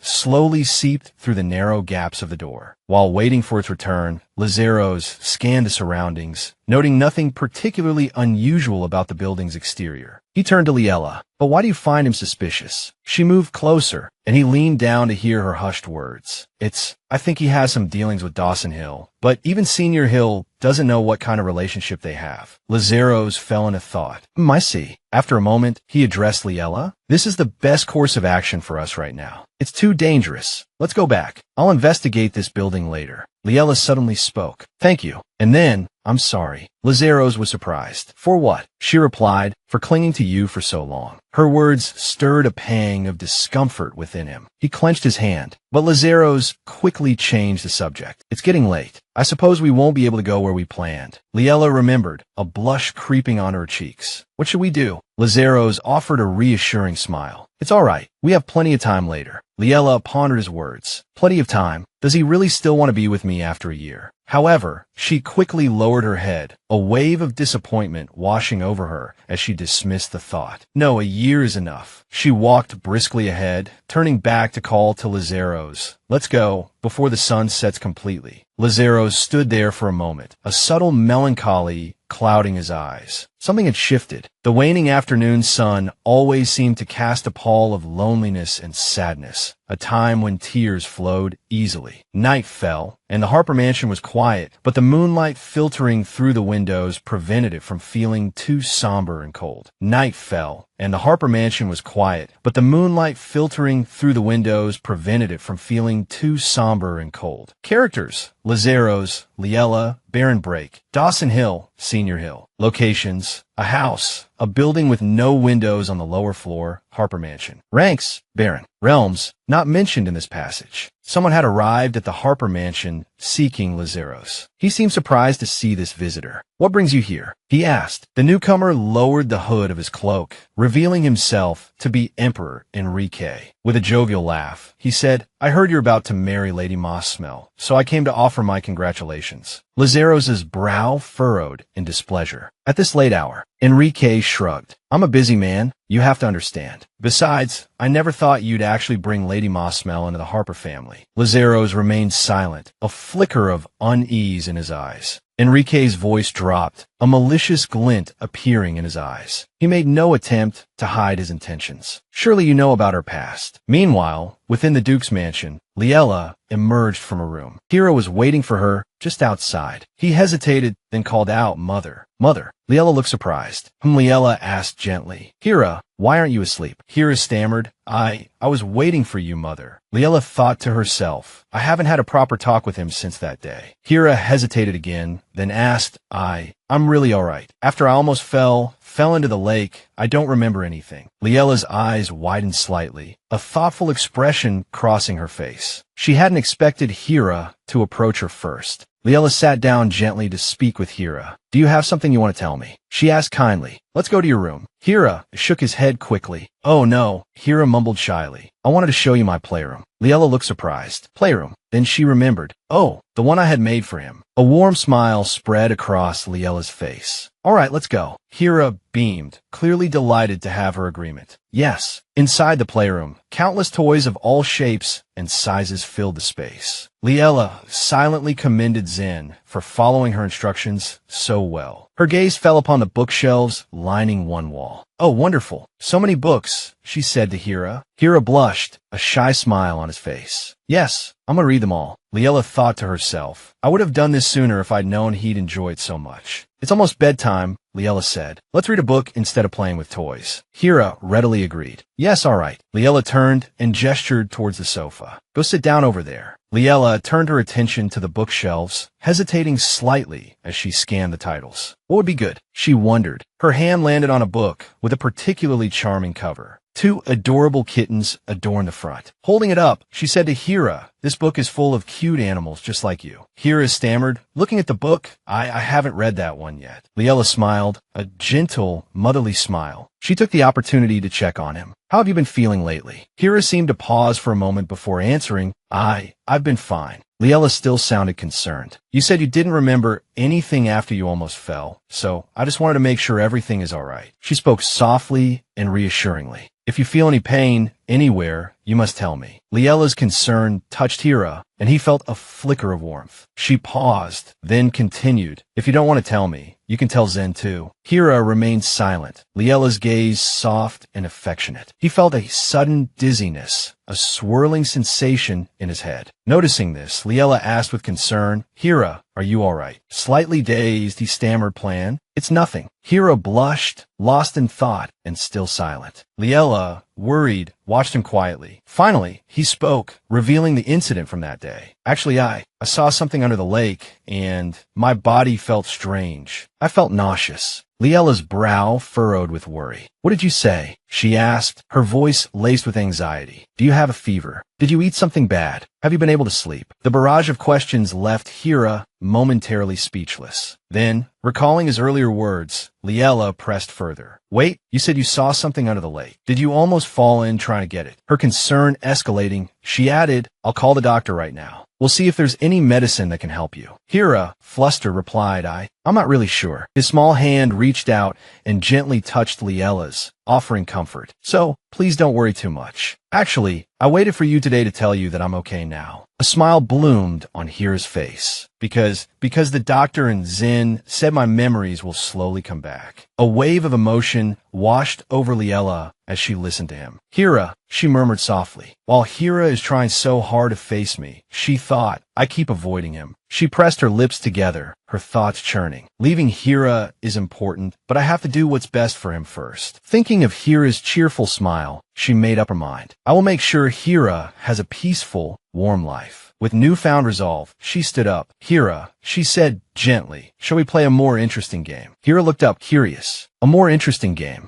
Liella watched Hira sitting on the sofa, thinking, I can only use my magic through this gun, but if I show it to Hira, he'll definitely like it. She pulled out a gun. With a soft squeeze of the trigger, a luminous aura of magic enveloped her hand. Here, she said with a flourish. Hira's eyes widened in awe. Wow. He stared, mesmerized, his eyes shining. It's so sparkly. Like stars. Liella chuckled. It's called magic. Pretty, isn't it? Hira, intrigued, echoed. Magic. Liella sat down beside him. Hira, you can create stars like this too. Hira stammered, and me. He shyly lowered his head. Liella looked at him tenderly, thinking, to help Hira gain magic quickly, I have to ask Hizit to grant my wish soon. The next day, Liella was busy with work in her study. Zen approached cautiously, carrying a letter. Madam, you have a letter. Liella nodded. Yes, leave it there for me. Thank you. Zen placed the letter on the desk and quietly closed the door behind her, leaving Liella to her work. Exhausted, Liella rubbed her temples. This is tiring me out, she thought with a sigh. I'm already busy with Senior's work, and now this. Liella leaned back wearily against her chair, thinking. She had to convince her Senior to throw a party. It was necessary to solidify her position in noble society. An idea suddenly sparked in her mind, her eyes widening. She would invite Das Break as well, to get a better grasp of his movements. Pulling herself together, a flicker of curiosity crossed Liella's face. She wondered, had Lazaros learned anything about that building yet? There hadn't been any news. Should she write him a letter first? Her gaze fell upon the letter Zen had just placed on the table. Realization dawned. That might be from Lazaros. Liella picked up the letter, a hint of suspicion in her thoughts. Why wasn't there anything written on it? Curiosity gnawed at her. Could it be from that person? Meanwhile, in Lazaros' study, he was alone, engrossed in his work. He glanced at the documents on the paper, along with Liella's picture within them, and let out a soft hum. Lazaros brought a hand to his chin, contemplative. What should he do with this? Liella opened the letter and began to read. A single line was written inside. Sister, it's me. It's time we met. Liella's eyes narrowed. The time given was 1 week from now. Did time to meet mean that this person and Lady Mossmell met regularly? She paused, considering. If this person knew Lady Mossmell from before, they would surely notice that she had changed. Liella made up her mind. She had to meet this person to find out who was sending these unsettling letters. Picking up a pen, Liella mused. It certainly wasn't from Lazaros, so she would have to write to him. She began to compose a letter. Surprise flickered across her face. Lazaros was sitting on the sofa, a gentle smile gracing his lips. Liella, he said, we meet again to continue our conversation from yesterday. Why are you here? Liella asked, curious. You didn't tell me you were coming. Zen, overhearing, shifted uncomfortably, avoiding her gaze. Liella considered this. Perhaps Lazaros had told Zen not to say anything, wanting to surprise her. Turning to Zen, Liella spoke gently. Please bring some tea for our guest. Zen bowed her head immediately. Yes, madam. Liella settled onto the sofa opposite Lazaros. Her curiosity piqued. What is it? She asked. Lazaros chuckled. Between us, he replied. Nothing in particular. I simply missed you and came to see you. A blush warmed Liella's cheeks. I just sent you a letter, she said. If I'd known you were coming, I would have told you directly. She recalled the awkwardness of composing the letter, the struggle to find the right words. It was the first time she'd written a letter, and she'd sighed over it. Did you find out anything about the building Baron Break went into? She asked, her curiosity returning. Lazaros laughed, then hesitated. No, it's not about that. Liella looked at him, surprised. Lazaros decided to be honest. Our wedding is approaching, he said, but when I think about it, we don't really know anything about each other. He offered a gentle suggestion. Perhaps you could tell me more about yourself. Liella was still taken aback. Lazaros gave her an example to help her understand. Like your hobbies, your strengths, the things I should know about you. Liella parted her lips, about to speak. Tension gripped her, her fingers tightening on the fabric of her skirt. Things he should know, she thought. Was he worried about difficulties after they were married? But she didn't really know much about Lady Mossmell either. Forcing a smile, she replied, if there was anything, I would have told you already. Lazaros glanced at her, a flicker of confusion in his eyes. He remained silent for a moment before finally asking, in our marriage agreement, there's a clause stating I must treat Hira as my heir. Why is that there? Liella blushed slightly. That, she began, meeting his gaze with a bright smile. I just want Hira to be happy. Lazaros fell into contemplation. Liella's words resonated within the room. Hira's biological father had shown him no affection, preoccupied with other women and leaving the boy to fend for himself. Her empathy for Hira was evident in the tenderness of her words. I want him to have a good father, she added softly. Lazaros remained silent for a while. He recalled Enrique's frantic accusation. Lady Mossmell murdered her own husband. Enrique had stood before him, unwavering in his certainty. If you don't believe me, I'll send you the proof. The pieces began to fall into place in Lazaros' mind. The former Viscount Mossmell's death was certainly no accident. While he couldn't be certain of Liella's involvement, if she had killed him, it was for Hira's sake. He didn't think her expression was deceptive. Lazaros considered the implications. He had so much on his plate already. A woman who wouldn't hesitate to kill her husband for a child that isn't even her own, he mused, and then offers me the chance to be his new father. This is more entertaining than I thought. The hardness in his eyes softened, and a gentle smile played on his lips, surprising Liella. What is it? She asked. Lazaros adjusted his collar. Nothing, he replied with a curious chuckle. Do you think I'd be a good father to Hira? Liella didn't hesitate to answer honestly. Initially, I approached you because I thought the Harper family could protect him. A hint of embarrassment colored her cheeks. Lazaros, in principle, wasn't father material. He saw Hira as a useful ally, someone who wouldn't betray him. She pictured Hira, burdened by pain and a lack of true love, ultimately becoming a tyrannical ruler because of his wounded heart. But, she continued, after spending time with you, I realize you're a much better person than I initially thought. I'm very happy to be a family with you. She finished with a happy smile. Lazaros hesitated, questioning himself. A good person. He swallowed hard, remembering the whispers behind his back. People feared the Harper family, regarding him as a monster. This was the first time a woman had proposed marriage to him without a trace of fear. He placed a hand over his heart, feeling a tremor within. No, perhaps he was simply touched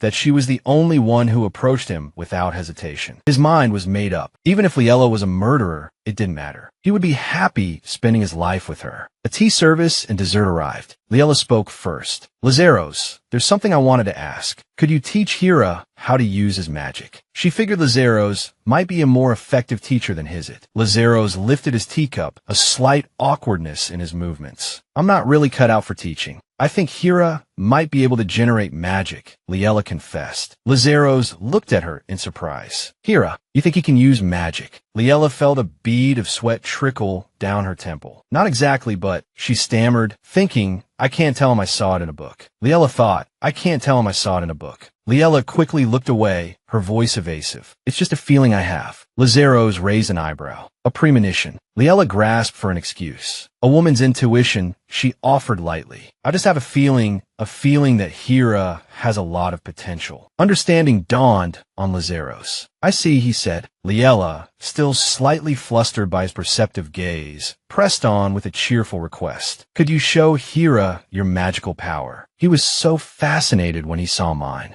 Amused, Lazaros readily agreed. All right, he chuckled, nodding. It's not a problem. Hira, now seated beside Liella in the living room, looked on with wide-eyed anticipation. Liella clapped her hands encouragingly. Go on, Lazaros, show him. Lazaros obliged, performing a series of graceful movements. A stream of blue magical energy spiraled upwards, captivating Hira, who breathed a soft, awestruck, "Oh." Liella smiled gently at the boy. What do you think? Different from what you saw yesterday, isn't it? Beautiful, too. Hira's expression suddenly crumpled. He clutched his head, a pained groan escaping his lips. Ew. Liella's smile vanished, replaced by a look of alarm. Hira, she cried, her voice sharp with concern. Lazaros, equally taken aback by the unexpected reaction, looked on with a flicker of guilt. Together, he and Liella helped the boy to his room. Hira spoke hesitantly, his voice small. I am okay. It's just when I saw it, I felt dizzy. Just for a moment, Hira added weakly. Liella fell silent, her mind racing. Could it be because Lazaros's magic is different from mine? She wondered. Did it startle him? Lazaros's voice, filled with remorse, broke the silence. I think I overdid it. Perhaps I should have just done a small demonstration. He placed a comforting hand on Liella's shoulder, and she leaned into the touch. Lazaros, she murmured, taking his hand in hers. It's not your fault. I asked you to do it. Don't say that, Lazaros replied softly. He turned his attention back to Hira. Hira, are you feeling better now? Hira nodded quickly. Yes, I'm fine now. Lazaros ruffled the boy's hair gently. Good, as long as you're all right. Hira looked down, a blush creeping up his cheeks. I'm sorry. It's my fault that I suddenly... Liella knelt beside him, offering a reassuring smile. No, it's not, she said firmly, taking his hand. I told you not to say that, Hira. She held his small hand tightly in hers. You just felt a little dizzy. That's nothing to apologize for. Hira looked up at her, surprised by her gentle reassurance. A small, happy smile bloomed on his face. Okay, he whispered. Later, outside, near a small pavilion,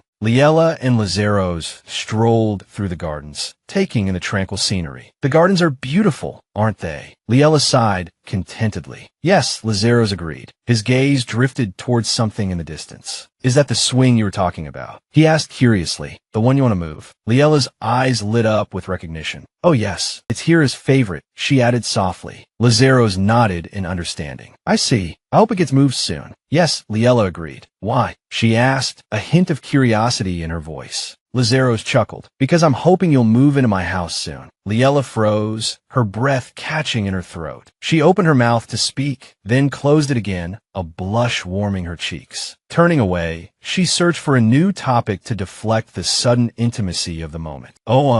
What was Baron Blake doing in that building? Lazaros, sensing her discomfort, remained silent for a moment. He turned his gaze away from her. It's just an abandoned building, he replied quietly. Liella looked surprised. Abandoned? I've looked around, Lazaros confirmed. The building is registered for residential use, but it's unclear who the owner is. It doesn't seem to be for sale, so they must be hiding the true owner's identity. Liella couldn't help but ponder this. Clearly, something was going on within that building, she thought. She recalled the man's shady demeanor. Liella frowned, thinking she'd have to invite Diaz to the party Senior was throwing to find out more. Seeing her lost in thought, Lazaros called out, Liella. He gently poked her plump cheek. Liella. Startled, Liella pouted at him. You surprised me. Lazaros chuckled. You seem miles away. Liella could only confess, yes, Baron Diaz Blake. Lazaros's brow furrowed in displeasure. Him again. He placed a hand on her shoulder, his voice serious. Don't think about him. Lazaros leaned in, whispering in her ear, I'm right here. Liella blushed at his closeness. This is difficult, she thought, flustered. I need to keep my composure. Still trying to deflect, Liella stammered, I'm sorry. I was so curious about it that I even sent you a letter. Lazaros sounded surprised. You sent me a letter. Liella recalled, a little embarrassed. It was more of a note than a letter. Lazaros laughed, teasing her. I'll reply as soon as I get back, on beautiful stationery. Liella grew even more flustered. That's a bit cheesy. Lazaros, hearing the word for the first time, was curious. Cheesy? What kind of image do you have of me? Liella fumbled for an answer. Well, of course. Suddenly, something clicked. You're supposed to be the cold and aloof type like in the stories. His current behavior was making it hard to reconcile the two images. I keep thinking of the Lazaros from the stories, she thought, while the real Lazaros is right here in front of me. She sighed inwardly. Then, she couldn't help but giggle. It's just that, you're always so romantic when you're with me. By now, they had reached a swing set. An idea struck Liella. Do you want to try the swing?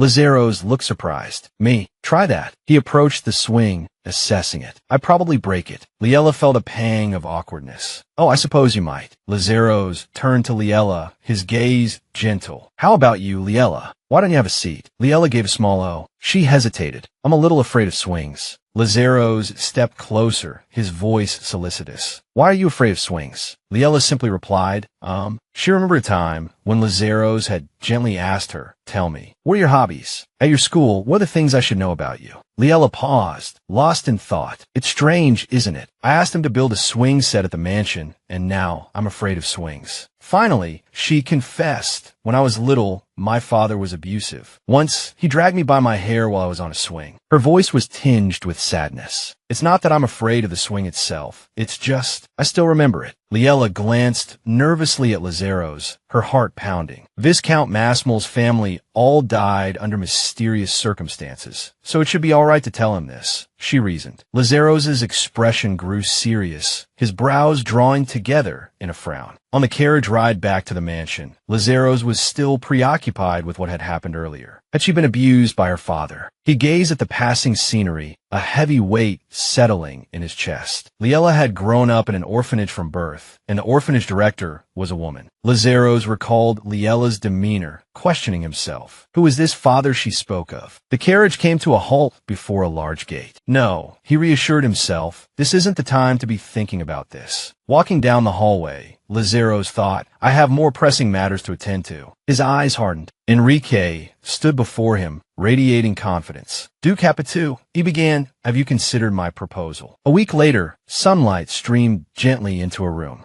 Liella strolled down the hallway. A woman with flowing blue hair sat waiting, piquing Liella's curiosity. Did she summon me? Studying the woman's appearance, Liella thought, I feel like I've seen her somewhere before. She drew closer, a thought forming in her mind. Could it be Lady Edith Neefley, daughter of the Count? A flicker of apprehension touched Liella as she faced the woman. But Edith has no connection to Lady Masmio, does she? She couldn't be the one who sent the invitations. Liella took a seat at an empty table nearby. Perhaps the sender of the anonymous invitation hasn't arrived yet. Suddenly, Edith Neefley stood, bracing herself against the table. The unexpected movement caught Liella's attention. Edith began to walk towards her. A bright smile lit up Edith's face. It's been a while, she said. Liella responded softly, yes. Confused, she thought, what is this? Does she have something to tell me? Edith Neefley approached, her voice cheerful. Why so formal, sister? Don't be such a stranger. Liella was taken aback. Sister, she thought, don't be such a stranger. Edith sat down at the opposite table, her words tumbling out. Sister, why haven't you been wearing the earrings I gave you? You used to wear them all the time. Liella was momentarily stunned. Earrings. The image of a pair of earrings flashed through her mind. Were those a gift from Edith? If so, could Edith actually be the one sending the anonymous invitations? Liella pondered for a moment. Is she one of my supporters? If so, what does she stand to gain? Did she contact me directly because she hadn't heard anything back? A small laugh escaped Liella's lips. Did you ever think that perhaps you were the one sending the invitations? Observing Edith's carefree demeanor, Liella thought, if it were Lady Masmio, would she know who sent the invitation? Or is this some sort of trap set by Edith? Liella decided to address the matter directly. What's the reason you call me out here? She asked, her curiosity piqued. You've given me gifts, so what price am I expected to pay now? Edith quickly waved her hands in denial. Absolutely not, she exclaimed. Looking directly at Liella, she spoke sincerely. Those gifts were given from the bottom of my heart. Liella was slightly surprised, but remained cautious. Lady Edith, she inquired, how many invitations have you sent me recently? Edith responded enthusiastically, exactly 23. Liella pressed further, and how many of those included gifts? Edith maintained her cheerful tone. Exactly 8. A headache began to throb in Liella's temples. How exactly does she know Lady Masmio? And why did Lady Masmio keep all of Edith's invitations? Does she value Edith that much? Edith gazed at Liella, her eyes sparkling. So, do you know or do you not know? Liella calmly replied, of course not. Edith wasn't discouraged by this. She chuckled and said, is that so? I'm quite surprised. Liella frowned and clarified. Miss Edith, why have you been sending me gifts? That's why I came here. I'm curious. Edith answered honestly, at first, it was simply because I liked you. She looked at Liella with an affectionate gaze and continued, but now, I want to become your aide. Liella was skeptical. My aide? Edith replied casually, you've been meeting with Senior Harlan quite often lately, haven't you? With utter confidence, she continued, it seems you're conducting some sort of business. I'm curious, but I won't pry. I'll do my best to refrain from asking. Liella thought to herself, how does she know that? She also carefully assessed the situation internally. Edith's network of information could be quite useful. Liella hesitated slightly, but agreed. All right, if you want to help me, I'll tell you everything. Edith's face lit up. Oh, really? Seeing her uncontainable excitement, Liella thought, resigned, her claim of liking me doesn't seem like a lie. Just then, a maid brought in their refreshments. Excuse me. 2 glasses of milk were placed on the table. Edith said cheerfully, I ordered these. Please have some. Liella looked at the milk for a moment, thinking milk. How does she know I don't like tea? Edith added, this is what you like. I hope you'll try it. Liella thought again. The Emperor knows I prefer tea. Suspicion bloomed in Liella's chest. She knows I have different tastes from Lady Massmal, and yet she still approaches me. I can't ignore this. Edith spoke up, so shall we draw up a contract? However, Liella wanted to be more cautious and declined for the time being. I can't draft one right now. I'll come to you later, Miss Edith. Edith readily agreed. Certainly. The afternoon light painted the streets red as a weary Liella made her way back. Roger, eager to know what had transpired, asked as soon as she emerged, what was that all about? You said you'd be my bodyguard, but I didn't see any need for protection. Hearing this, Liella laughed. So it wasn't as dangerous as I thought. She closed her eyes, relaxing her tired body. She thought to herself, I was even wary of Lazaro's, but it turned out to be an Edith fan meeting. Roger politely offered, since I'm here, I'll escort you back. Liella suddenly turned her head. Roger was a little surprised.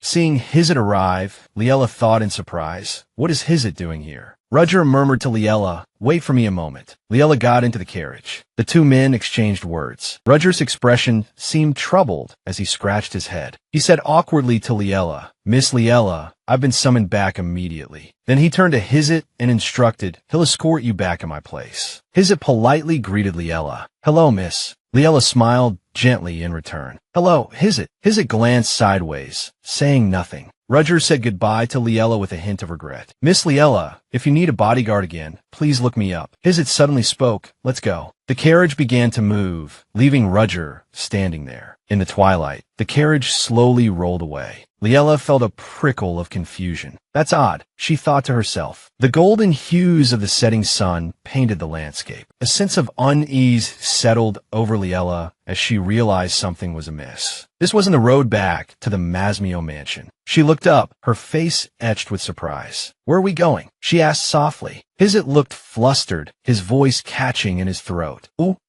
He met her gaze directly. Didn't the deputy commander tell you? Surprise flickered across Liella's features. Hizit sighed, his eyes downcast. Lady Camelin requested your presence. Liella, he explained gently. I apologize for not informing you beforehand. Liella waved her hand dismissively, a polite smile gracing her lips. It's all right, she assured him. I'm sure she has a reason. Recalling Roger's hurried departure, she inquired, by the way, where was Roger rushing off to? To the commander, Hizit replied, his voice tinged with weariness. We found something we were looking for and need to investigate. And you? He trailed off, a thoughtful expression on his face. It seems we've discovered another HOL. Liella's voice was laced with concern. Hizit, is it all right that you aren't going? Hizit averted his gaze, a shadow of dejection crossing his features. Yes, he murmured. I'm sitting this one out. Liella observed his unusual subdued demeanor, a sense of disquiet growing within her. He was usually eager to investigate HOL incidents. Something felt wrong. She gently reached out and placed her hand over his. Don't be too upset, she comforted. Hizit didn't reply, his gaze fixed on her, his expression heavy with unspoken sadness. Their eyes met and held. We aren't that close yet. Did I overstep? Liella quickly looked away, breaking the contact. Silence descended once more, the atmosphere still thick with tension. In an attempt to dispel the awkwardness, Liella spoke again. Has Lazaro spoken to you about this yet? Hizit blinked, looking bewildered. About what, ma'am?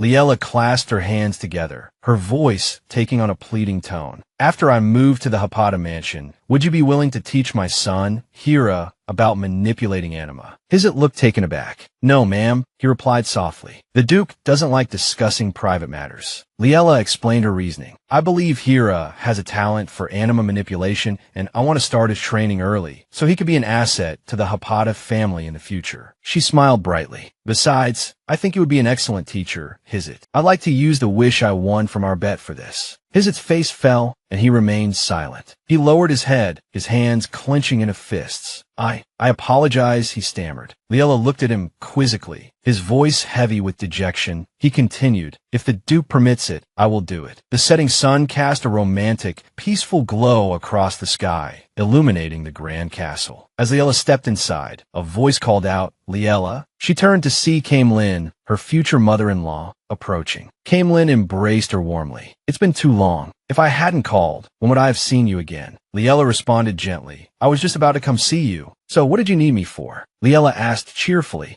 Lin released her, her face beaming with happiness. Ah, yes, I must tell you this first. She paused, her expression overflowing with joy. The wedding preparations are almost complete. Liella, hearing this, fidgeted uneasily. So soon? She asked. Lin beamed. Of course, dear. She picked up a piece of paper, unfolded it, and studied it for a moment. Just the final steps now. Let me choose a date that works for you. We need to send invitations to the nobles, so we must settle on a date soon. Liella, despite a flicker of apprehension, managed a bright smile. Yes, of course. She took the paper from Lin, her gaze lingering on it as a thoughtful silence fell over her. So close now, she mused. I didn't expect the wedding to come so quickly. Camelin's voice, brimming with excitement, broke through her thoughts. Now you'll truly be one of the family. As she spoke, she gently pushed a neatly placed box across the table towards Liella. This is a congratulatory gift for the two of you. Liella's gaze fell upon the box, her thoughts turning inward. It's just a marriage of convenience, she worried. Is it all right to keep accepting so many gifts? Should I tell Lin the truth? Camelin's encouraging voice urged her on. Open it, dear. Liella, forcing a cheerful facade, slowly lifted the lid. Whatever lay inside clearly surprised her, her breath catching in her throat. Inside, a framed portrait of a family of three shimmered, radiating an aura of idyllic happiness. Lin asked brightly, well, do you like it? My anima will protect you from harm, though I don't know what harm could possibly come to you. Liella's eyes flickered downwards. Camelin's anima is imbued within this. She thought, creating anima of this magnitude is no small feat. Clutching the box, she offered a grateful smile. Thank you. I don't know what to say.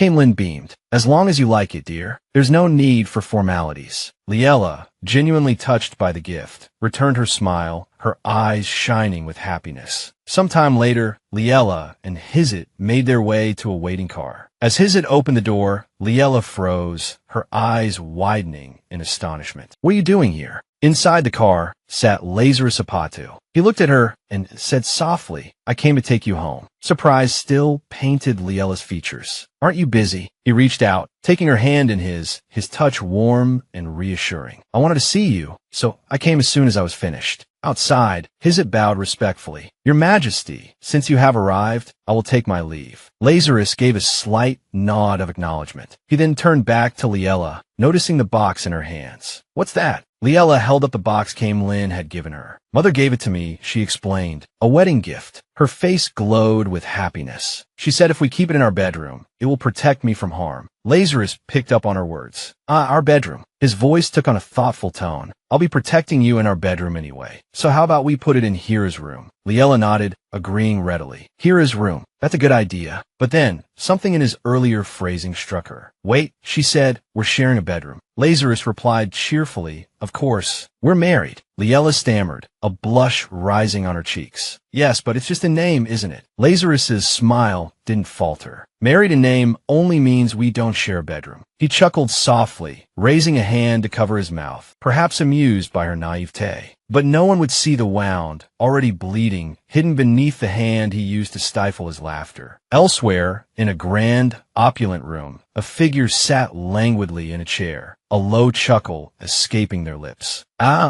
That's Enrique. He's holding a piece of paper, his expression calm. To think Lazarus Hapatu was so sincere towards that woman. It's a shame to lose the spy I planted in the mansion. And there's something even bigger than that. A mystical light is faintly shining in here. The carriage slowly travels down the road in the fading sunlight. The atmosphere is incredibly peaceful. Suddenly, from inside the carriage, Rosen St. clutches her head and cries out, ah. Beside her sits Roger Akat, while Hizit sits opposite, looking out the window, neither reacting. Rosen St. asks, a little irritated, couldn't catch Shadow again today.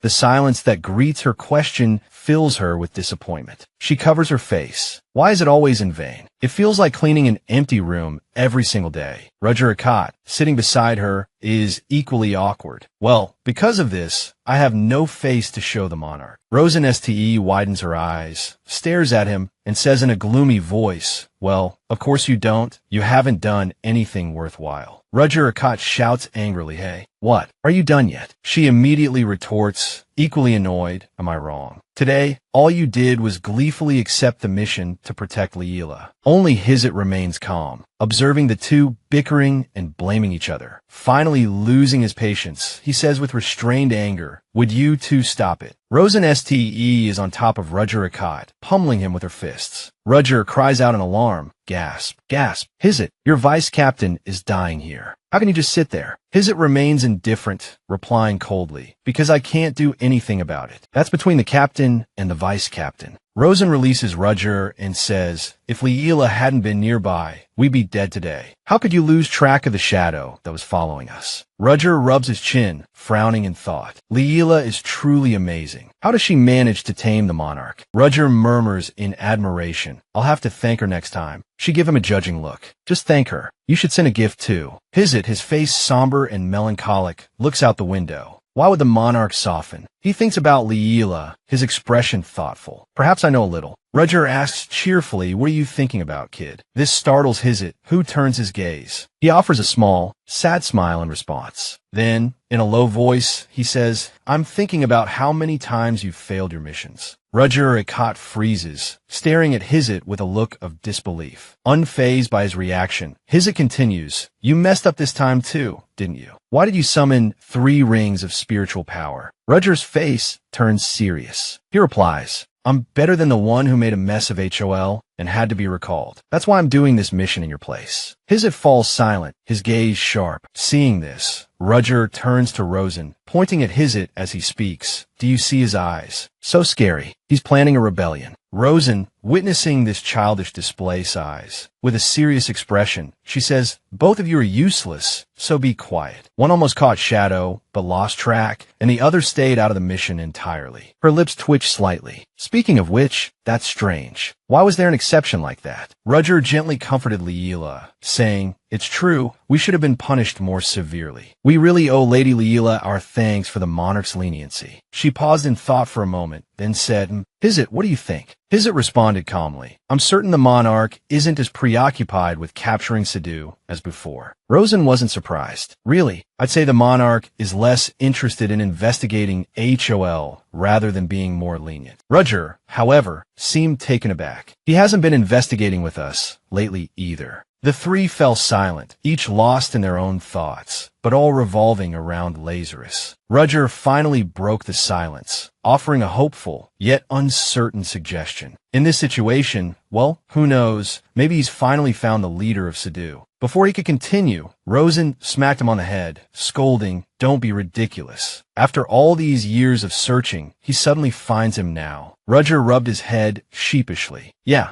I suppose that is a bit far-fetched." Night had fallen, the only light emanating from the pale moon casting long shadows across the castle. Leela stepped out of the carriage and waved goodbye, Lazarus cheerfully returning the gesture. She slowly walked inside, where a maid was already waiting, bowing respectfully as she approached. Leela, seemingly surprised, gasped, "Oh my!" Before her stood Hira, dressed in a smart, though slightly small, outfit befitting a young nobleman. He spoke softly, "Mother, what do you think?" Leela seemed momentarily speechless, her eyes sparkling. "How could you be so adorable?" Hira, unsure of her reaction, asked hesitantly, Does it look strange?" Leela smiled warmly, stroking his head. "No, it's lovely. It suits you perfectly. Do you like it?" He beamed. "Yes, I do. Thank you, Mother." Seeing her son's happiness brought a smile to her face. "Don't thank me. It's a gift from Lazarus." Hira stammered, momentarily stunned. Father. Father gave it to me." Leela paused, realizing the term father was still unfamiliar to him. She nodded brightly. "Yes, Father gave you a present. Next time you see him, be sure to thank him." Hira nodded obediently. "Yes, I will remember."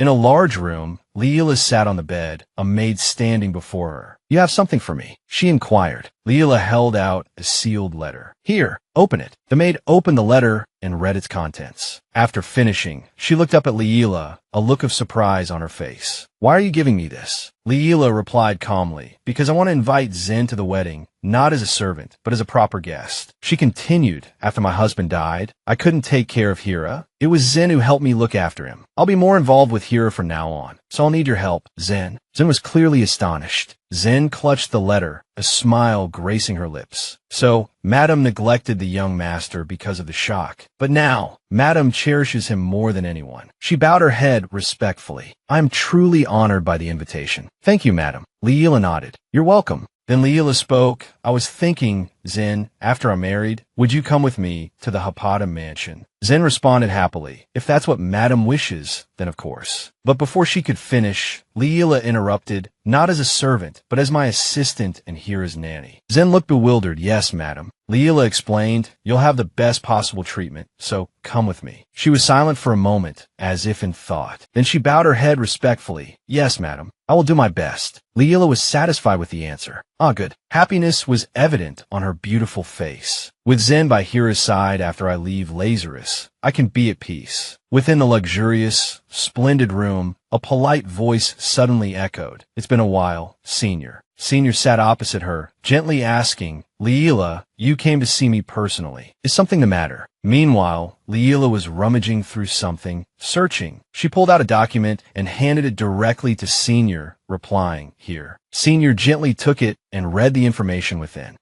This is a document about Countess Neefly. I don't quite understand what this means. Leela softly explained, Lady Edith might become our new partner. Senior was slightly surprised. Countess Neefly. Why? Does she want to make a deal of some kind? Leela sighed. It hasn't been decided yet, and I don't know what Lady Edith will request. I'm meeting her today to sign a contract. What should we offer? Senior chuckled. Let's see. Despite her fame in high society, her personal information is completely shrouded in mystery. Sitting back calmly, she continued, let's just meet her first and then decide. I believe she has a favorable impression of you, Leela. Leela could only offer a strained smile at these words, while inwardly she felt a growing unease. If she finds out I'm not the Leela she knew before, it'll be a disaster. I need to draft a contract that accounts for that possibility. Leela prepared to stand. Well now, but before she could finish, Senior encouraged her, good luck. Leela asked, slightly surprised, what are you doing? Senior, flustered, explained, I'm wishing you luck with Lady Neefly. These words left Leela momentarily speechless, frozen in place. Then Leela spoke, Senior, you have to come with me. Get up. Senior was taken aback. Me too. Leela explained, this contract is meant to make you the head of the family. You're a key party involved. How can you be absent? Senior gave a strained laugh. That's true, but she seemed a little bewildered. This feels surreal. Countess Neefly is going to help me become the head of the HOL family. But Countess Neefly is often seen with Dosen, quite intimately. In fact, a shadow of sadness crossed her face. Is that so? Are you sure? Senior cheerfully explained, yes, it's not uncommon for Countess Neefly to meet with Dosen privately, though not recently. Hearing this, Leela sank into thought, her face clouded with worry. Then why would Edith support Senior and me if she gets all her information from Dosen? She sighed softly. It's useless to speculate like this. Then she spoke directly, Senior, we need to be very alert today. Senior asked, bewildered, huh? Why? Because the place we're going to might be a snake pit. Sunlight gently illuminated the grand building. Inside the hall, Leela and Senior followed the butler. As she walked, Leela discreetly observed her surroundings, her gaze lingering on a statue, holding a vase placed neatly to the side, then on a large painting seemingly depicting laboring farmers. Her eyes scanned everything as she continued on, her mind preoccupied with the gift she intended for Lady Masmio. Then the butler spoke in a gentle tone, gesturing with his hand, this way, madam. He promptly opened a door, adding, the young lady is waiting inside. Inside, a young woman was looking out the door. It was Edith Neefly. She greeted them cheerfully. Ah, you're here. Senior and Leela slowly entered the room. Edith continued, what took you so long? I've been waiting. Leela politely replied, I apologize for keeping you waiting. She glanced at Senior, who was seated beside her, and introduced her. Ah, this is Senior. HL and Edith was very friendly. It's a pleasure to meet you, Senior. I'm Edith. Senior was a little flustered, but maintained her composure as best she could. It's a pleasure to meet you too. Edith, ever perceptive, inquired, did you bring the contract? Leela presented the contract. Yes, please take a look. Without a moment's hesitation, Edith snatched the contract. No need to read it. I'll sign it now. Her eagerness to sign, without even glancing at the contents, puzzled Leela. Leela, wanting to be certain, asked Lady Edith,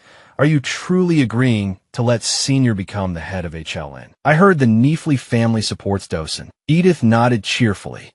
Then she spoke up. I have one question, though. Holding up the contract, she asked in a gentle tone that carried a suggestive undercurrent. You're supporting Senior as the Duchess of Haputo, correct? Leela was taken aback by Edith's demeanor, but maintained a calm facade. Is she looking at me? She wondered. Outwardly, she replied calmly, yes, the Haputo family will vote for Senior. Edith seemed unconcerned, replying casually, then there's even less reason for me not to side with Senior. After all, my brother will be handing over the position of head of the family to me soon, since I'm the only direct heir. Leela's gaze became unreadable as she listened to these words. She remained silent, while Edith continued enthusiastically. Simply put, I like you, so I want to support you, Senior. Hearing this, Leela asked, while we're on the subject, when did you start liking me? Edith paused thoughtfully.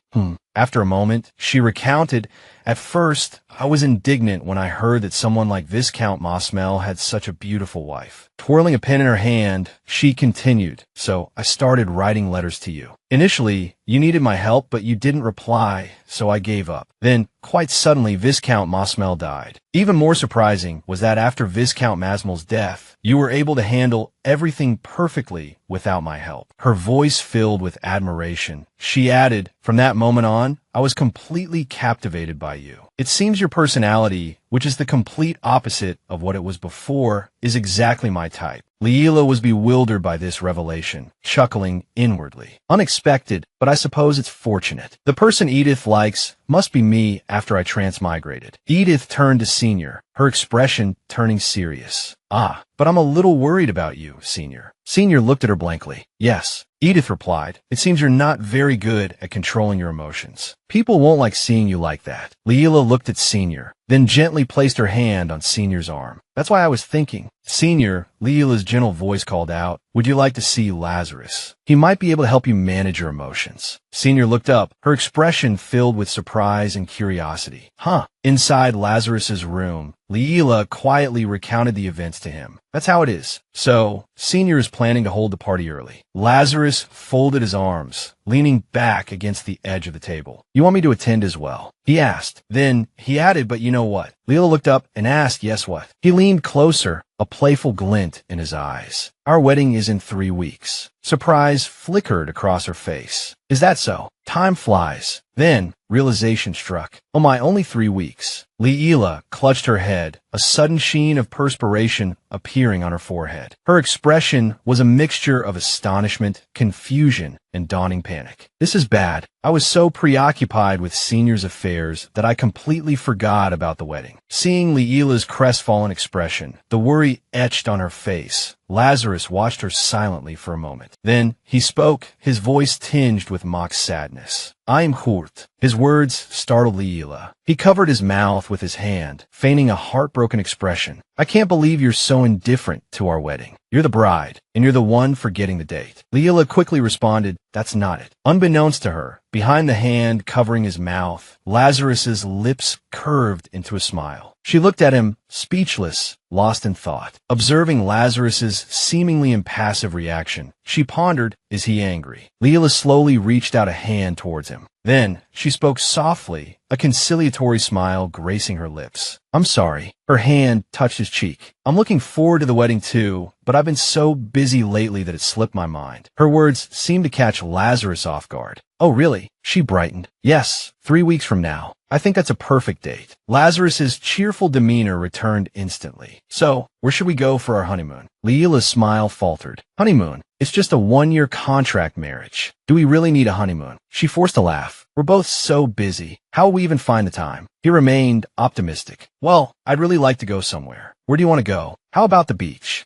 Leela's lips curved slightly upwards. She stared at him for a long moment, silent, her mind elsewhere. She considered the idea of letting Lazarus and Hera go on a trip together to create some happy memories. She sighed, but I'm being selfish. The more memories we make, the harder it will be to leave. After a pause, she spoke, her voice laced with uncertainty. Let's think about that later. Lazarus didn't press the issue. All right, he replied gently. As long as I'm with Leela, I don't care where we go. A moment of silence passed before he suddenly remembered something. Oh, Leela, She looked at him, surprised. Know what? He smiled. During the wedding ceremony, the bride and groom exchanged vows in front of the guests. She nodded. Yes, I know. Lazarus continued. Do you know what kind of vows we should say? Leela rubbed her chin thoughtfully. I'm not sure, she admitted, realizing she had never actually attended a wedding. Suddenly, Lazarus reached out and pulled her closer. He leaned in close to her ear and whispered, I heard that all the bride and groom have to do is kiss. Leela wasn't particularly surprised. She seemed to recall hearing something similar. Feigning innocence, she replied, if it's not absolutely necessary, could we skip that part? Kissing is kind of embarrassing, after all. Hearing this, Lazarus was momentarily taken aback. Then he spoke, his voice soft, no, that won't do. He continued gently, I've heard that's the most important part of the wedding ceremony. It absolutely cannot be omitted. Leela fell into contemplation. Is that so?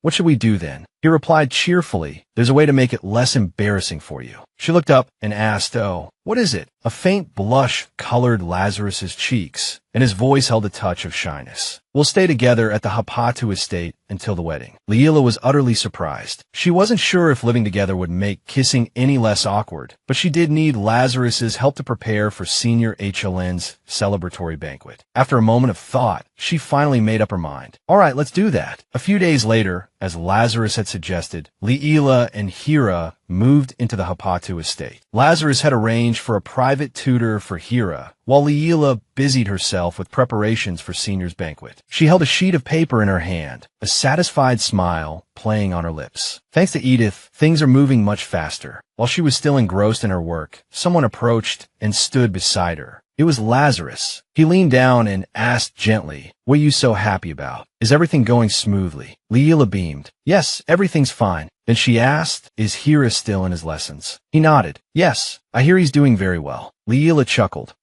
I'm sure he is. Hira's always been a quick learner. Lazarus joined in her lightheartedness. If he's anything like you, there's no doubt about it. He'll have his spiritual powers soon. Lazarus paused, a question in his eyes. Spiritual powers. He looked at her with a warm and gentle gaze. You seem very certain about Hira. Leela looked up, a flicker of surprise in her expression. Well, yes, it's because I've already seen it in the original story. But, do I seem strange to you, Lazarus? Lazarus spoke slowly. It's as if you can see the entire future. Leela fell silent, a wave of unease washing over her. He's just joking, right? Did I make it too obvious? She thought anxiously. She lowered her gaze. After all, Lazarus had started paying attention to her because of this. Her reaction startled him slightly. Realizing he had said something to cause her discomfort, Lazarus quickly added with a laugh, haha, I'm just kidding. No one can predict the future. Leela forced a chuckle. Haha. Lazarus glanced at the sealed letter in her hand.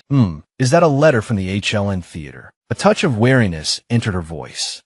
It's probably from Senior. She quickly opened the letter. It must be her report on how her expression control practice is going, she thought. The letter read, Dawson, HLN, that damned fool. I really can't do this. Leela read the line in silence. Lazarus, peering over her shoulder, also read it and commented, doesn't seem too important. She nodded. Yes. Her cheeks flushed, and a light sheen of sweat appeared on her forehead. Why did this letter have to arrive while Lazarus is here? Suddenly, Lazarus glanced towards the doorway. Hira seemed to be standing just outside the door. He stood there, frozen, without making a move. Lazarus slowly walked towards the door. Leela spoke up. Lazarus, what is it? He gently put a finger to his lips, signaling for silence. There's a little boy pacing back and forth in front of the door. Leela was surprised. A little boy. Is it Hira? Lazarus's hand gently grasped the doorknob and turned it. The door opened, and just as he'd said, the small figure standing there was Hira. Hira, what are you doing here? Lazarus asked. The little boy peered inside, looking bewildered. Hira hadn't expected Lazarus to be there as well. His eyes welled up on the verge of tears. He blushed and stammered.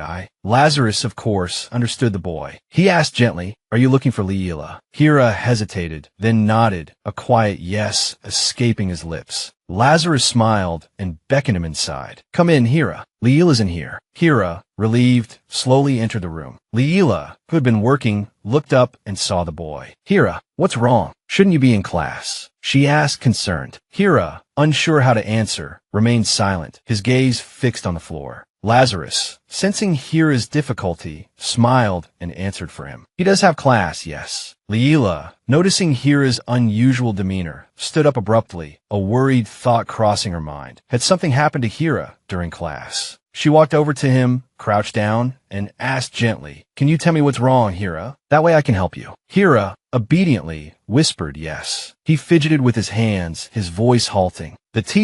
Whenever the teacher comes near me, it's very scary. As he spoke, a look of vulnerability and distress washed over his face, a heartbreaking sight. Leela frowned and took his hand. "Did your teacher do something to you?" Hira quickly shook his head. "No, it's not that. He didn't do anything. It's just, when I see him, I remember my father, who passed away." Leela froze, surprise registering on her face. Leela fell into deep thought, a flicker of understanding in her violet eyes. Does Hira's teacher resemble Viscount Masmio? That would explain why he's so afraid. She squeezed his small hand, her voice filled with tenderness. "Hira," she said, "you're very frightened, aren't you?" She offered a gentle smile, hoping to soothe his anxieties. "Yes," Hira replied softly. "I'll have to find him a new teacher," she thought. Seeing Hira so scared and worried made her uneasy. Lazarus, who had been watching them, found the scene incredibly heartwarming. They looked like a family, a bond forged long ago. He spoke up. "We need to find Hira a new tutor, someone trustworthy." Leela turned to him, curious. "A trustworthy tutor? Who are you thinking of?" She suddenly wondered, could he mean Hizit? Lazarus smiled. "What do you think of Rutger Eckhart?" Leela's face was etched with confusion. That wasn't who she'd expected. "Rutger," Lazarus continued, outlining Rutger's qualifications. "He's skilled enough to teach even Hizit, and he's dependable." Seeing her hesitant expression, he added, "If you don't think he's suitable, I can find another capable knight." Leela remained silent, considering his suggestion. Seeing Leela's indecision, Lazarus turned to Hira, ruffled his hair, and smiled. "Hira," he asked, "would you like to choose your own teacher?" Leela understood his meaning. "An interview?" she asked. "Something like that." Lazarus replied with a smile. It's his decision, Leela thought. I should just be there to guide him. Respecting his autonomy, she asked Hira again, "Hira, what do you think?" The little boy's face lit up with anticipation. "Can I really?" Lazarus smiled. "Then let's go to the training grounds. It's just the right time. The knights are training now." The spacious training grounds were filled with knights honing their skills, some practicing magic control, others sparring with swords. Hira, holding Leela's hand, watched them with admiration. Sensing his awe, Leela leaned down and asked, "Amazing, isn't it?" Hira, his eyes shining, replied, "Yes, it's really wonderful." Hapato, seeing Hira staring intently, asked, "Who do you like the most?" Hira, a little bewildered, asked back me, "I like them." "Yes. Who do you think is the best, Hira?" Leela clarified. Hira rested his chin in his hand, thinking very seriously. After a moment, he replied with an expression of utter adoration, "Mother is the best. Mother's spiritual power is also the most beautiful." Leela was surprised, not expecting him to answer like that. It must have taken all the courage the little boy could muster to say that, because as soon as he finished, he shyly ran and hid behind Hapato. Seeing her little boy so adorable, Leela couldn't help but laugh happily. The knights training nearby, hearing the commotion, began to look over. Rutger and Rosanna, who were sparring, also watched curiously. He asked, "Is that Leela's son?" She replied, "It seems so, but why are they?" Seeing them approach, the two continued to pretend to spar intensely. Leela asked Hira, "They look even more amazing up close, don't they?" He replied, "Yes." Rutger, hearing the compliment, practically puffed up with pride. Rosanna just shook her head. Leela continued, "So, could this person be your teacher, Hira?" Rutger smirked, probably thinking the boy would definitely choose him. However, life wasn't so simple. Hira shook his head hesitantly. I don't know. Rutger deflated, stung by their cold dismissal as they turned and walked away without another word. As they walked, Hira suddenly stopped, his attention caught by something. Leela wondered, "Hira, what are you looking at?" Following Hira's gaze, they both saw a white-haired knight. It was Hizit sparring seriously with another knight. Hira seemed captivated by Hizit's cool, aloof demeanor, his swirling aura, and his skill. He watched him with admiration, his heart pounding. Lazarus, understanding, asked, "Do you like Hizit?" Hira nodded vigorously. "He's so cool." Seeing that his son had chosen someone he admired, Lazarus quickly agreed. "Then we'll have Hizit teach you." Hira was overjoyed. "Really? I'd love that. Leela thought to herself. So his it will be Hira's teacher after all, just like the original timeline. But even if it wasn't his it wouldn't be a big deal. She clenched her hand, a little melancholy. If we break free from the original flow of events, Lazarus might not need me anymore. Lost in her somber speculations, Lazarus came up beside her. He smiled gently, interrupting her gloomy train of thought. Hira has a good teacher now. Leela's radiant smile could truly enchant anyone. Grateful, she replied. Yes, Lazarus. Thank you so much. A few days later, on the day of the banquet hosted by Senior HLN at the grand, sprawling mansion, the luxurious carriage came to a stop, and the coachman immediately announced, "We've arrived." Lazarus stepped out first and cautioned, "Be careful, Leela." He offered his hand to help her down. "Don't get hurt." Leela replied softly, "Yes, thank you." Today, she wore a form-fitting pink dress that accentuated her alluring figure, adorned with delicate flowers, all enhancing her breathtaking beauty. Suddenly, Leela paused, staring intently. "This wound, what is this?" She was looking at a wound on his hand, a deep cut right in the center of his palm. Leela was stunned and worried. "I had no idea Lazarus's hand was injured like this. I didn't notice before. When did this happen?"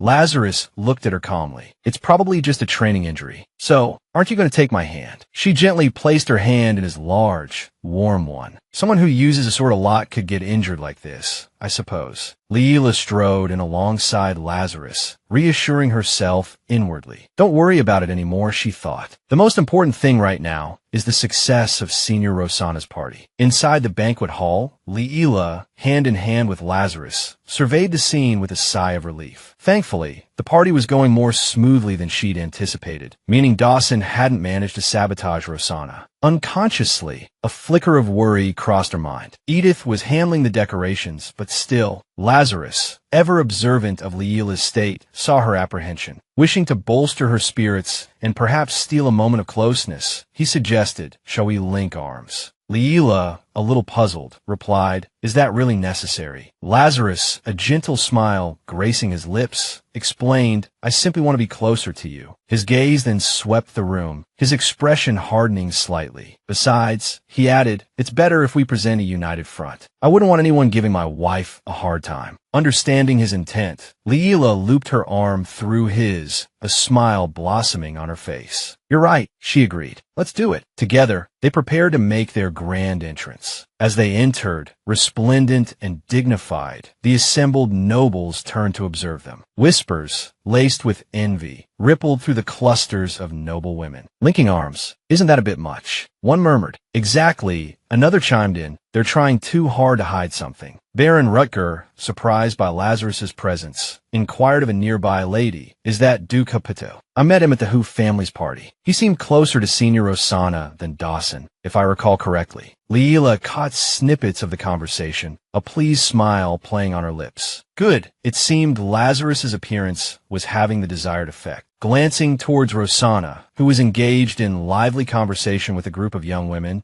Leela thought, she must be sensing the shift in the atmosphere, too. Just then, a noblewoman approached them with a greeting. Seeing this, Leela murmured to Lazarus, "I'm going to go speak with Rosanna. Why don't you mingle a bit?" Lazarus, feigning a pout, replied, "But I want to stay with you." Unaware that her husband simply wanted to remain by her side, Leela offered a placating smile. "I'll wait for you later. Just take your time." Lazarus watched her as she walked away, his gaze lingering on her. Leela approached Rosanna cheerfully. "Senior." Rosanna, delighted to see her, exclaimed, "Leela, do you see how they're looking at me? I've never received such attention before." I could barely contain my excitement. Leela offered encouragement. "You handled it beautifully. You've been practicing diligently, haven't you?" Rosanna beamed. "Indeed, I practice every night thinking of Dawson." Observing Rosanna's radiant and invigorated demeanor, Leela thought, she's definitely more comfortable mentioning Dawson now. At this rate, she'll be more than capable of leading the Hoof family. Reassured, Leela excused herself. "I'm going to find Edith now." Rosanna nodded in acknowledgement. As Leela walked away, she scanned the room. Where could Edith be? She said she'd be spreading the word of my support for Rosanna. There she was. Leela spotted Edith chatting with a group of noblewomen. Seeing Leela approach, Edith called out with a bright smile, "Lady Leela, you're here." Leela responded politely, "It's a pleasure, Edith. You look wonderful tonight." Edith preened. "Well, of course. I always do." She giggled. "We were just talking about you, actually." Laughing, she deliberately spoke loudly enough for everyone around her to hear. "I heard you're about to marry Duke Capado." Leela smiled politely and replied, "Yes, the wedding is coming soon. I hope everyone can come and celebrate with us." The woman agreed, "Of course I'll be there." A man approached from behind. After exchanging greetings with everyone, she thought to herself, "I should go back to Lazaro's now." Leela said her goodbyes. "Well then, if you'll excuse me." As she turned, the man was standing right behind her. He said politely, "Hello, madam." She was startled. "You are." Before she could finish her sentence, he rudely interrupted, calling you madam isn't quite right, is it? After all, you're not actually married yet." Leela was bewildered, unsure of what he meant. She asked suspiciously, "What do you mean?" Before she could finish her question, he turned and walked away without answering, leaving her dumbfounded. He came just to say that, and then left, as if someone had put him up to it. Leela was confused. "Wait a minute." Lazaros walked over and called to her, "Leela." Seeing her troubled expression, he asked with concern, "What's wrong? Is something the matter?" She decided not to tell him about the incident and smiled. "It's nothing. I just saw someone who wasn't on the guest list. I was going to follow him outside." Lazaros, still worried, cautioned her, "If that's the case, you should tell me. What if something happens to you while you're alone?" He looked seriously towards the exit. "I'll have Rutger and Rosanna investigate outside." She quickly said, "I'll go with them. I need to describe what he looks like." Naturally, Lazaros wouldn't let his fiancée go outside alone into potential danger, so he accompanied her. As they walked, Leela thought, Rutger and Rosanna are investigating together. She worried, their destinies are tied together. "I wonder if I'm interfering with them somehow." Remembering the image of them still fighting with each other. Boom boom, she sighed. They still have a long way to go. Rutger and Rosanna were standing guard outside. She and Lazaros had now stepped out. He asked them, "Have you seen anyone suspicious leaving?" Leela said she had seen the stranger. Rutger reported, "I haven't noticed anything suspicious, sir." Rosanna asked seriously, "What did this person look like?" She recalled the man's appearance and described him. He looked quite ordinary, with brown hair and brown eyes and freckles on his face. Rutger asked for more details. That description is quite common. Do you remember what he was wearing?" Leela frowned. "It happened so suddenly, I didn't notice his clothes." She replied, "I don't remember." She didn't want to make a big fuss and bother everyone. "It's probably nothing. There's no need to waste time investigating further." Rosanna, ever diligent, said, "Then I'll patrol the area again." "It's not a difficult task." Lazaros instructed them, "Move quietly. Don't stir anything up." They obeyed. "Understood, sir." She and Lazaros waited for them. After a while, they returned. Rosanna bowed her head. "I apologize. I couldn't find anyone matching Lady Leela's description." She pondered silently. "That's strange. How could he disappear so suddenly? He must have known my identity, so I can't just ignore this." Suddenly, someone opened the door and walked in, catching her attention. Seeing who it was, she wondered aloud, "Dawson Hill. He's only arriving now." His gaze swept across the room and met hers. He looked at her and gave a wicked smile. The next moment, he turned and greeted someone else, as if he hadn't even seen her. She couldn't help but suspect he was looking at her, as if he knew she was there. Lazarus noticed it too. "Dawson Hill," he murmured, a chill in his voice. "He just looked at you, didn't he?" The smile vanished from Leela's face, replaced by a flicker of unease. "Don't,"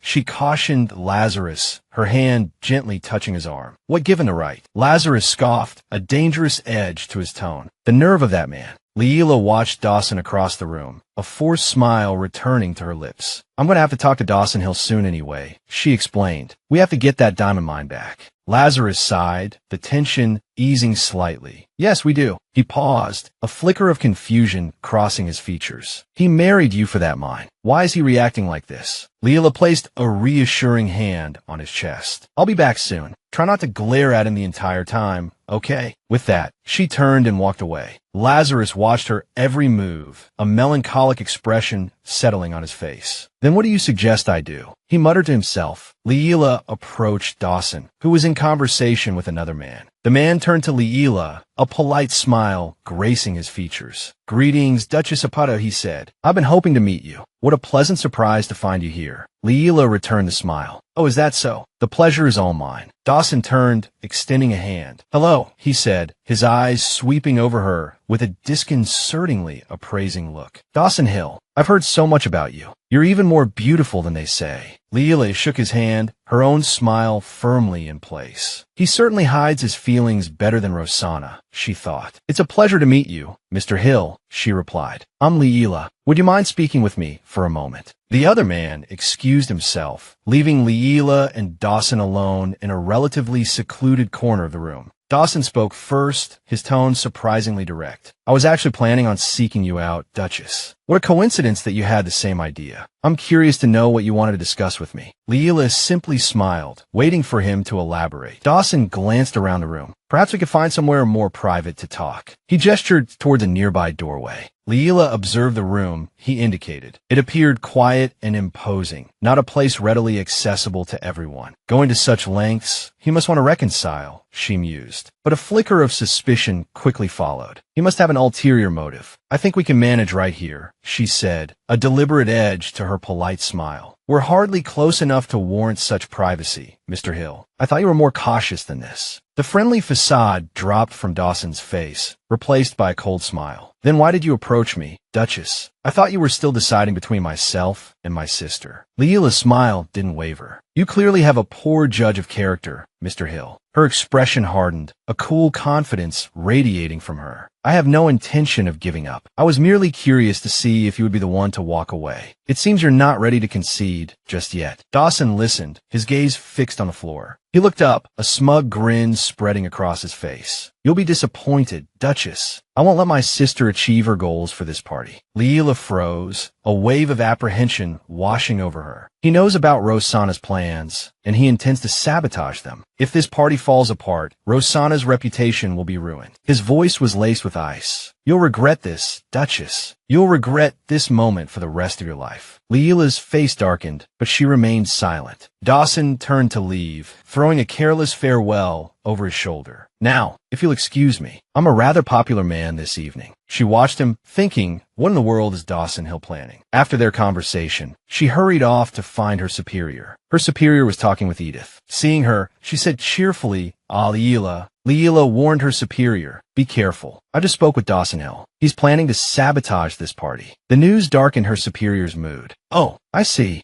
Edith, standing beside them, remained expressionless. Having delivered her warning, Leela left. Outside the party, she anxiously searched around. Where's Lazaros? I'm still uneasy about that man from earlier. I need to find Rutger and Rosanna quickly. There was no one outside the mansion. Where is everyone? Leela wondered, heading toward the gardens. Hearing a noise, Leela spun around. She immediately spotted the uninvited brown-haired man from earlier sneaking away. Found him. She hurried after him. It would be safer to tell someone, but there's no time. Suspecting he was connected to Dawson, she resolved, I have to stop Dawson's plan, even if I have to do it alone. Gazing at the magnificent gardens, with their towering walls of flowers and elaborate landscaping, Leela was surprised. So the Hill Estate has a place like this. This maze is more complicated than I thought. She decided to follow a winding path. Thinking she had found her way out, she was dismayed to be met by yet another wall of flowers. Unsure which way to go to find the man, or even how to exit, Leela despaired. I'm lost. She wandered aimlessly. Should I just stay here and wait for someone to find me? But no one knows I'm here. I should have told someone. Then an idea struck her. If I'm lost, he could be too. She continued running down different paths. I have to catch him quickly, she thought as she ran. Panting, she stopped in front of a dense bush. She had definitely heard a noise coming from there. Cautiously approaching, she peered in. Suddenly, movement in the bush startled her. A hand reached out, then froze in midair. What? Why? Leela wondered, confused. Then the brown-haired man from earlier rose from the bushes, clutching his head and groaning in pain, oblivious to her presence. As he looked up, their eyes met, and they both froze. Wait a second. Leela quickly grabbed his arm. You, she demanded sternly. Who are you? And how do you know about me? He, relying on his strength, flung her hand away and snapped. Let go of me. What are you going to do about it? Leela stubbornly tightened her grip. You lured me out here, didn't you? He looked slightly panicked by her forceful questioning. Answer me. Who told you about me? And how did you avoid the Hapata Knights patrol? He shoved her hard, sending her stumbling backward. You're too loud. I have things to do, so get out of my way. He hurried off, ignoring her as she rubbed her sore arm. Suddenly, the click of a gun echoed through the air. He, recognizing the dangerous sound, stopped dead in his tracks. Leela stood behind him, a cold smile playing on her lips, her hair blowing in the wind, a gun held confidently in her hand. You shouldn't judge a book by its cover. He fearfully turned to look. What's this? Leela stepped forward, pressing the gun against his chest. I don't want to hurt you, so let's talk. He still looked doubtful. Is that a real gun? She toyed with the gun in her hand, a smirk playing on her lips. Guess. He had no choice but to ask. What do you want to know?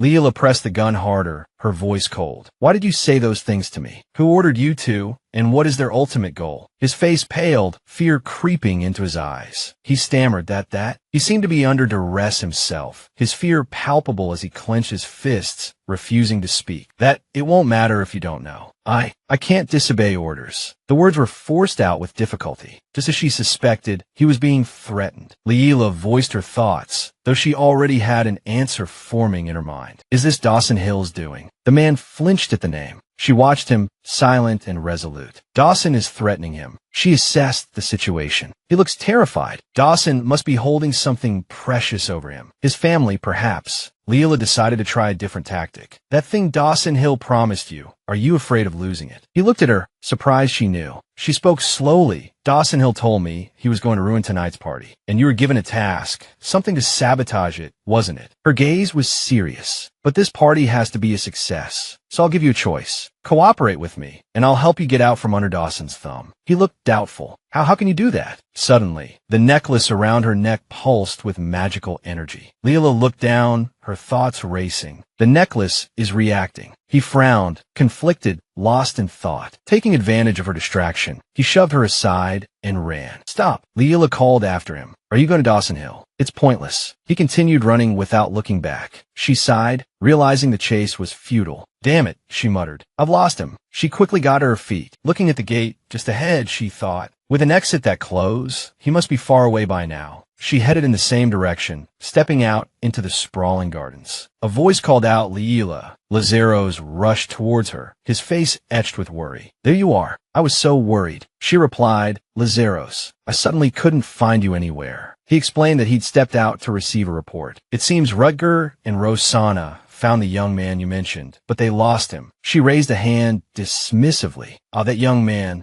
Lazaros's gaze suddenly fell upon her injured hand from her earlier fall, his expression softening with concern. Wait a minute. He gently took her hand in his. Your hand is injured, Leela. Leela quickly pulled her hand back, trying to downplay it. It's nothing. But Lazaros was insistent. Rutger, bring ointment and bandages for Leela's hand. Rutger bowed his head in acknowledgement. Yes, sir. Leela tried to interrupt. It's just a small scratch. It'll be fine after a good night's sleep. There's something more important. He cut her off, his expression firm. No, nothing is more important than your well-being. We'll tend to your hand first, then you can tell me everything. Seeing Leela's stubbornness, Lazaros relented. He led her into a room and gently applied the medicine. Once finished, he breathed a sigh of relief. There, all done. Next time, don't go to dangerous places alone, okay? Leela blushed, embarrassed. But it was just the Hill residence gardens. Rosanna, standing nearby, interjected, given the current situation, even the gardens are dangerous. We've discovered traces of shadow at the Hill residence. Leela's eyes widened in alarm. Traces of shadow. Rosanna confirmed yes. Leela ventured her suspicion. That teenager I mentioned might be Shadow. Otherwise, it would be difficult to avoid our search. Lazaros nodded. I thought so too. Leela continued. I suspect Dawson will use Shadow to erase his tracks and throw the party into chaos. She voiced her worry. What bothers me is their confidence. Dawson knows Lazaros will be at this party, yet he's still certain it will fail. She bit her lip. Is there something Lazaros can't control? If he has a way to avoid being expelled. Leela abruptly stood, anxiety etched on her face. We don't have time for this. Lazaros looked at her, bewildered by her sudden agitation. Leela, her expression was grave. We have to get back to the ballroom. He quickly escorted her back. Lazaros looked at her, his eyes filled with concern. Leela, tell me what's going on. She no longer hid her worries and quickly summarized the situation for him. It's complicated, but the gist is this. It seems the teenager I mentioned is being coerced by Dawson, and now he's trying to sabotage the party. She looked at him, I think. Suddenly, she felt a tremor from within the hall and turned sharply. Lazaros, did you feel that? He frowned. Something doesn't feel right. He sensed it. Damn it, too late. Leela didn't understand. What is it? Before she could finish her question, a loud explosion erupted from within the ballroom, accompanied by billowing smoke. The blast was so powerful that even standing outside, she could feel the force. Leela paled, imagining the devastating scene inside. Lazaros quickly pulled her back. Leela, it's dangerous. We don't know what's happening in there. She trembled, looking at him in panic. But inside, the people I invited. He was startled. It was the first time he'd seen this expression on her face. Lazaros pulled her into a tight embrace, trying to comfort her. He soothed her frantic emotions. It'll be all right. He held her gently, his voice soft. It'll be okay. I'm here. Leela sobbed, trembling in his arms. He nodded to Rutger and Rosanna. They immediately moved forward to assess the situation. He looked at Leela, who had regained some composure. The knights will go in first. We'll wait until it's safe. She replied, yes, I understand. Rosanna quickly reported from the doorway. There's a knight unconscious here. She checked his pulse. He was still breathing, but deeply unconscious.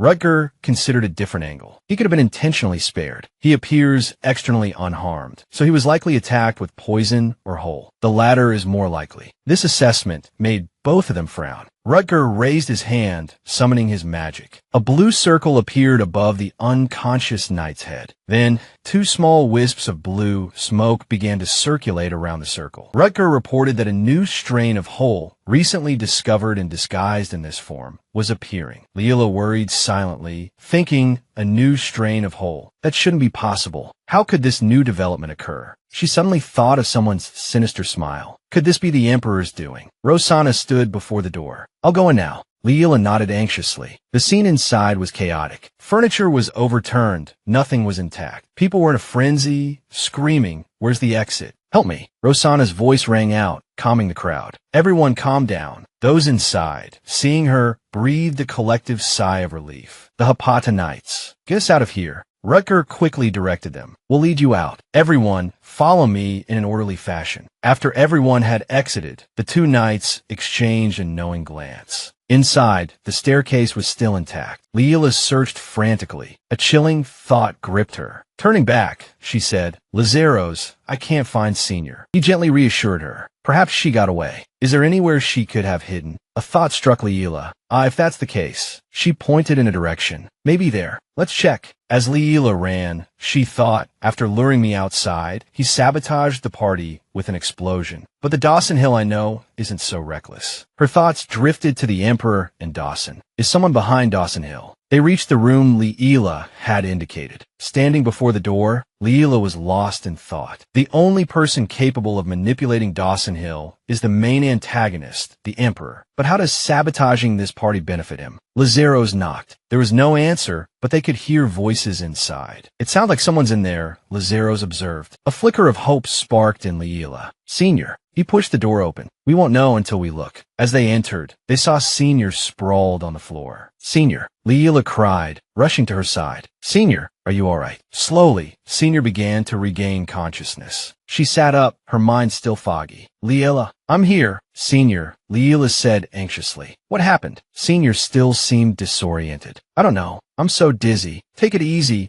Leela said with concern. Take deep breaths. Senior complied, but her complexion remained pale. She was trembling with fear. This isn't good. She's shaking too much, Leela thought. Lazaros spoke up. Channel your spiritual energy to her, Leela. Huh? Leela asked, confused. Spiritual energy can help a normal person feel warmer, and it can also stabilize their mind, he explained. Understanding dawned on Leela. But I can't generate spiritual energy without my gun. Lazaros extended his hand. It's all right. I'll help you. He took her hand and guided her. Close your eyes. Try to imagine channeling the energy to your fingertips like you do with your gun. Leela closed her eyes, focusing, following his instructions. A warm, golden magic circle began to glow around her hand. She looked at the manifested energy with excitement. It worked. I couldn't do it before, no matter how much I practiced. Lazaros smiled encouragingly. Your hard work has paid off. It's big. He continued, now, let Senior touch my spiritual energy. He extended his hand, guiding the energy towards the frightened Senior. The spiritual energy quickly eased her discomfort, but then a wave of nausea washed over her. Senior recoiled, shaking her head, refusing any more of the energy. Leela pondered, sudden unconsciousness, nausea at the sight of spiritual energy. She recalled Hira's pale face. Just like Hira back then, he was nauseous when I used my spiritual energy. Leela concluded, she's rejecting spiritual energy the same way Hira did before. Looking at the still frightened Senior, she thought Senior and Hira have the same symptoms. I have to find a common link between them. By now, Senior had calmed down somewhat. Leela asked, I know it's difficult, but I need to ask you a few questions. Can you manage? Senior replied, yes, go ahead. Leela asked seriously, what happened right before you lost consciousness? Senior hesitated,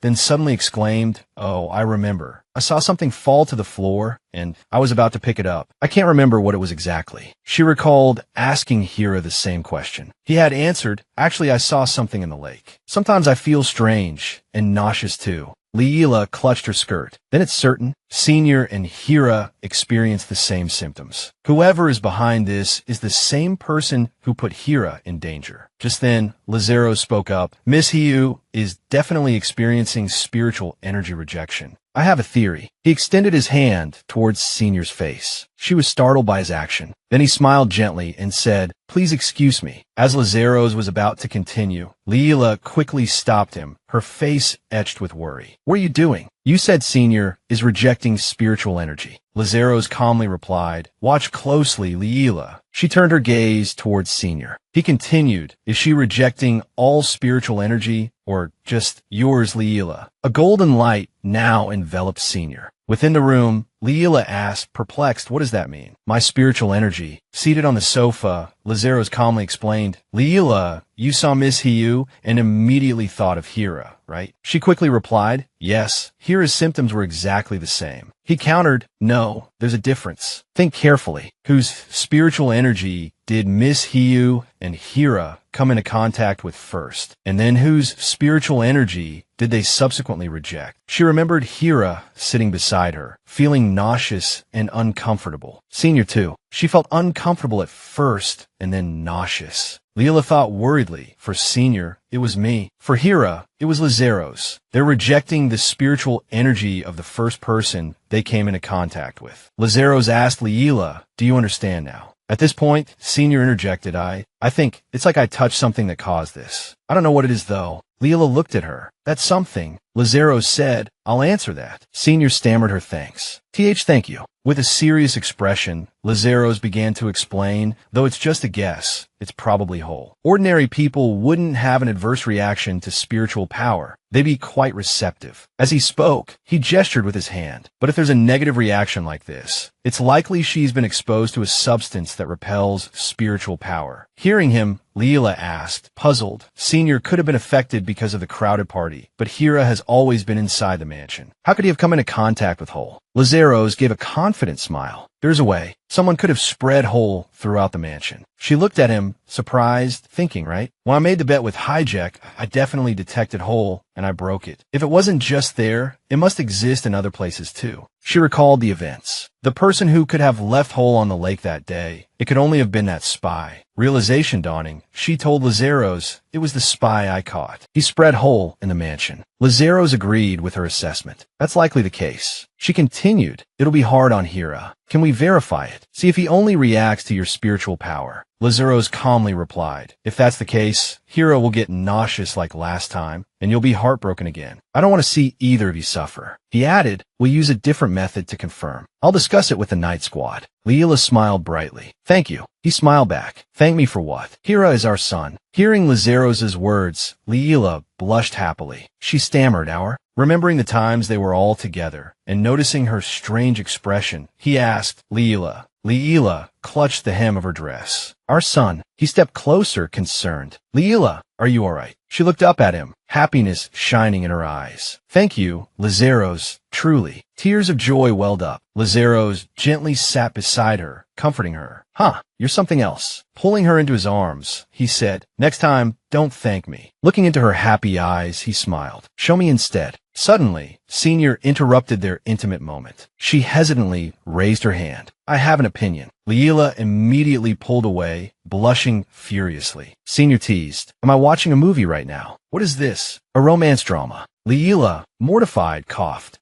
Sorry. A second later, she regained her composure. Senior, for now, the party is over. Senior gasped. Oh, right, the party. Leela rose from her seat. I need you and Edit to take care of this. I'll be busy. Although it was Dawson who caused the trouble, you were the one hosting the party. Senior's eyes welled up. What am I going to do? Leela spoke sternly. Don't cry. You need to properly apologize to the nobles who were invited today. You'll have to figure out what to do yourself. Don't forget you're the future head of the Hill family. She smiled. And I'm the one who decides that. With utmost confidence, Senior affirmed, yes, trust me. Leela could only sigh. A moment later, she turned to Lazaros. Lazaros, she said, let's go. I need to see Hira. She turned and walked away. Her mind raced, a tangled mess of thoughts. Everything felt chaotic, like she was overlooking something crucial. Just then, Senior, Miss Hiu, approached her. Leela, she asked, did you see Baron Dak today? He didn't even come to greet me. Hearing his name, Leela's head snapped around, a flicker of worry in her eyes. Dak, she thought, I completely forgot my original purpose. If even Senior is someone he wouldn't bother greeting, then he's definitely connected to this chaos. I need to investigate him too, but first, she glanced at Lazaros. Lazaros, she said, when we get back, can you put out a warrant for that young man who got away from us today? It's important. Lazaros simply lowered his head, silent. His unusual quietness worried Leela. Lazaros. She called his name again, but his mind seemed preoccupied with the young man. Finally, her voice broke through his thoughts. Lazaros, are you all right? She asked anxiously. What are you thinking about so intensely? He offered her a gentle, reassuring smile. It's nothing, he said. The afternoon sun began to dip towards the horizon. Down below, he addressed two of his subordinates. Rosanna, Rutger, he commanded, find that young man. As quickly as possible. The redhead replied, yes, sir. Lazaros's mind churned. Perhaps this will make things easier, he mused. The golden light of the setting sun bathed the horses' backs, painting the ornate carriage in hues of pink as it rolled along. Inside the carriage, the occupants were too preoccupied to notice the picturesque scenery. Happost asked anxiously, are you sure it's all right to just leave like this? Masmel remained silent for a long moment, then finally spoke, her voice tinged with sadness. Yes, staying there wouldn't have accomplished anything. More than anyone, Happost understood how she felt. That was the party you spent so much time preparing for, he said sympathetically. You must be devastated. Masmel offered him a gentle smile, trying to reassure him. I'm all right, she said. It would be a lie to say I'm not disappointed, but I'm also realistic enough to know that they had their own plans. There's no point in beating myself up over something I couldn't prevent. After a moment of thought, she leaned closer to Happost and whispered, there's something. Lazaros, when we get back to the Duke's mansion. She trailed off, lost in thought. Happost looked at her expectantly, hanging on her words. And then, he prompted. Unfortunately for him, the young woman was all business. The abandoned house that Baron Dak went into, she said resolutely. I think we need to investigate it further. Happost felt like banging his head against a wall. All right, she asked, her voice pleading. Her earnest request brought a smile to his lips. Of course, he chuckled. We can even tear the whole place down if Leela wants. For her, a single word of indulgence wasn't enough. It often translated into outright pampering and protection. And Masmel reveled in this special treatment. Oh, that would be too disappointing, she thought with a secret smile. Aloud, she replied obediently, okay, we'll do that after we've dealt with everything else. Happost was eager to put the work talk behind them. He extended his hand towards her. So, he said gently, once we're done with all that, let's go out, just the two of us. Masmel's eyes lit up. Go out, she echoed. It was a simple invitation, but Happost, perhaps fearing rejection, elaborated. We were interrupted last time, remember, so we have to try again. The whole family, he added, emphasizing the point. To his delight, Masmel readily agreed. Yes, she replied sweetly. He couldn't believe his workaholic wife was being so agreeable. Hapost was overjoyed, his eyes lighting up like a child given candy. But his voice held a note of anxious disbelief as he asked, really. Looking at his adorable, sparkling eyes, Masmel felt a surge of maternal affection. She smiled indulgently and asked, "Are you that happy about it?" She hadn't expected his response. "Yes," he said, "I like you, Leela." His voice was warm, his gaze steady and thoughtful. She might have thought he was joking, but with Masmel, Hapost always wore his most sincere expression. Masmel, however, did think he was teasing her, and her face flushed crimson. She stammered, her composure vanishing. "What? I mean, I'm happy, of course, but..." Hapost grinned cheekily. "Well, I just answered your question." She gave up arguing with his smooth talking, flustered, and looked away. How could he say such embarrassing things with a straight face? She could feel her heart pounding in her chest. The carriage continued its steady progress through the fading sunlight, carrying two hearts beating erratically. Meanwhile, back at the training grounds, Hira was practicing his swordsmanship, yelling as he swung a wooden blade. Two wooden swords clashed. The sparring match seemed intense. Hira was quickly knocked to the ground, his sword clattering away. Watching him fall, Hijet said impassively, "Please aim correctly." "I already explained that angle." His expression remained emotionless. Hira, on the verge of tears, looked adorably frustrated. "But it's too hard. My arm is about to break." Seeing the boy's trembling form, Hijet felt a mixture of pity and exasperation. "Wasn't it you who wanted me to teach you swordsmanship, young master? Stop being so whiny." Hira, no weakling, retorted, "That's true. Don't use honorifics with me." He astutely picked up on Hijet's slip-up. Then, sulking slightly, he muttered, honestly. Hijet, realizing his harshness, softened his tone. "You're doing very well." He extended a large hand. Though his voice remained icy, his words were gentler. "Come on, you want to show Lady Leela how strong you are, don't you? Get up." Hira stared wide-eyed. He remembered Masmel's gentle touch as she helped him up, her smiling face, her words, "No matter what, I'll always love you." He blurted out, contradicting Hijet, "Even if I'm not strong, Mother says it's okay." But, he continued, pulling himself to his feet without Hijet's help. Hira looked straight ahead, his voice firm. "I want to be strong, so I can protect Mother." He gripped his sword, ready to fight. A rare smile touched Hijet's lips. He raised his own sword. "Very good. Try swinging again." They were about to clash when they were interrupted. Hira startled, but Hijet froze. He murmured, "That's Rutger." He observed, whispering, "The monarch, the knights, and Lady Leela."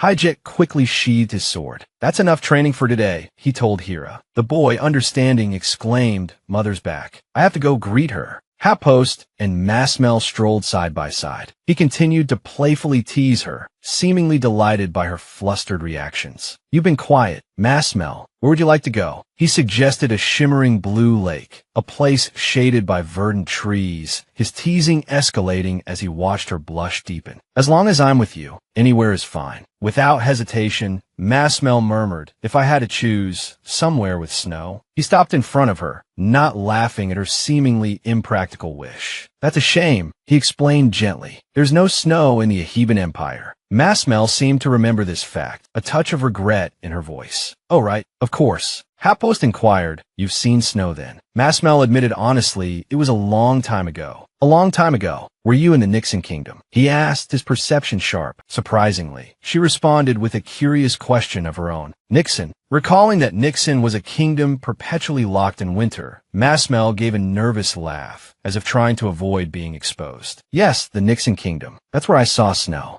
Hapost watched her intently. "Do you miss it?" His unexpected question startled her. A worried expression crossed her face. "No, why would you think that? I've never even been there," she thought to herself. He spoke directly, his observation keen. "Your expression says otherwise, Masmel." Suddenly, a child's voice shrieked from behind them. "Mother, Mother." Seeing the little boy, Masmel smiled. "How could I? The people I love are here, in the Aheban Empire." Her words were soft, but her eyes and smile shone brightly, as if to say that he and Hira were the snowy landscape she longed for. Turning, she embraced Hira. "You seem to be in good spirits today, Hira." "Yes," Hira replied cheerfully. "It's so great having Hijet as my teacher. He's a little scary, but he teaches me so well. I just practiced with a wooden sword." Hearing this, Leela thought to herself, he's much happier now. Holding Hira in her arms, Leela assessed his weight. He's gained quite a bit, she thought. Looking at his radiant smile, she realized it wouldn't be long before he was too heavy to carry. Imagining a happy family of 3, she resolved, for his happiness, for him to live without any wounds, physical or emotional. I will do whatever it takes. Meanwhile, Hijet was talking with Rosanna and Rutger. Whole poisoning.